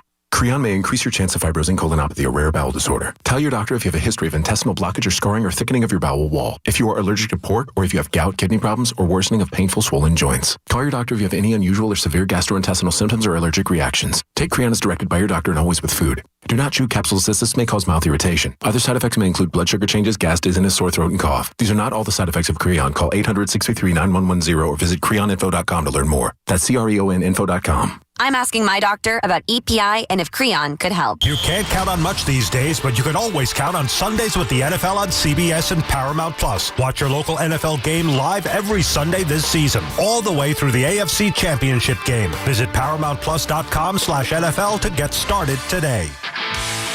This is the story of the one. As a lineman, he does whatever it takes to keep the power on in his community. And he wants a partner like Grainger who does the same. Grainger offers the professional-grade products he needs, from voltage detectors to harnesses to hard hats, plus fast, dependable delivery, so he can rise to every challenge. Call 1-800-GRAINGER, click Grainger.com, or just stop by. Grainger, for the ones who get it done. Oh, hey. Hey, thanks for meeting me here. It's just, you're my only lawyer friend, and I need your professional opinion. Do you see that brand new Hyundai Tucson out there? That's all I paid for it. Let me get back to you on that. Deal's so right, it almost feels wrong at the Hyundai Getaway Sales Event. Get 0% APR for 60 months, plus 0 payments for 90 days on all Hyundai Palisade, Santa Fe, and Santa Fe hybrid models. And check out our other great deals at your Hyundai dealer today. Offer ends September 2nd. Call 562-314-4603 for details. If you're injured in an accident, the Rothenberg Law Firm is on your side. A legendary team that has won billions over 5 decades. The Rothenberg Law Firm. 1-800-624-8888 or injurylawyer.com. Hear that? That's the beginning of a journey powered by the confidence that comes from driving a vehicle so reliable. It's backed by a 10-year, 100,000-mile limited powertrain warranty. Where your journey ends? Well, that's up to you. Visit your local Kia dealer today. Kia, movement that inspires. See retailer for warranty details. Always drive safely. Limited inventory available. Catch all the play-by-play with Susan Waldman and Dave Sims. The home of Yankees radio. The Fan on the Odyssey, iHeart, and TuneIn apps.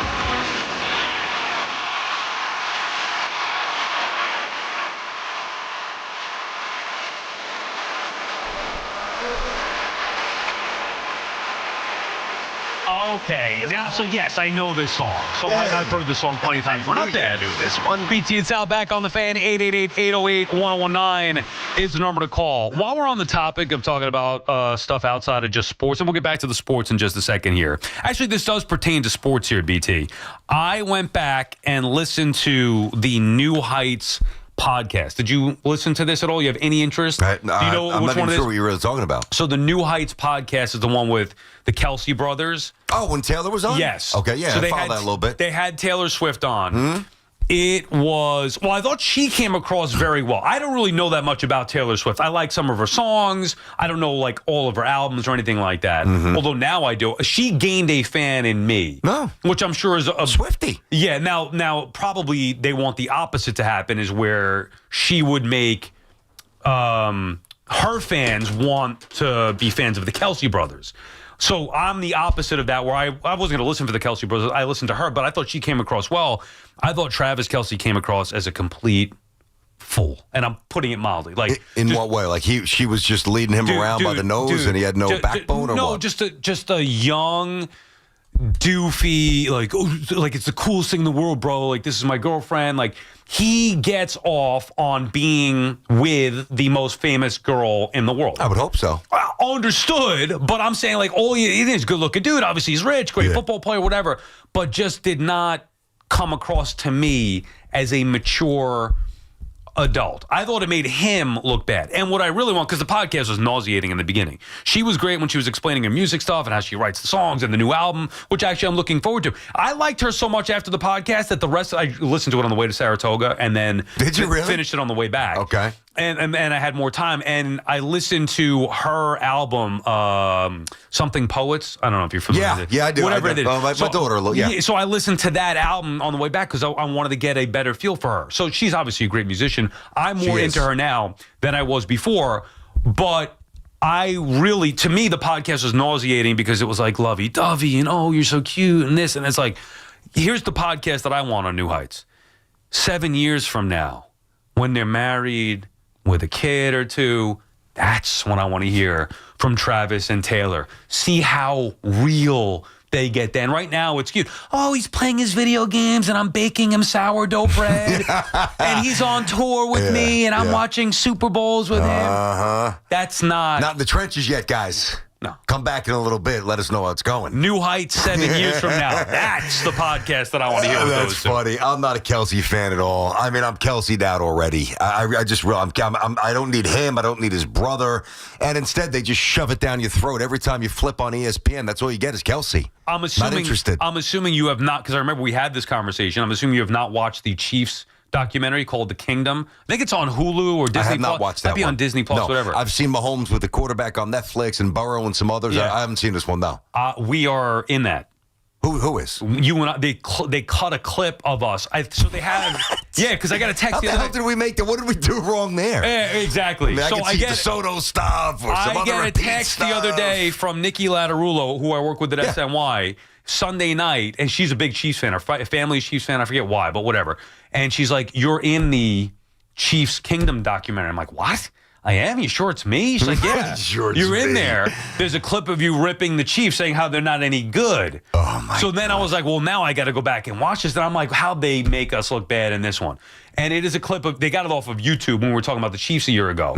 It's a clip of both of us, and then me saying, like, my issue with the Chiefs is they're not that good. And then they went to another couple of clips, and then I think your voice is on there ripping them or something like that. And a little bit ripped them. Did we come across? How did we look? Did we look okay? But it wasn't exactly accurate, because I was like, where the hell I don't remember this. And then I went back and watched the YouTube clip of it, and I was like, the Chiefs, man, I just don't think they're as good as they are. But then Mahomes goes out there and and they win every freaking game. So, which is they were 15-1. So they left out that part and made it just like we were ripping the Chiefs. But I remember you being anti-Chiefs and attention with Kelsey and all that stuff. BT and Sal, the needle movers. Making it. And then I started to think, and I was texting Nikki, I'm like, wow, we are? Taylor probably watched that. Taylor's in she's not going to know who we are, but Taylor Swift watched. Might like what she sees. Watched a couple of bold knuckleheads. Gee, looking at you and, maybe she replaces Alba for you. BT and Sal on the Fan. NFL Talk on the Fan, presented by Paramount Plus. You can't count on much these days, but you can always count on Sundays with the NFL on CBS and Paramount Plus. Watch your local NFL game live every Sunday on CBS and Paramount Plus all season long. Visit ParamountPlus.com/NFL to get started today. Let's get back to the phones here. BT. Chris is calling from Tinton Falls. What's up, Chris? Hey, fellas. Good to hear from you both again. Hey, guys, I wanted to chime in. I heard your comments earlier, Billy Joel, Bruce, and I've seen them both live. They're both amazing. I love them both. I think there's two things at play, and it creates biases. Billy Joel's like a favorite song of Long Island. Similarly, Bruce for Jersey folk. I will say, my opinion, Bruce put on the better show. I'm not saying he's better, but the energy, plus he always has a giant band with him. Mm-hmm. I think that contributes to it. Billy Joel was amazing, though. I mean, and I love Elton John, too. I think all those guys are great for what they do. But I think there's always a little bias where people come from because they're protective of their favorite sons. Yeah. I don't know where you guys think about that. And you're right. Jersey Girl, by the way, is originally a Tom Waits song that Bruce covered and made famous. Oh, jeez. So my two favorite Bruce songs are "Here Comes" or "Santa Claus is Coming to Town," and it's only that he bit off for somebody else. One day he did it right. I could get down with that. I have not seen Bruce in concert. I've seen Billy a couple times. As a matter of fact, in the 90s, was that 95? I'd have to double-check the year. I saw Billy and Elton John at the Meadowlands, mid-90s. I mean, this is a long time ago. So, I mean, Elton John was still he's still incredible, but you know what I mean. I have not seen Bruce. I've heard, though, that Bruce's concerts, the energy is... I can see why most people would think that Bruce puts on a better show than Billy. I could see that. If Bruce, I'm legitimately asking this, and I'm assuming the answer would be yes. If Bruce did the residency, like at the Garden or something, or Prudential, whatever it is, he'd have the same success as Billy Joel? No question about it. Yeah, okay. Just making sure. Absolutely, I know he sells out MetLife. He would. Yeah, okay. Yep. And I'll admit I'm biased in this. Like, I am not as familiar with Bruce as I am with Billy. Mm-hmm. So that's why I like Billy. It has nothing to do with Long Island or Jersey. It's just I'm not as familiar with him. Mike is in Darien, Connecticut. What's up, Mike? Hey, good afternoon, guys. First, I'm 62, so I fit right into your new dynamic, so that's great.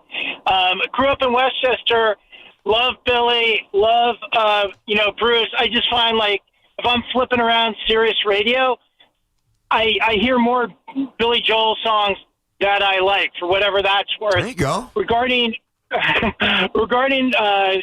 realignment, I think that's something they have to vote on in the CBA, right? And they've got to figure out a cap thing, because I think what they can't have is a division of Midwestern teams that spend like no money, and you have all the teams like the Red Sox, the Phillies, the Yankees, and the Mets, in the East, and only one or maybe two of those teams get to go. That's untenable. When you talk about TV, who's going to watch these World Series where you don't have like the big teams with the big stars?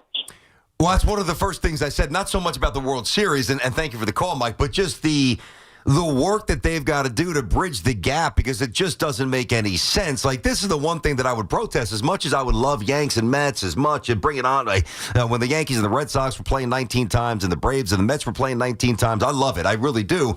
I'll consume it all.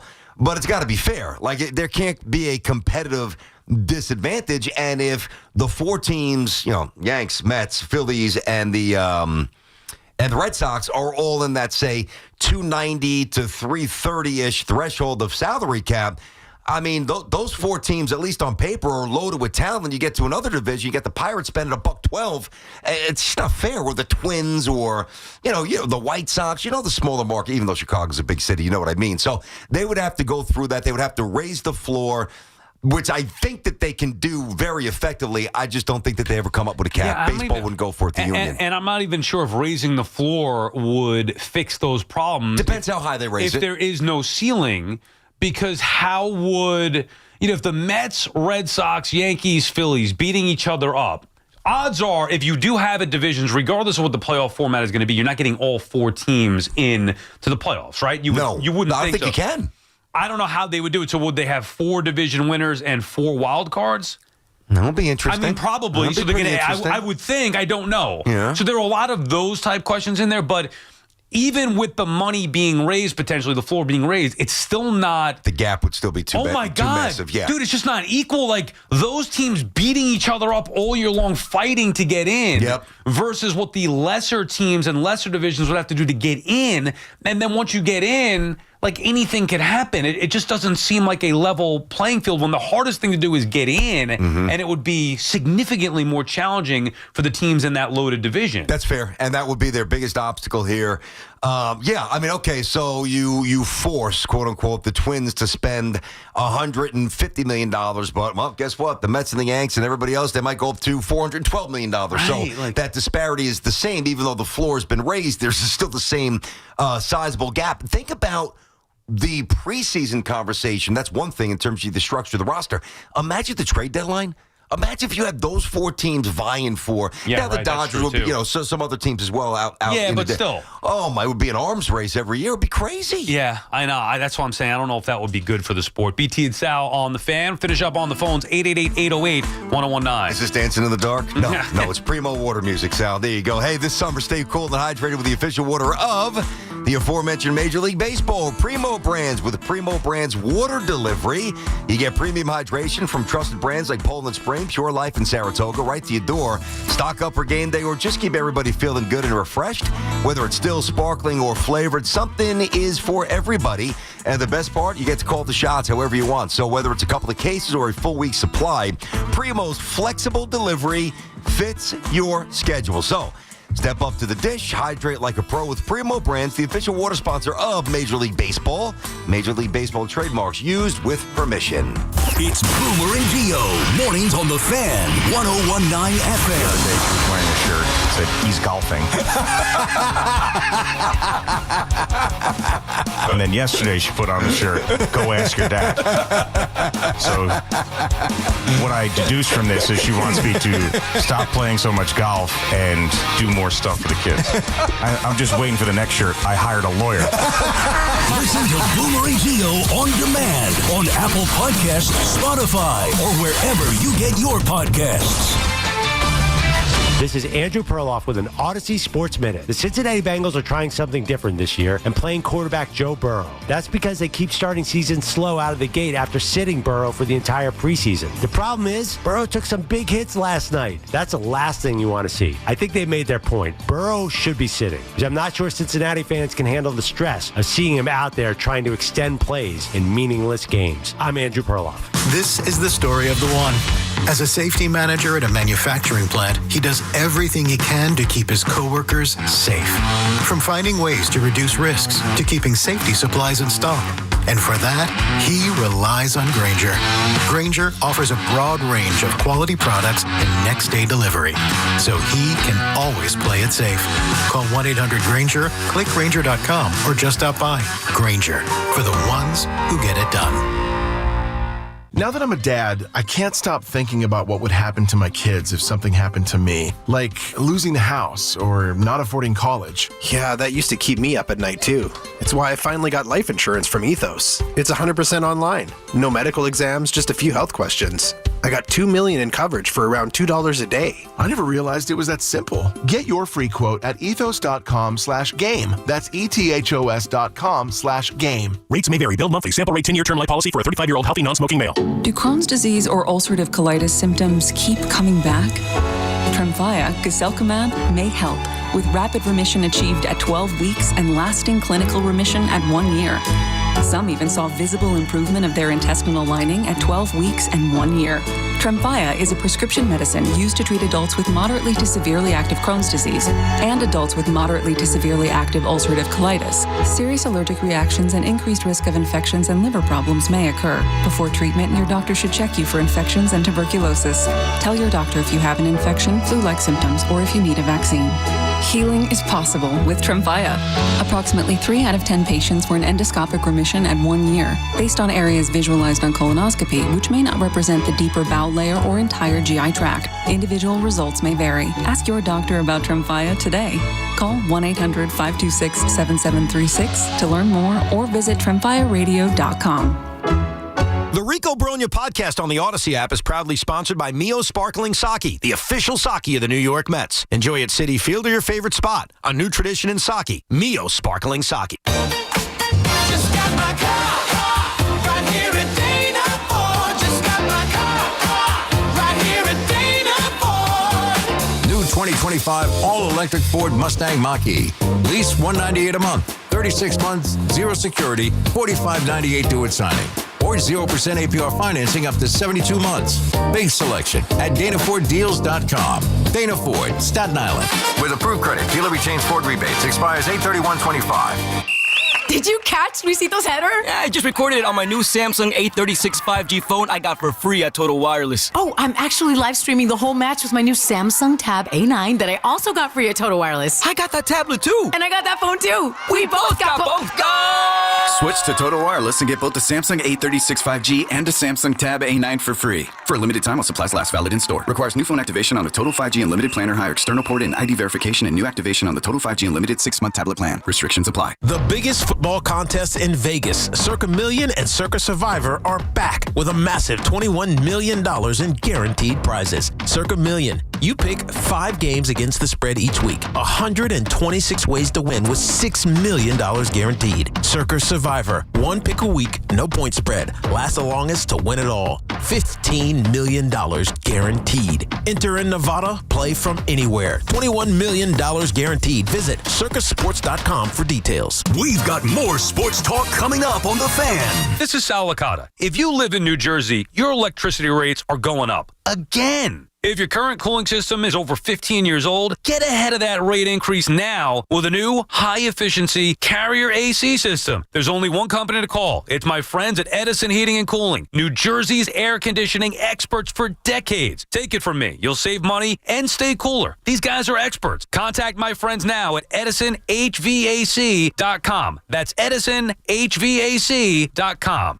The More to Move You summer sales event is on at Open Road Mazda of Morristown and Open Road Mazda of East Brunswick. Don't miss exceptional offers on our most popular models. The versatile 2025 Mazda CX-5 is just $229 per month for 33 months. Or lease the rugged 2025 Mazda CX-50, now only $239 per month for 33 months. There's more to move you at Open Road Mazda of Morristown and Open Road Mazda of East Brunswick. Click, shop, we deliver. OpenRoadMazda.com. Must finance through Mazda Financial Services. See dealer for complete details. Hey, Yankees fans, come to Yankee Stadium on Thursday, August 21st, when the Yankees host the Boston Red Sox for a very special Yankee Stadium giveaway. It's Seinfeld night, and the first 18,000 guests receive a special George Costanza Sleeping Under His Desk bobblehead, courtesy of Delta Airlines. For tickets, log on to Yankees.com/tickets. Again, don't miss out on Seinfeld night and the George Costanza Sleeping Under His Desk bobblehead, where the Yankees and Red Sox battle on Thursday, August 21st. Visit Yankees.com/tickets. Call of the day with Brandon Tierney and Sal Licata on The Fan. The luxury manager of the New York Yankees, the red-hot New York Yankees. Booney, of course, now you win 3 straight against the Cardinals, coming off a sweep. And I'm thinking to myself, you know what, Aaron, I think you become a bad influence on my partner here, getting kicked out of all these games. You're setting a bad example.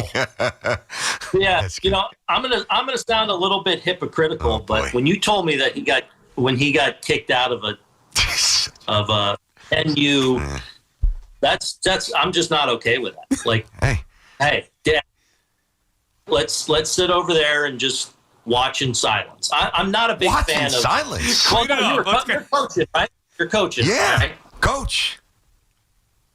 Yeah, I don't love it. Well, listen. So before this, I coached flag in Scottsdale before this, and the guy I did it with, and it was huge back there. We had these awesome teams and things like that, and the guy I did it with had the ability to potentially get kicked out, and I was the hey, yeah, these are kids. Let's chill. Well, I promise you this: if my son wandered off the base with 1 out, thinking there was 3, his ass would have been next to Daddy. I can promise you that. Hey, Austin Wells, don't even sit on the dock. Get in the clubhouse. I don't want to look at you. I would have sat him down, Booty. Can't get on me for that, man. We got to win. All right. That was funny. Check that out in case you missed it. Aaron Boone with us earlier on the free Odyssey app. Speaking of which, we didn't get to this yesterday. Saw this quote from Cashman over the weekend where he was talking about how to handle the young guys who weren't getting the job done. Okay. Did you see this? I didn't see this. I did not see this. It was one of the more bizarre quotes from ever. Cash. Yes. Go ahead. Talking about like Dominguez, guys, Volpe. Yeah, guys whatever. like that? Volpe, right. So guys who were struggling at the plate, on the mound, whatever, and the accountability. Cashman, quote, "I'm not an advocate of becoming Randy Macho Man Savage or John Cena from WWE and providing a power drive to finish off the victim. The victim being someone struggling at the plate defensively or struggling on the Would he go off the top rope like Macho Man? That's what I'm saying. Like, first of all, Macho Man Cash finished with the elbow. Like, what are you talking about? Pile drive. It was just such a random. I was watching. I was like, what? It was such a random. Well, I'm not a proponent of finishing off the John Cena and Macho Man and finishing off the victim with a pile driver. It's a very interesting blending of pop culture to express a point. Providing a power drive. That was it. He couldn't even say a power drive to finish off the victim. Now, we do talk about Cashman quite a bit. Yeah. It's also well known that you and I are big wrestling fans. Yes. Is that maybe a shot at us? We have dressed. We have dressed as wrestlers.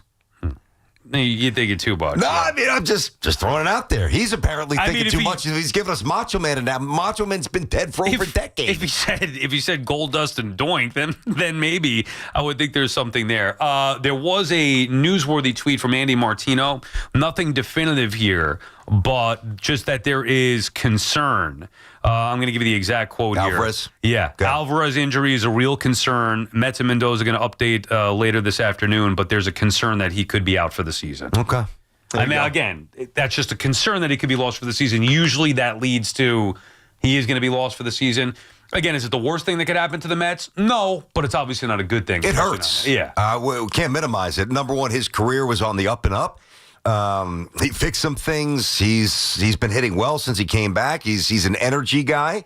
I'm not saying that they can't recover without him, but it certainly complicates the job. Maddie is calling from New Providence. What's up, Maddie? What's up, guys? Great show. I'll keep it quick. You hit the nail right on the head. I was kind of leaning towards the Howie Rose realignment scenario, but still had a bunch of questions. I think there's an opportunity, given the wild card and however they do the playoffs, to have some older rivalries. Think about like Giants Dodgers, and still be okay with it. Obviously, Brandon, to your point, it would create a ton of buzz.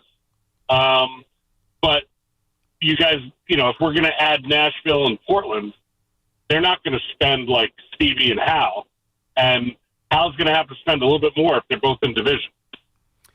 Well, if this is, either that or you got to make it like European soccer and just have different versions of leagues. Well, that's what I feel if you can't spend, get out. I think you just nailed it. Like in my mind, when you look at the potential realignment and reconstruction, whatever you want to call it, with the Mets and Yankees, Red Sox and Phillies being in the same division, that's not the same sport as the Pirates or the Rays and Marlins and Braves would be playing, whatever, pick one of the lesser divisions. It's just not. So there's got to be a way to reward the powerhouse teams and penalize the lower class, less spending teams like that. I don't know the answer to that, but if you are going to put all the powerhouses in one or two divisions, that is not an equal balance. Well, I'm going to get very hokey now, and there's no way it would come to this, but if you want to incentivize teams to, and I'm talking about those mid-level to lower-level economic, smaller market teams, is there some sort of cash bonus that you would have to use on your salary for the next year that is connected to the amount of wins you get? Like have increments of 5. Like I'll take the Pirates. If the Pirates win 80 to 84 games, they get $10 million. And this is all from revenue stream that is dispersed evenly throughout. If they win 85 to 89, they get $20 million. Rewarding teams for winning more. Yeah, I don't know. And maybe even penalizing teams with the. I guess that's why I said we're getting a little hokey and nuts here. And penalizing teams like ours that spend a ton of money if they were to have a bad season. So it forces you to think a little bit more clearly as to how you spend. And when the Pirates and other teams do spend and they have some success, there's even more reward. It's never going to happen, but if that's what they want to do, they're going to have to get very creative. Yeah, I just don't know how the whole thing's going to look when all's said and done. It's fun to talk about it. It's interesting. I do think it can use that jolt in the regular season. I don't know, though, if that would be the best answer, where you could have realignment without reconfiguring the entire sport. I am going right now. You're going to try to do this tomorrow based on the weather. I'm going to go to hit a few balls now at the golf course. Got to get ready for that Francesa Open, the Francesa Invitational. See you Thursday, 7:30, bright and early. I will be there nice and early. I will beat everybody to the range because I need swings. And then we'll be back Friday to talk about it. Nice. All right, enjoy tomorrow. Yep. Don't get yourself in any trouble tomorrow. Stop, dude.